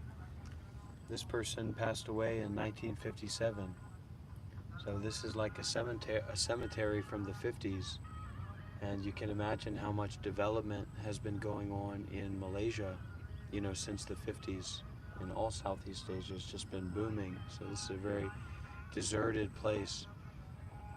Good place to set up a tent, you know. I might even think about that. So maybe we could get a tent and we could do a overnight stream here in the cemetery. And it's a Chinese cemetery, so a lot of these people are probably Buddhist. So the last thing that they'd consider to be a bad thing is having someone here talking about meditation and Buddhism and being concerned with all that, because it's never going to be perfect. It doesn't matter how many degrees you have. um, Sometimes you just make a mistake or it doesn't work out internally or externally. So it's not about being perfect, it's just about being willing to try.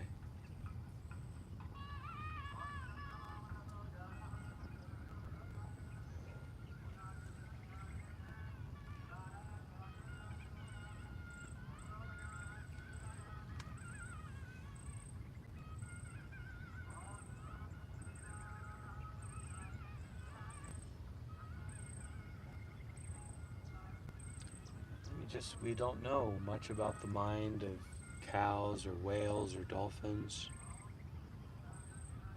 And we know about our human mind. We see the universe, we see reality through the human mind. And that doesn't mean that we need to get into like big, complex thinking, because that's still just the human mind. But actually to access simplicity and access nature, because that's where we attune. It's like the biggest complicated idea that you can have about science or different dimensions or spirituality. It all comes to a head with the sound of the temple bells and instruments and the cow wagging its tail in the graveyard. And that's what Zen is all about, to cut out all the extra stuff and to just arrive. That's why before I was saying, people are starting to ask questions and maybe get in their head about everything, and it's like, yeah, there's a place and a time for that, to explore and to talk about different things and to research. But if we know how to come back to, I have arrived, I am home in the here and in the now, we're much better off. We're making a much better use of the time.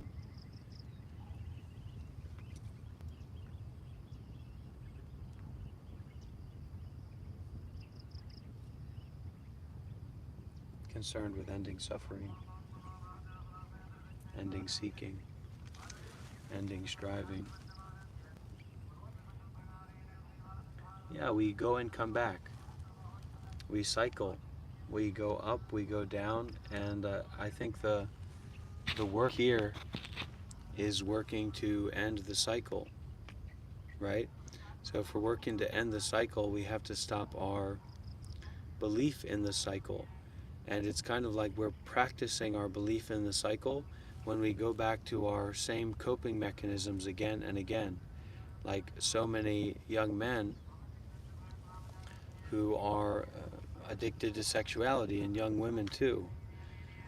I actually I watched a movie last night that was, just talking about youth and, presenting this image of what it's like to be a young person, and the degree of just the lack of virtue, the lack of consideration, the lack of stopping and listening and being in the way of being, and kind of entering into the heart. It's just totally not there.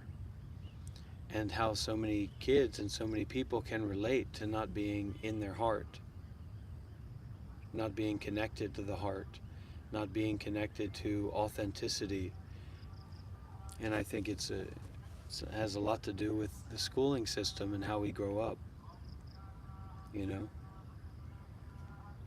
And so instead of trying to fight against those desires or those fears or those cycles, we learn to let them go and focus on what we can see is really meaningful to us, even though it's not perfect, even though it's not what we want it to be. You know what I mean?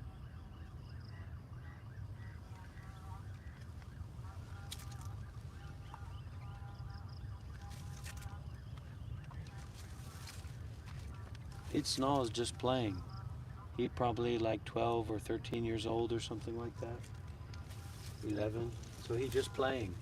Let him play. Let him be safe here. Let him know that he is okay. He is safe to play here. He is safe to be here. 28, 11, however old he is, just let him feel safe for a little bit. There's a story that Ajahn Brahm told about, because Ajahn Brahm is like this really wonderful and well-established monk and meditation master, world famous, and he's been in Australia for decades, establishing a center and living there and teaching. So he will be in the big auditorium. There's hundreds of people there listening, hundreds of people there, and a lot of them are probably coming to meditate seriously and offering their discernment and making sure that everything's in line with what they expect and how they want it to be. And there was a woman who came in there and she fell asleep and she was snoring. She was laying on the ground and snoring in the meditation hall during the talk or during meditation, and someone went over there and woke her up. And it turned out that this woman was because it was disturbing them. And that person who went and woke her up, so they probably didn't wake her up in such a nice way. It's like, you're disturbing me.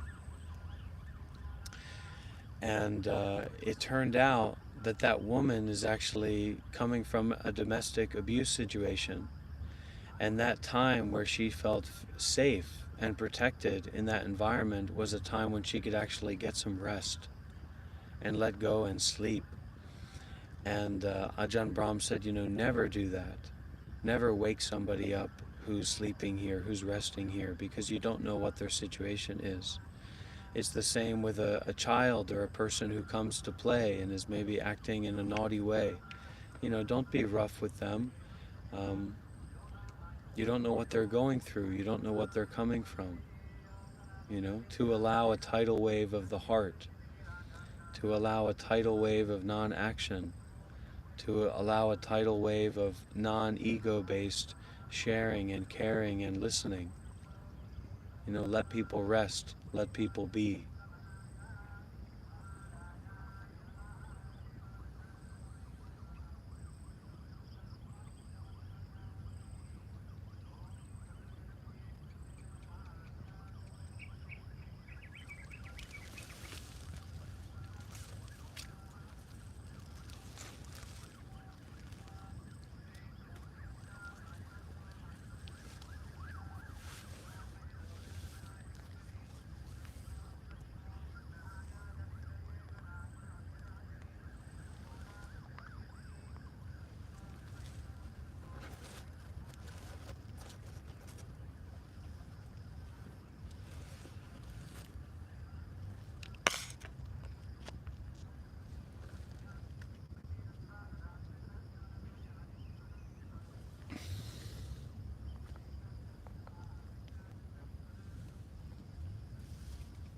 Failure is like a medicine that teaches you how important it is to let go.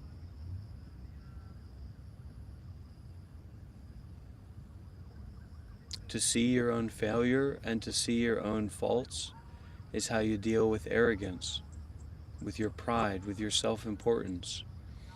When we're constantly going around and looking at what everyone else is doing wrong, we build up this big ego of being a judge, being a jury, being an executioner, and it doesn't do anything but stress us out.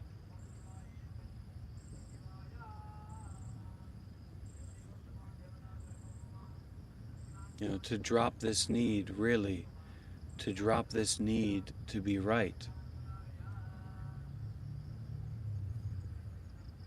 How wonderful to not need to be right.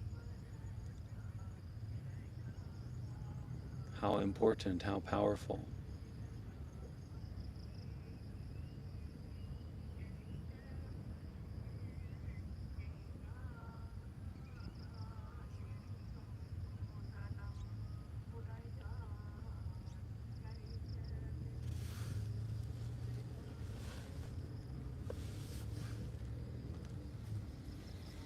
Because it's like we have this desire is beginningless, is limitless, this greed, right? We always want more. And because we always want more, we can't appreciate what is already here. And that means when you do get that more, You know, maybe you after you live stream, you're going to get some cheeseburgers and watch YouTube. Who knows, right? Have a delicious, succulent meal and watch a YouTube video or something, right? Some documentary. But if you're putting your mind out there, over there, then when you get over there, your mind is just going to be scarfing down and thinking about the next thing and the next thing and the next thing. It never ends. And you can't appreciate how fantastic, how wonderful, how delicious, how succulent, how precious, how essential this moment is. You know what I mean? Even if we put out to all the side, like, you know, Mr. Monk is the teacher and we're all here meditating together or whatever, right? And we're at this level or that level and we're learning and all these, you put all that aside, right? And just to be human beings sitting here together in the cemetery, listening to the birds, not being in conflict, not being in fear, not being angry, not being greedy, but just allowing.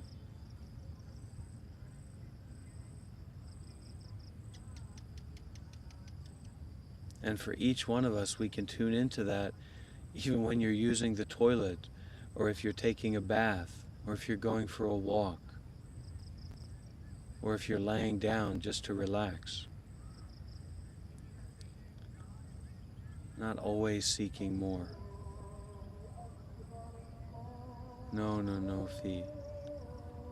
Everybody dies. It's not because of anybody.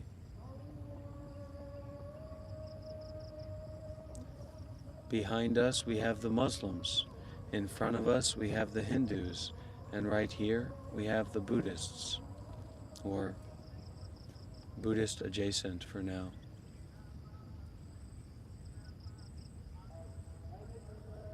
Can you hear it? Allahu Akbar. It's beautiful. It's precious. It's sublime. It's peaceful. The Muslims singing is peaceful and precious. The Hindus chanting is peaceful and precious. But Muslims are doing this, but Hindus are doing that. And it's like we just let go of this idea to be right. We let go of this need to hold a special opinion, a right opinion, a righteous opinion.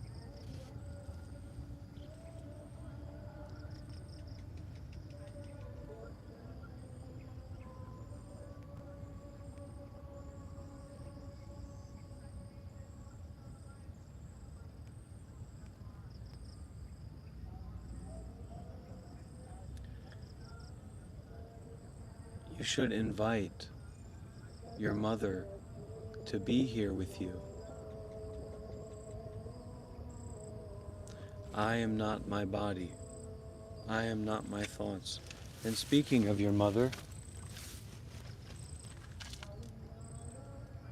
I'm sure she would enjoy to see this. So why don't you share it with her?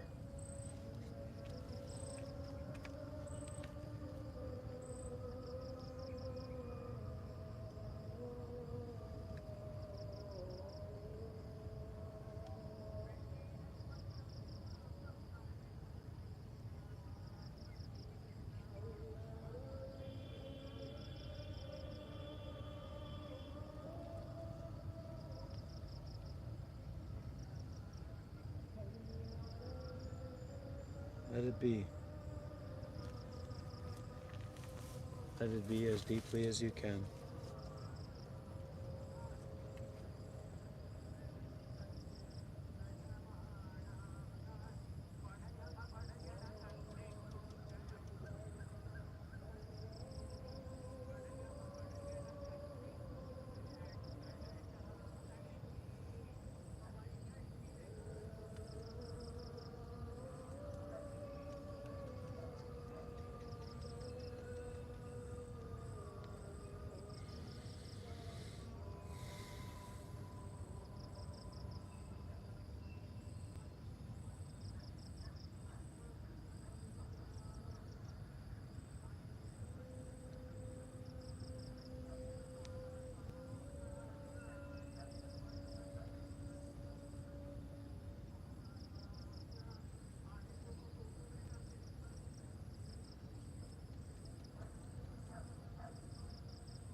and release that.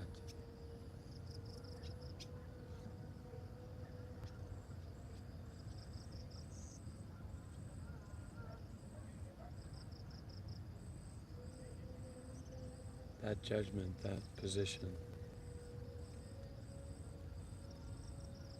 that opinion. It's so beautiful, release that. It is whatever, release that.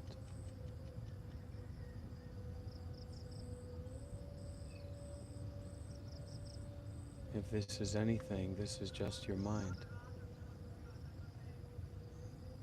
So let it be.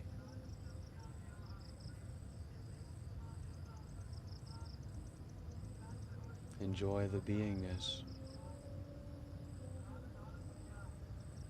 Nurture yourself on this beingness.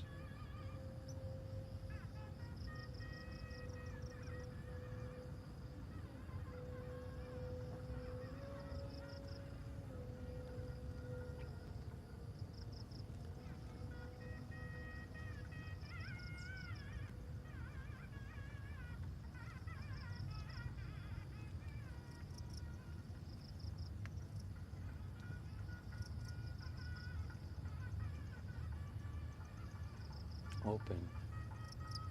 Just open.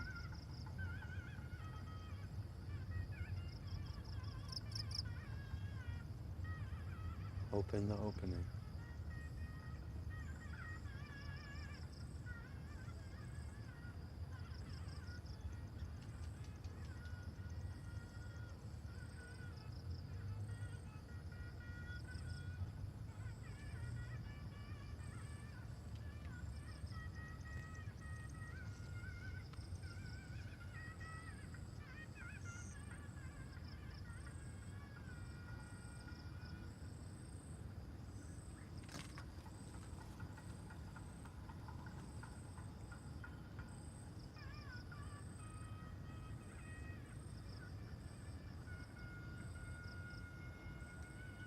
Jade Hall, silver candle nights of song. Gold Valley, silk curtain homes of the rich, can't compare. The hermit's thatch hut, where plum blossoms bask in unclouded moonlight.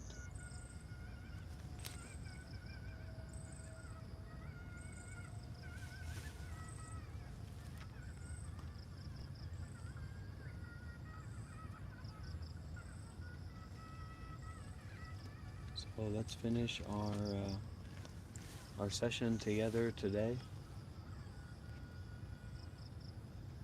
with dedication and a sharing of our heart and our sincerity, our goodness with all beings. If you like, as an action of like sincerity, and nobody else is going to know it or see it but you, but like as an act of sincerity and authenticity, to bring your hands together like this. We're not praying to anybody, but just bringing our heart and our body and our mind and our community together.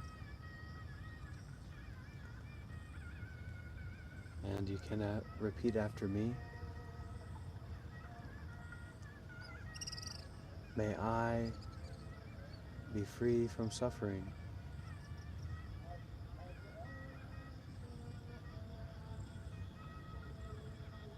May I be free from suffering.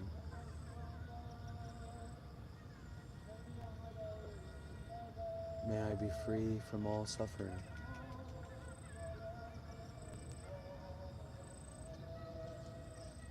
May those that I love dearly, whether they are alive or dead, near or far away, be free from suffering.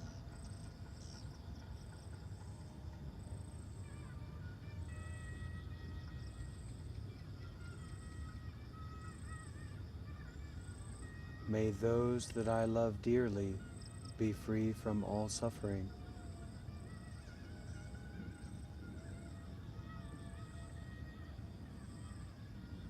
May those that I love dearly, whether they are alive or dead, near or far away, may they be free from suffering.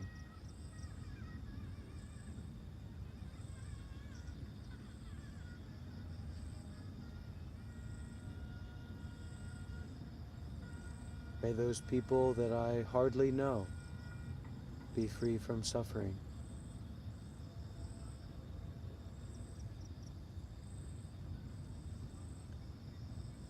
May those people that I hardly know be free from suffering.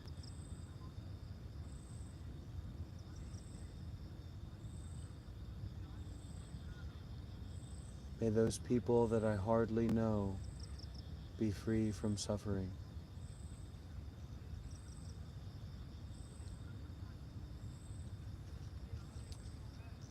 May those that I have difficulties with be free from suffering.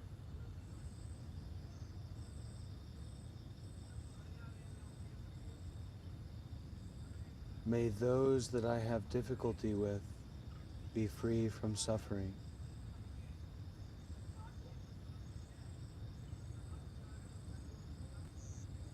May those that I have difficulty with be free from all suffering.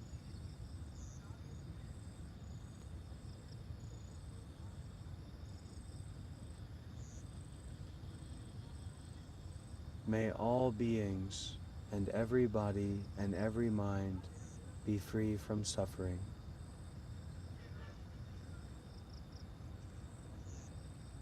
May all beings and every body and every mind be free from suffering.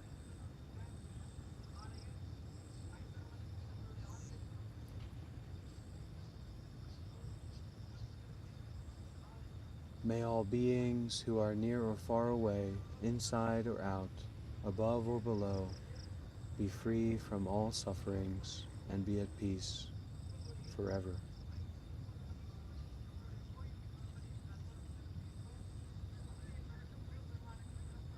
May whatever I generate inside of myself, in terms of peace, happiness, joy, freedom, may it be offered out and shared out in all directions towards all beings.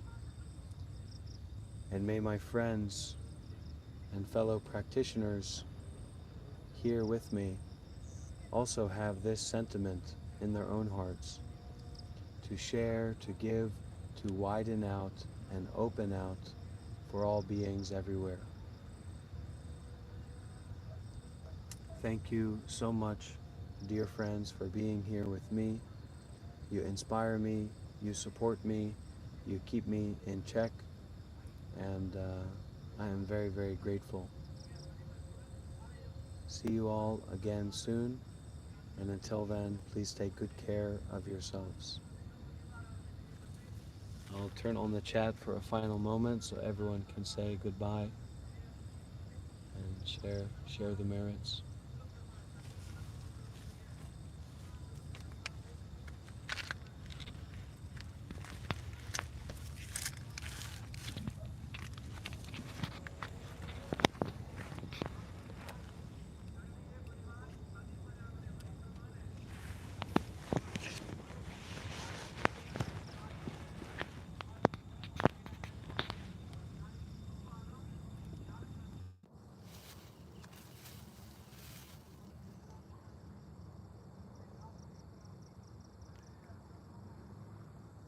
Okay, and how about we do 3 sadhus all together? Remembering that sadhu means well done, good job, may it be. So we can do all together. Ready? Deep breath in. Sadhu. Sadhu. Sadhu.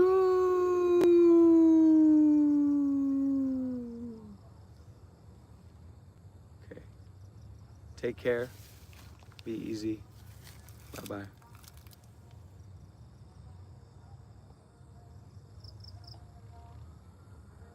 Thank you.